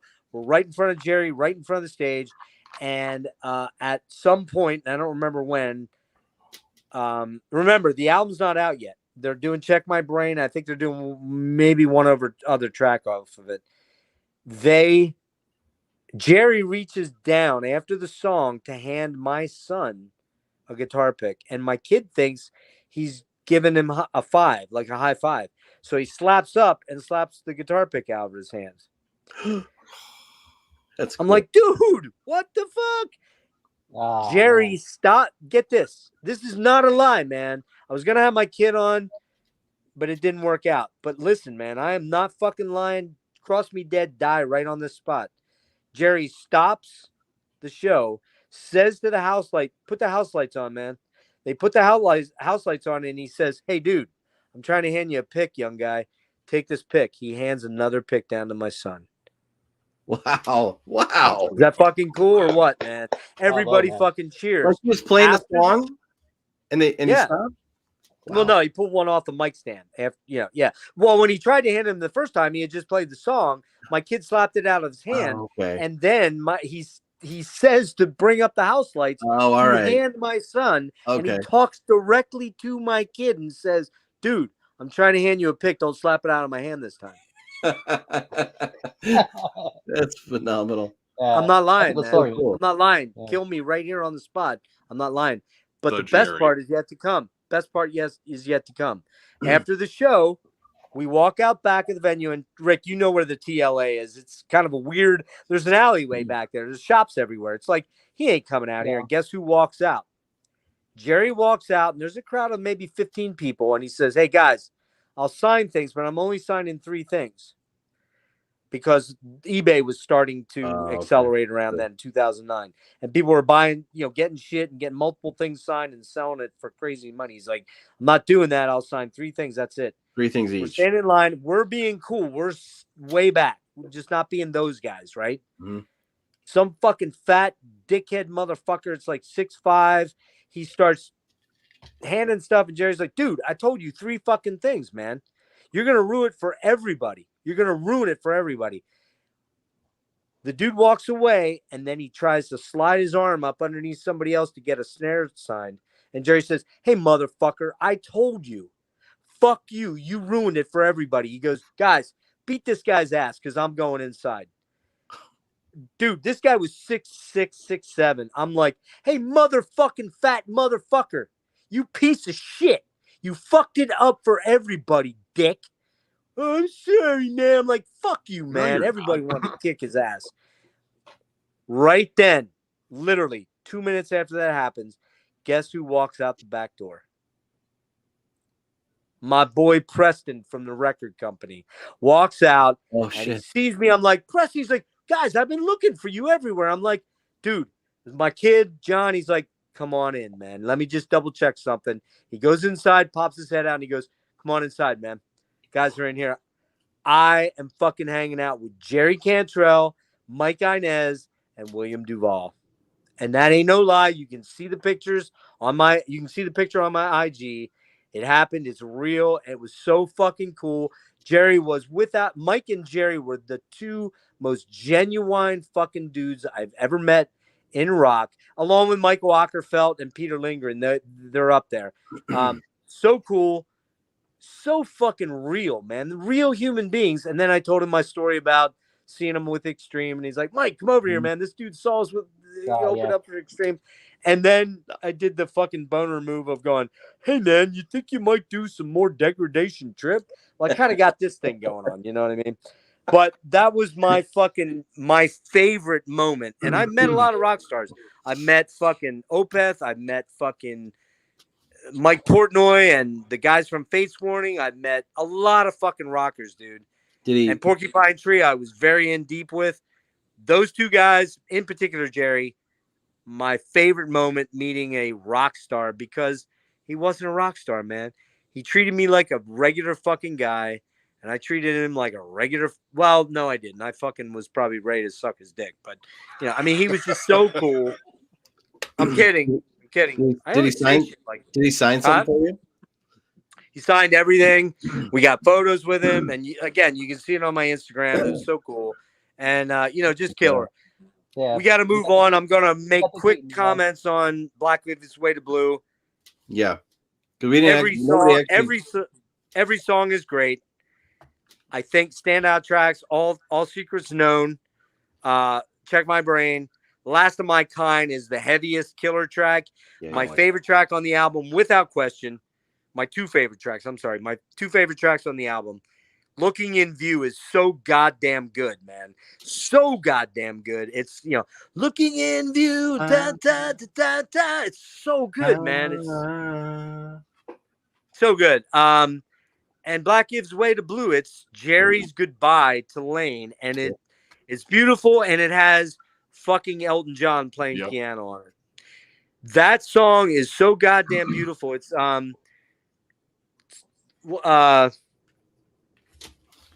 tomorrow, haunted by your ghost.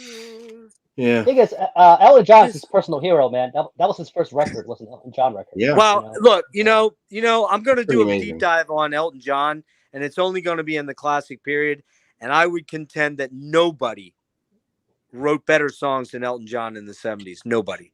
The song Madman Across the Water, nobody can touch that track. But that's a whole different subject for another time. Let's get to the next album, Brian, please.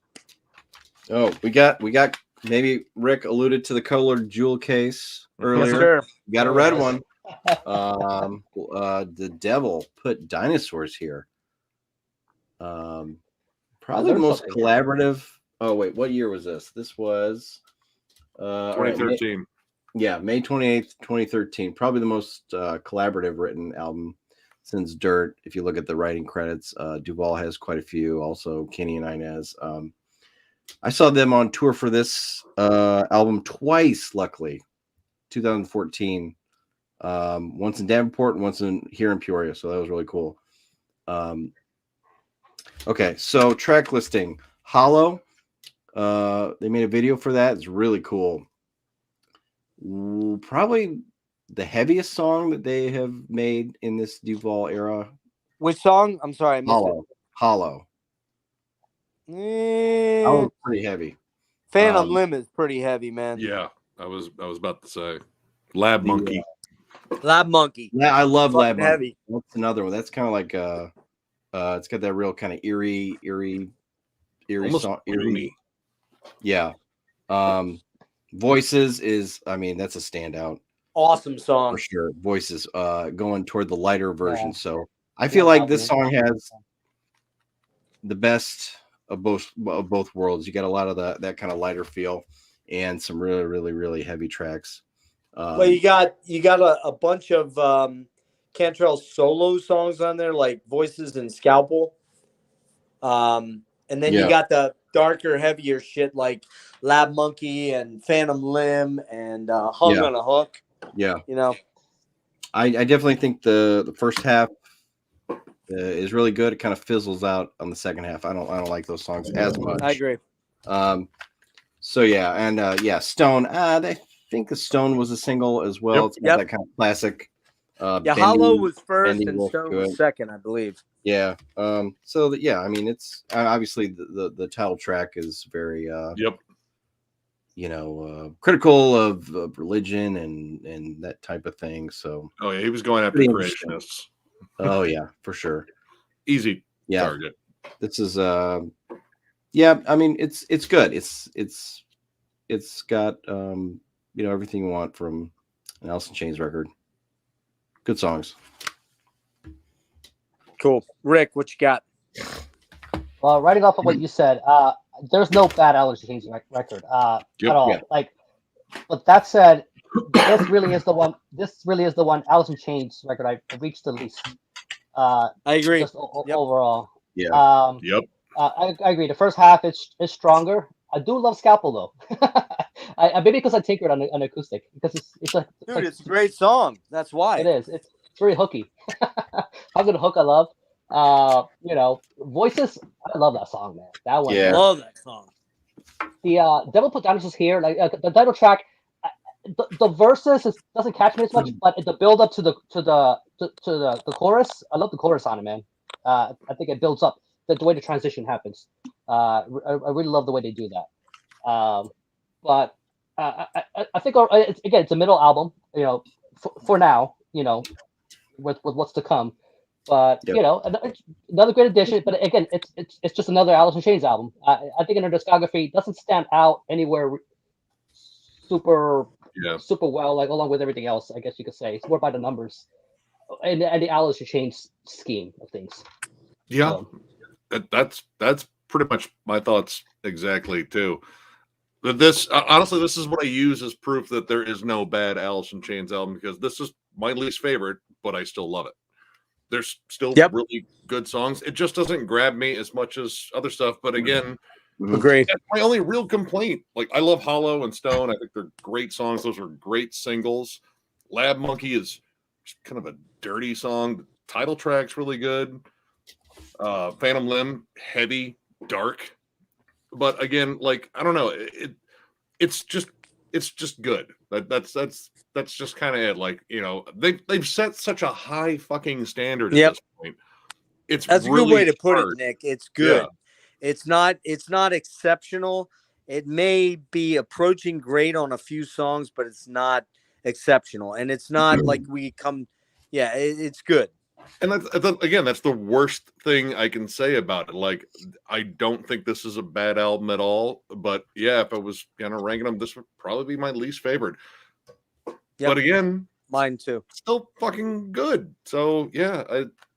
We'll hit some comments quick, and then we'll wrap up with final album. All Secrets Known, the closest it got to the old sound. I don't know, man. I think A Looking in View is more like the old sound personally, but I love that song. Great songs. The Modern Alice, Black Kids Way to Abuse, my favorite. Oh, that's Hacks. Hacks is here.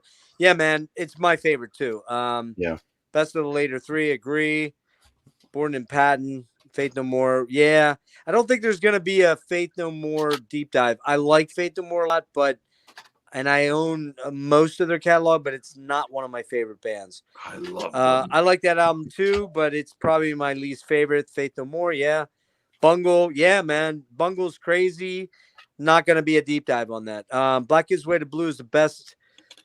Yeah, man. I agree. And Nick brought up Surgical Steel.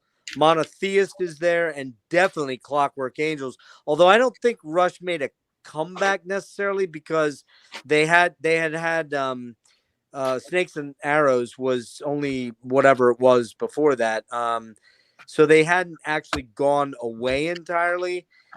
Really, Vapor Trails was their comeback because Neil was gone for a long time. And Vapor Trails, well, you got to go Hacks Process. You got to watch my deep dive on Rush, because we get into a 5-hour conversation on them. Bungle, yes. You know what? I didn't even check that out. I just wasn't that interested. Dude. Private Help, great song. Oh, phenomenal. Monotheist, agree, it's killer. Bungo, Disco Volant, weird fucking album. Yeah.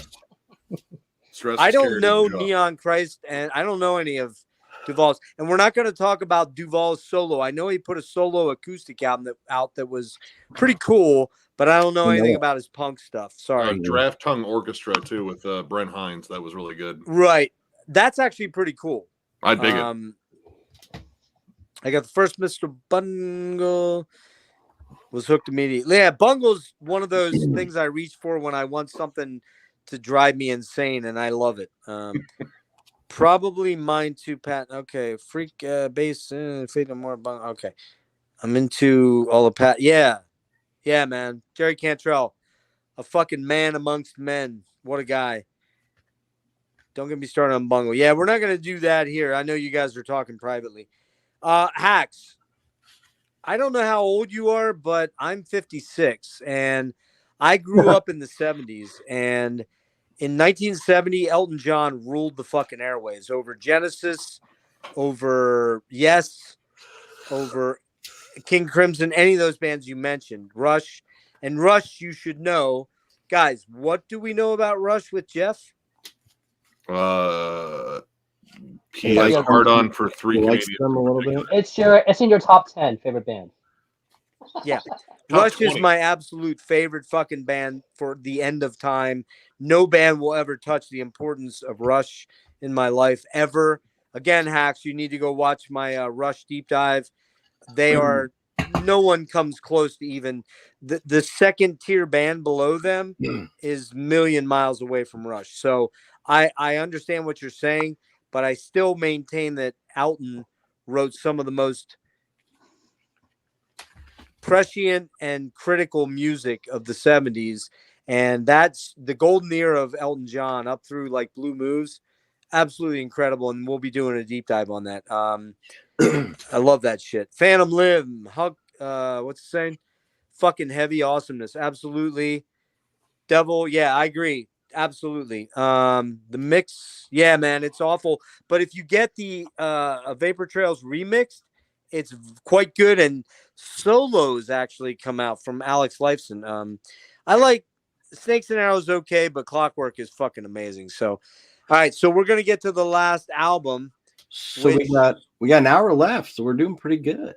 Yeah. I gotta move because I'm gonna, and I should mention to everybody, we're gonna jump onto some of us. I don't know if Nick's jumping or who's jumping. I'm gonna jump on in a bit after for the after show, but we're going over to Rick's channel because I'm running out of hours on my I only have 5 hours left on my StreamYard until they renew on Monday.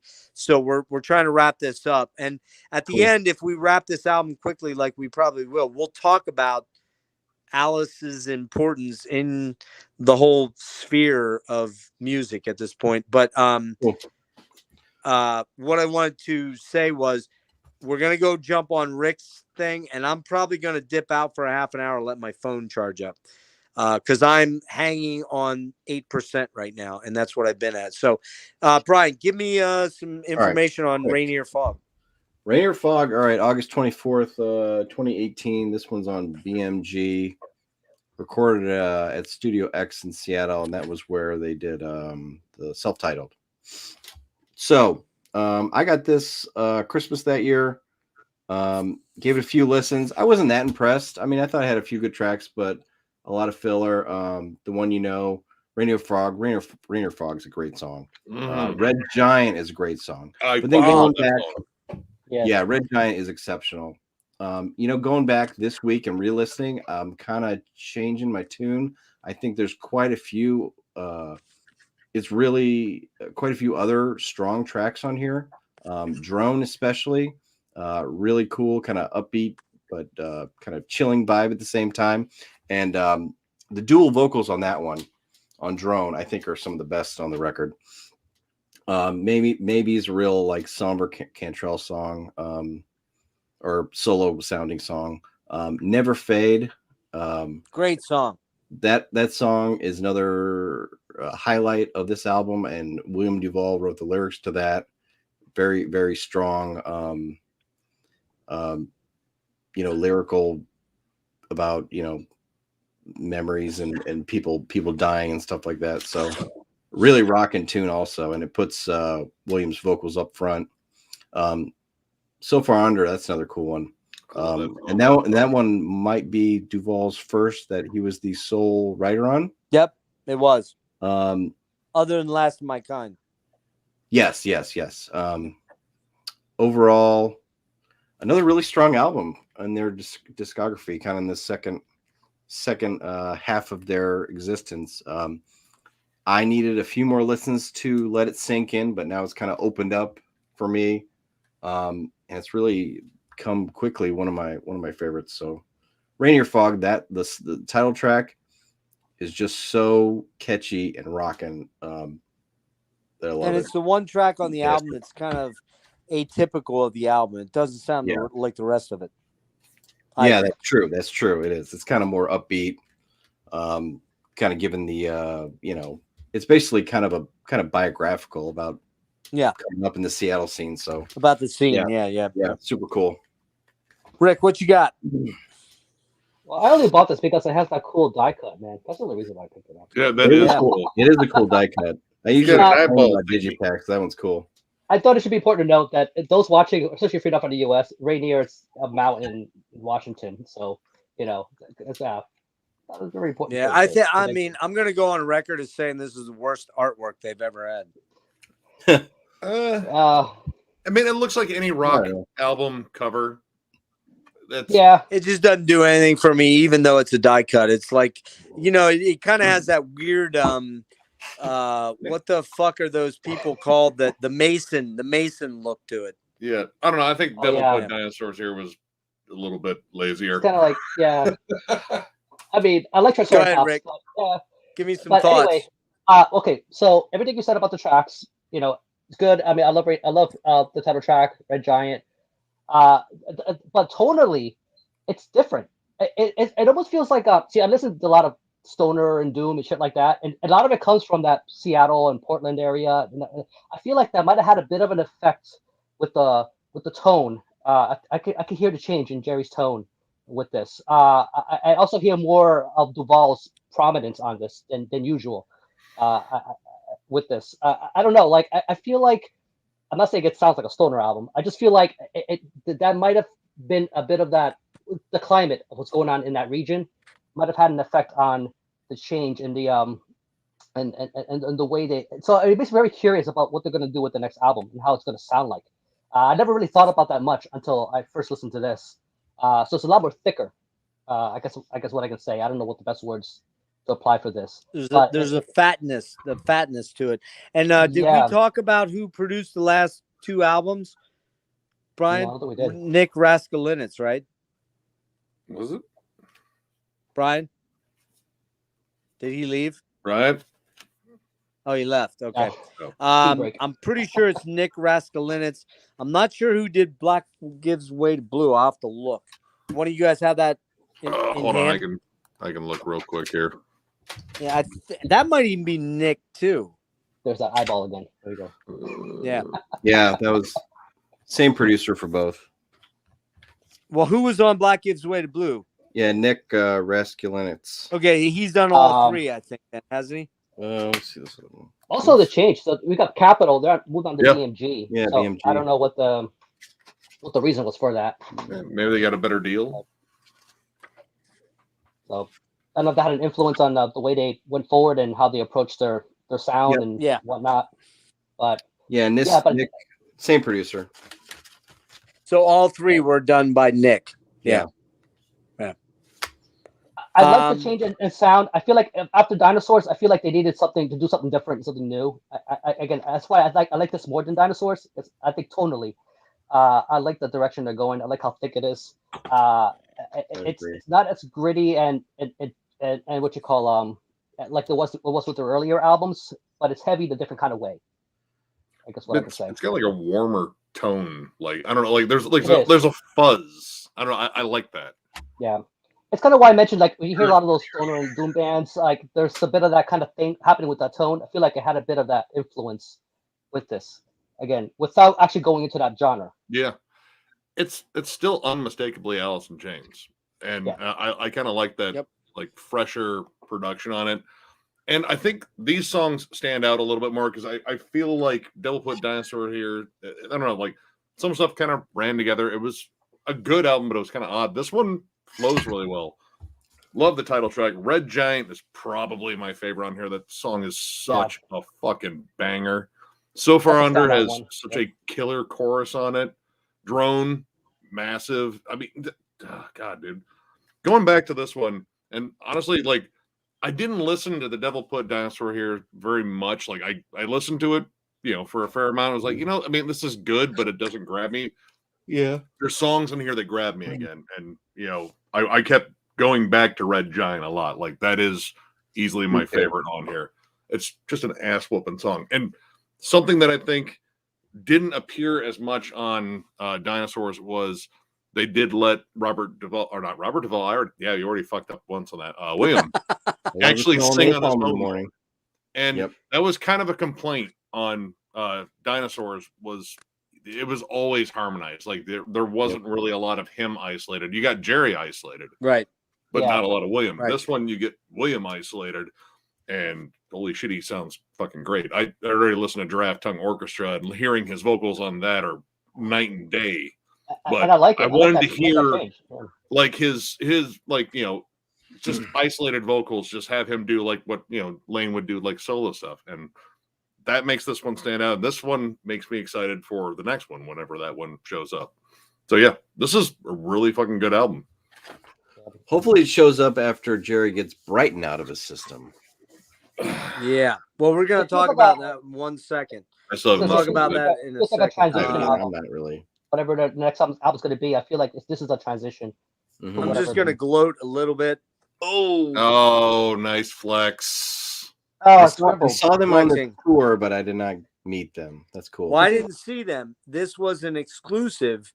Oh. Through Amazon UK. I bought 3 copies. Yes, I was that guy. However, I only flipped one. I gave one to my kid, and the other one, which was the third one, I had earmarked for a female friend of mine that things got a little weird with, so I sold it. I got like $38 or $40. It's not like I turned it for like tons of money. This album, again, I kind of agree. I didn't talk much about. I missed talking about Devil, Hollow, Stone, great tunes. What's the second song on Hollow on Devil? Pretty Done. No. What is it? Pretty done. Like that song, very droney heavy. Voices, killer song. Scalpel, very cool song. Lab Monkey, fucking killer. And my favorite track, without question, is a Phantom Limb song, because it's fucking the most darkest, dankest fucking AIC song on that album. It's the one I reached least for, but it's the one that I listened to today of the 3 non-DuVall albums, because I didn't remember it much. Right. Which should tell you something right there in and of itself.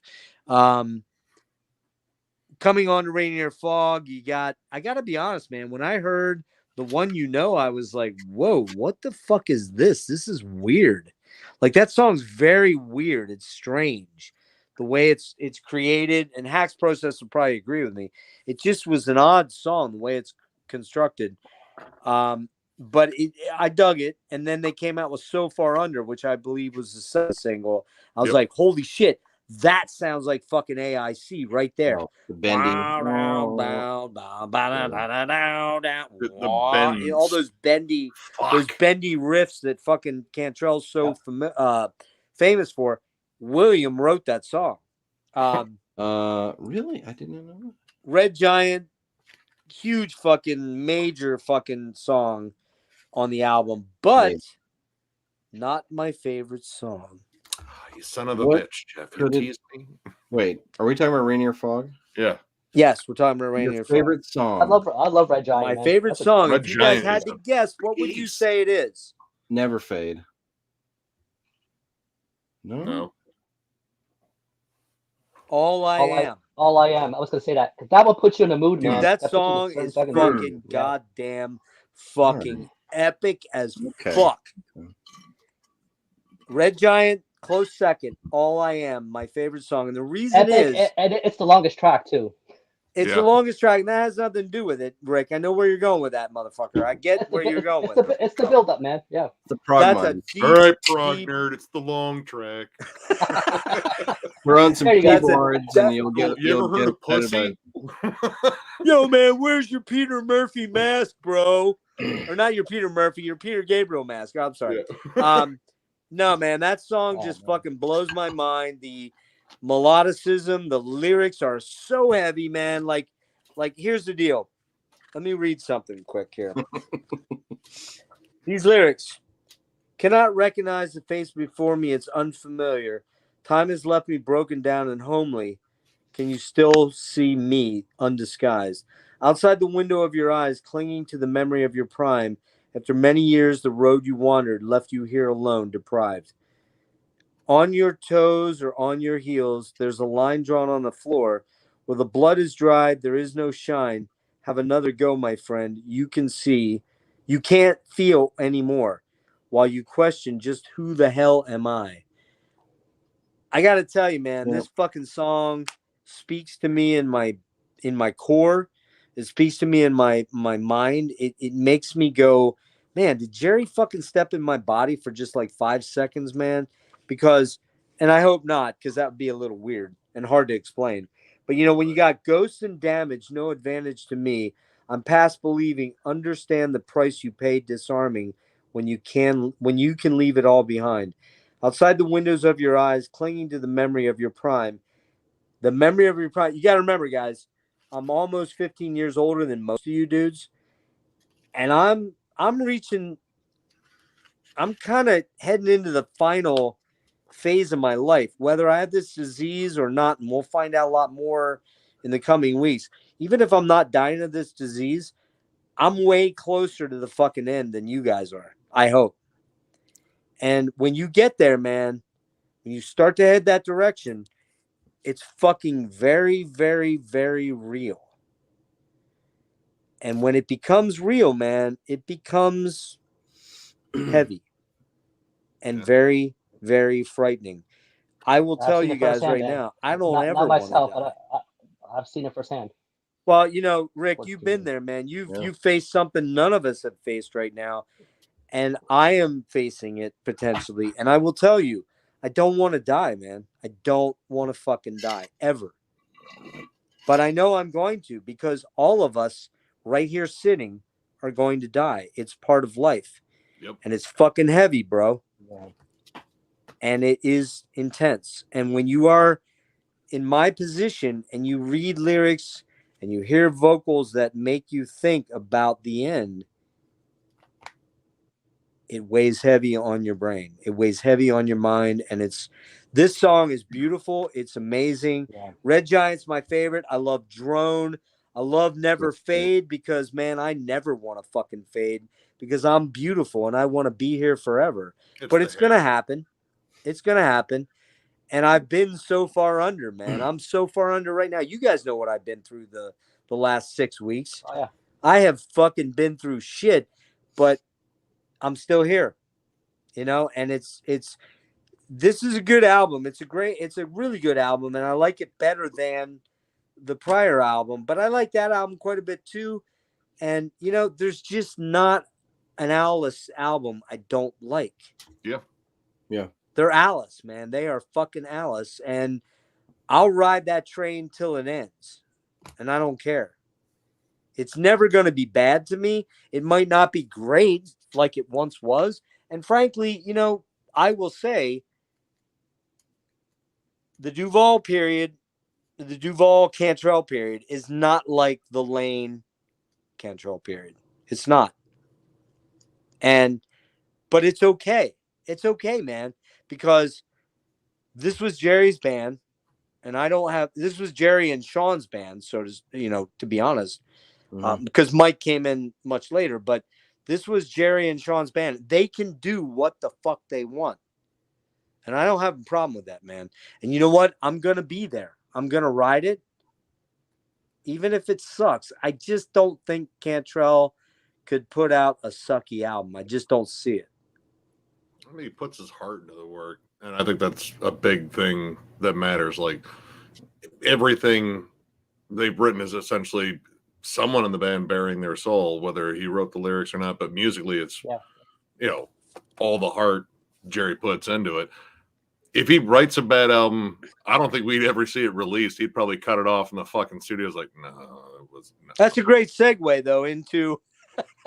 That's a great segue into Brighton, which is Jerry's last solo album, which none of us bought, and I was super looking forward to, and I wasn't blown away with. That doesn't mean I won't like it somewhere down the line, but I'm not into it now. But I'm gonna say one thing.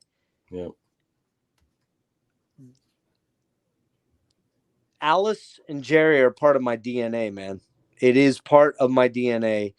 And that may sound hokey and fucking weird and whatever, man. I don't give a fuck. Not at all. It's part of my musical DNA. It's part of what propels me forward from day after day, week after week, month after month, and keeps me going. Because let's be honest, guys, life ain't fucking all peaches and cream. It's not beauty. And a lot of it's fucking ugly, man. And you know what? Jerry and Lane and Sean and Mike Starr, they showed us that. And you know what? I really fucking appreciate and thank them for that, because that is real shit. We talked about at the beginning of this thing. We talked about how their lyrics and their perception of life was real versus the Motleys and the Rats and the, never use love, that shit. Don't get me wrong, because I like Rat. That's, the bottom line is this shit is fucking visceral and it's real.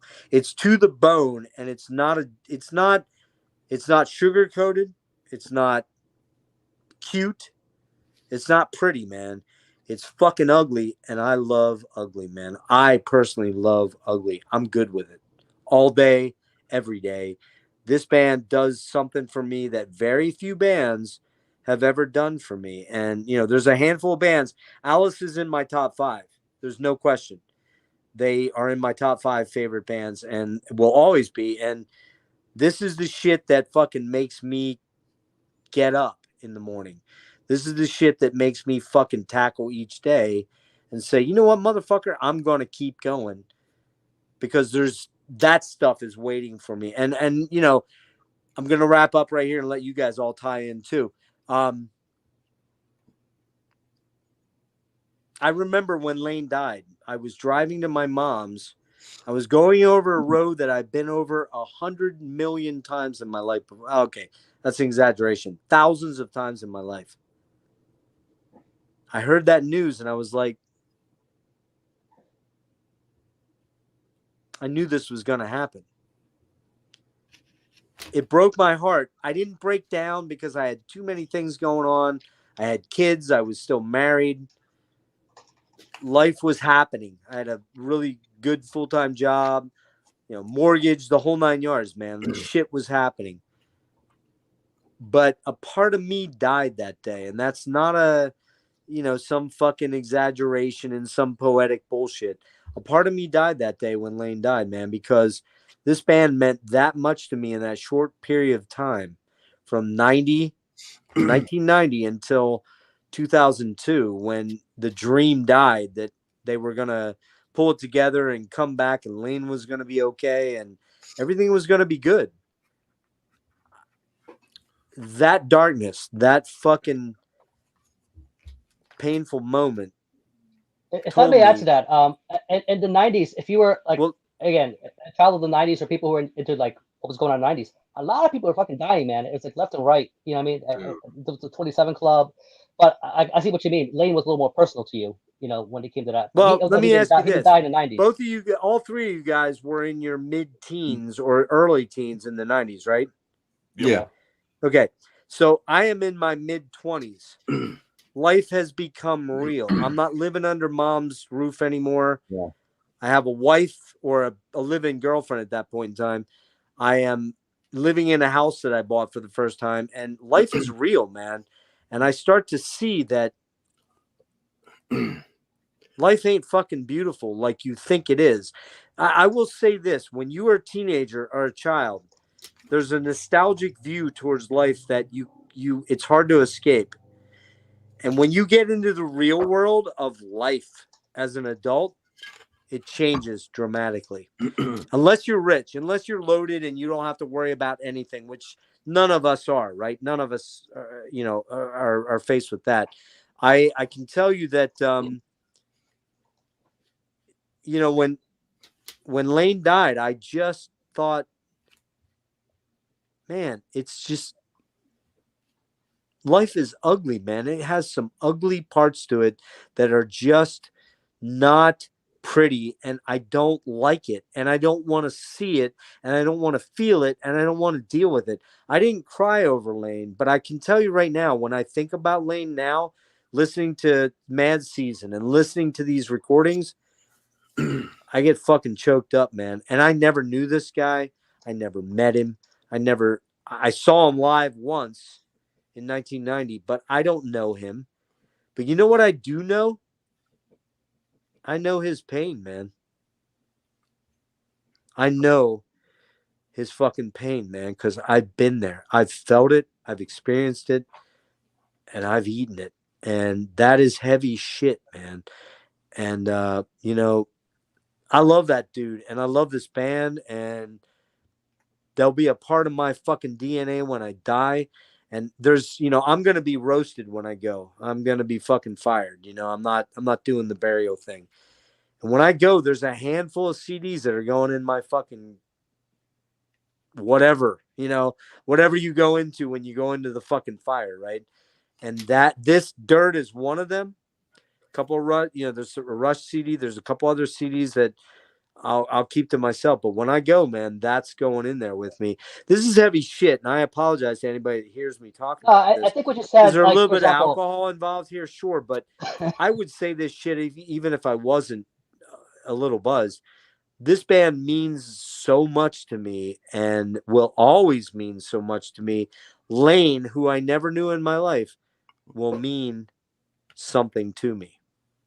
Always.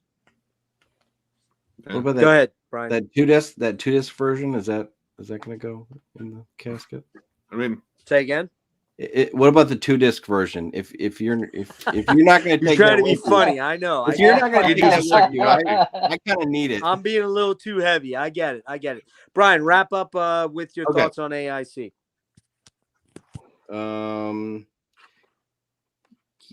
Yeah, I can relate to it being in your, musical DNA. This was the first band I got into really heavily.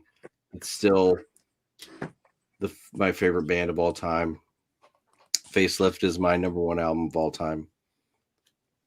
It's amazing what they were able to do with their, not only their music, but their lyrics, where, they obviously have something in mind when they're writing them, but people who listen are able to interpret it and relate it to their experiences as well, just like what you were talking about. So they had, Jerry and Lane together were pretty magical. They put out a lot of great music and a lot of great performances. Some of those were captured on audio and video. And when I listen to this, I mean, the earlier stuff, at least, it definitely takes me back to my teenage years, which, were obviously very angsty. It was like, Facelift and Dirt were the soundtrack of my youth. So they always kind of hold a special place, Jar Flies too, and Sap. We're going to the comments. That's funny. I have some names too. We were talking about Robert Duvall kept coming up, so someone said Colors was their favorite Robert Duvall movie. Yeah, so I agree with you as far as the naysayers who were like, you shouldn't be using that name. I know Jerry, dealt with that issue, and even I think went to Lane's mother and stepfather and kind of got their thoughts, and they gave their blessing, so he went with it. And I think it was a good decision. So yeah, in closing, very, very, very emotional stuff. They were a band that kind of started this whole movement of rejecting that kind of commercial type rock sound into something heavier and dirtier. Some people call it grunge. We've called it grunge or alternative rock or whatever. But that blew up in the 90s, and this band certainly had a lot to do with that. Yeah, they're pretty important to me. I was actually very happy that they reformed, because then I got to see them play with, or see Jerry play with Sean and Mike again, and I think this new chapter is pretty great, especially you got albums like this, Rainier Fog. I agree. They're putting out great music. It's more, Brian, it's more than solid. If it was just kind of okay, I'd be like, Jerry, just do your solo thing. But no, that's not it. It's good. It's very good. Is it Lane, Jerry? Is it classic AIC? No, it's not. You're not going to touch that. No. It'd be like if Soundgarden pulled in Richie Kotzen to sing for Chris Cornell. He can do those vocals, trust me. He can. or Ian Thornley from Big Wreck. He can do those vocals, but it ain't the same, man. It's not the same. And, you know, a lot of people point to, like, there's a couple bands, you know, they come up when it's like, well, the lead singer died and they kept moving on. You know, there's AC/DC. You know, to me, AC/DC has written the same 4 songs over and over for fucking 45 years. The thing about it is, to me, the classic Bon is the era I want to hear. That's what I want to hear. Uriah Heep with David Byron. I like a lot of Uriah Heep, but David Byron, there's nothing touches the first 5 or 6 albums. Nothing touches that. Demons and Wizards and The Magician's Birthday and Take a Look at Yourself.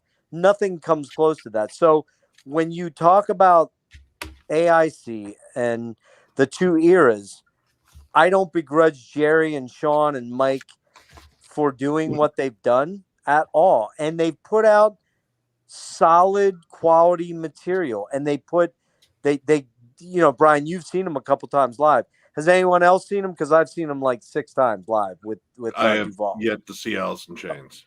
Okay. It's well worth seeing. They're great live. They're fucking fantastic live. Is it the same as Lane? Well, seeing as how I'm the only fucking guy that's ancient enough to have seen them with Lane, no, it's not the same. It's just not. Lane was a transcendent lead singer and a lead man.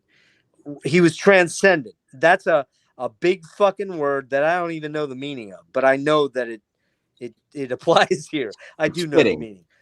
He was transcendent. He was different. He was something unique in the rock world, and he did something that he was just, man, I mean, I can't tell you guys, man, when I went to see them and they opened for Extreme, I just was transfixed by this guy. He fucking blew my fucking mind. I just looked at this guy and was like, my mom first time I heard Man in the Box, and I heard I was like, what is this? I need it. I'm gonna tell you, Brian, straight up, him live, if you think it was good on record, it was better live, because it was. I have a couple bootlegs. That's all I real. got. And you know, Lane's standing up there. They're all up there without their shirts on. All 3 of the guys are playing without their shirts on. And like I said, Lane's a beautiful man. He was like, something about him was just mesmerizing and just amazing. And so, all right, Rick, what you got on final thoughts? And by the way, we have about 15 minutes. Just saying. Okay. All right. Well, first of all, if you want to see Lane in this prime, check him out in the '80s wearing tight leather pants. You know, for anybody who's curious. Anyway, so Dirt is my favorite album of theirs. Obviously, Facelift would be the next one. But everything you're saying, Jeff, about the mortality and, you know, about what would happen when you die, you know, and one song that keeps coming to mind is "Rain When I Die." You know what I mean? Mm-hmm. Through their head when they were putting that together. Chronologically, you know, you got "Down in the Hole," which, well, at least the copy that I have is the 4th track. I feel like it should have been before "Rain When I Die." It would have worked better chronologically, just because of the content. You got the wrong version of the lyrics. Damn it! Yeah, that must be it. But yeah, everything you said, you know, they got their legacy cemented. They're one of those bands where, like, you know, they can do whatever they want going forward. You know, it's like God, I was gonna bring up Metallica, you know, to compare the legacy, but you know, but Alice is still doing good albums. Yep. Yep. To make the difference. But you know, they're not done, man. And the 2020s is gonna be interesting. I feel like DuVall is gonna be a lot more prominent. Just, you know, involved with the songwriting and everything else going on. So whatever Jerry was doing with the back material and everything else, obviously, you know, he had his solo album and whatever else he was working on. But I feel like there's going to be another Alice 3.0 for the 2020s, and I can't wait to see what that is. You know, I think that they're one of those bands where, again, they got their legacy cemented, and not even with the Lane era. I think with even with Black Was Red and Blue, and you know, and everything else, they gained new fans, you know, along the way. You know, and like you said, you have a history, Jeff. And this is why you connect so well with them. You know, obviously those who were not even born yet, you know, when those Lane albums were coming out, you know, I'll connect with them a different way, maybe not as personal, but hey, people going through shit. People going through, it happens. It doesn't matter the generation. You know what I mean? Like you're gonna go through whatever trials and tribulations of what's going on or facing your mortality. The Alice albums are one. It's like an easy recommend, especially those first albums. You could just be like, look, man, this is something you can connect with. This will kind of what you call it, put you in a place that you can relate to. You know what I mean? With what's already going on in your life. I think just the '90s in general, man. There was just that time, man. I don't know what it is. It was just this dark. It was infectious. Yeah, and but that's okay, man. That's okay. It's all right. It doesn't, life is not fucking black and white. It's a lot of gray. And I think Alice exemplified that in a lot of ways. I was going to say, they're the epitome of what that represents, man. Like, you don't have to put the G word in front of it. You don't have to put grunge in front of it. You know what I mean? Like, you don't have to put any of that stuff. As a matter of fact, these new kids probably don't even connect with grunge like the way we did, with that style. Again, not to attach that word to it, but people who were in that era, what was happening in Seattle at the time, you know what I mean? And why that kind of music was coming out. One band that I want to mention just real quick, because I feel like, as far as what was heavy at the time, I still feel like Stone Temple Pilots' Core is still a very fucking heavy album. Oh, I love that. We may visit that band on a deep dive. We may. That's another. I'm not promising it, but we may. He was in that place too, man. I can tell you with 100% assuredness, we will be visiting Soundgarden. There's no question about that.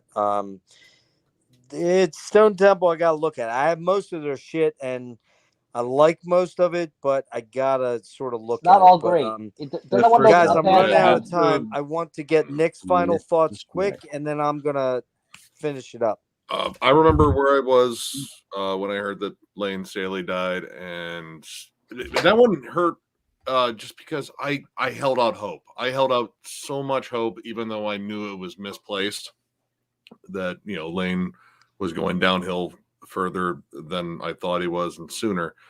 But Alice in Chains' music meant so much to me. Like the self-titled, that is among the first 10 CDs I think I ever bought, and I jammed the living shit out of it. And after that, I got all their stuff, and I've been hooked on this band. It's just remarkable. The career they've had, how they had this nice bridge between like a heavier world and a more accessible world. It's like one of those perfect little mixes of all the things I like about music. Great melodies, and the fact that they were able to come back from, horrible deaths. Dead. They were dead. And crippling addictions. I'm so happy they're back. And honestly, the new stuff is good. It might not be as good as the classics, but honestly, they haven't been around as long. So, in years from now, this might be another generation's classics, or Black Wave Gives Way to Blue and Rainier Fog. But I'm happy they're around because this band has meant a lot to me over the years, and it's one I always come back to. Like, there's no fucking doubt I will always listen to Alice in Chains.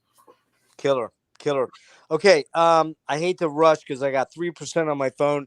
When I dip, Rick, you can start your deal, your stream, and I'll jump in a little bit later once my phone gets a half hour. Yeah, shoot me a link on right, so Instagram. Everybody watching the Dreadful Minutes channel. So, yep. Okay, so real quick on comments. Rat Album, Green Album, Infestation. Yeah, that's one I don't own. Have checked that out. I know some of the songs. I've heard it's good. It's hard to find, man. Yeah, man. Yeah, man. A heavy year. Hacks, I got you, dude. Like Neil Peart, other than Chris Cornell, was the only other guy I cried, and I cried hard because I'm a Rush fucking fanatic, and Neil's the only guy in Rush I never met, although I knew people close to him. I met Geddy and Alex, and it broke my fucking heart, man. I love Neil. I think he's the most brilliant lyricist in in rock. Right there with Bob Dylan, and obviously the greatest drummer that's ever. There's nobody that touches Neil Peart. I'm sorry, it just doesn't happen.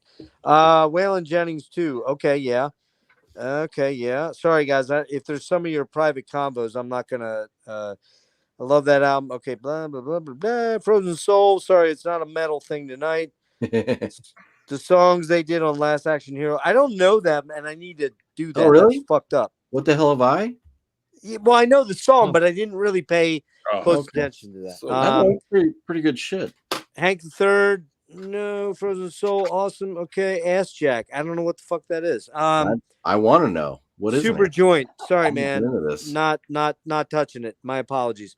Hank Williams the Third. Hank. I like Hank Williams Sr. better than the Third, quite frankly. Great book by Lynch. Lane was a beautiful man. I agree. That guy was fucking hot, dude. I would have had a tough time saying no. Shot in the Dark Base. Hey, man, don't judge, okay? Don't judge. Gen X. Yeah, man, that was Billy Idol. There's somebody said it. All right. The Whiskey Rebel.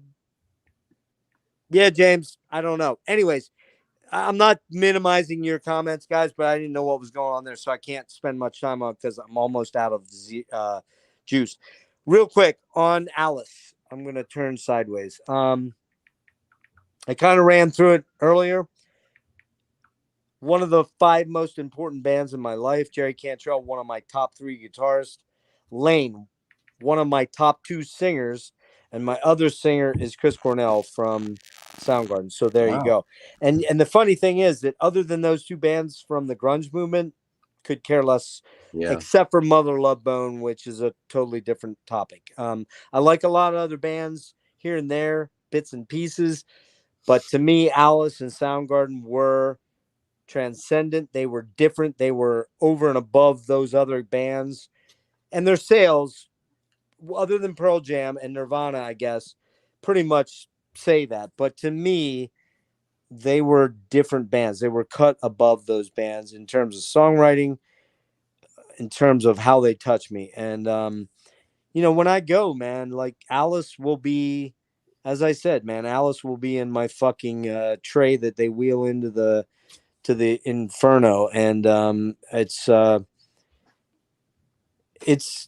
tough to talk about that band without getting emotional, especially with regards to Lane. But he left his mark, man, because he has millions of fans out there worldwide that talk about his greatness and the greatness of those 5 Alice in Chains recordings, not including the live stuff.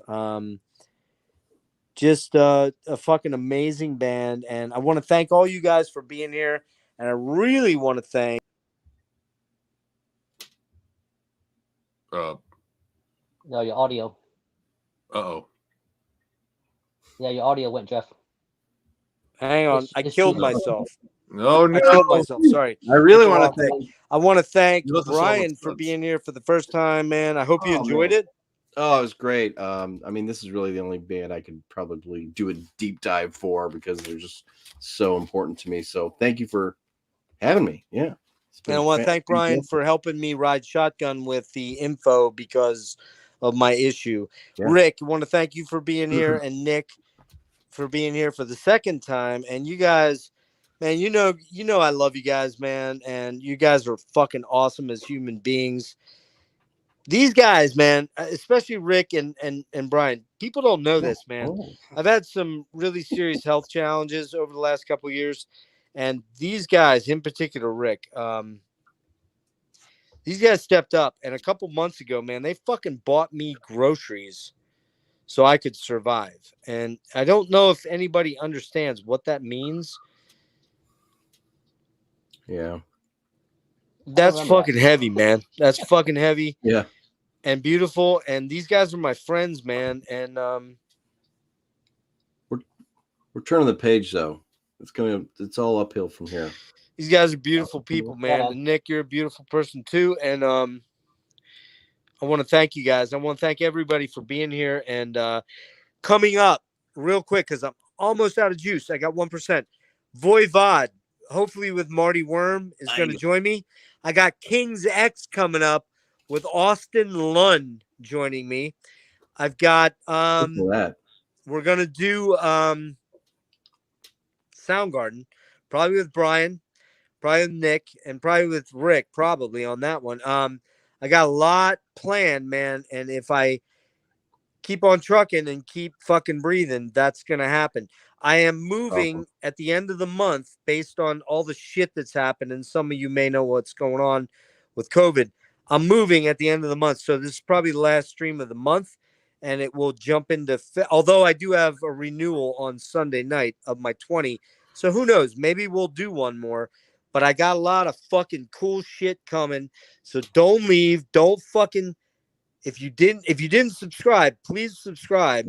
I'm not one of those guys that begs for subscriptions and begs you to come around. But if you like these deep dives, man, and they're fucking killer, I think these are the best deep dives out there. That's my opinion. If you like these, please subscribe, and we won't let you down. So come back, and we'll see you soon. Jump over to Rick Dreadful Minutes channel, where we're going to do a deep dive in bullshitting. So I'll be there in about 30 minutes. Dives. I Brian. could deep bullshit dive, man. Yeah. Brian, Nick, Rick, I fucking love you guys, and I'm not kidding when I say that. Yep. You guys are fucking awesome as human beings. You guys fucking keep me going, man. And you have no idea what your contribution to my life has made. So please give yourself a clap on the back. Give yourself one of those attaboys, because you guys fucking rule. And all the listeners, you guys fucking really rule. Join us on the Dreadful Minutes. I'm going to say out right now. Peace out. Yeah. Yep. Shoot me a link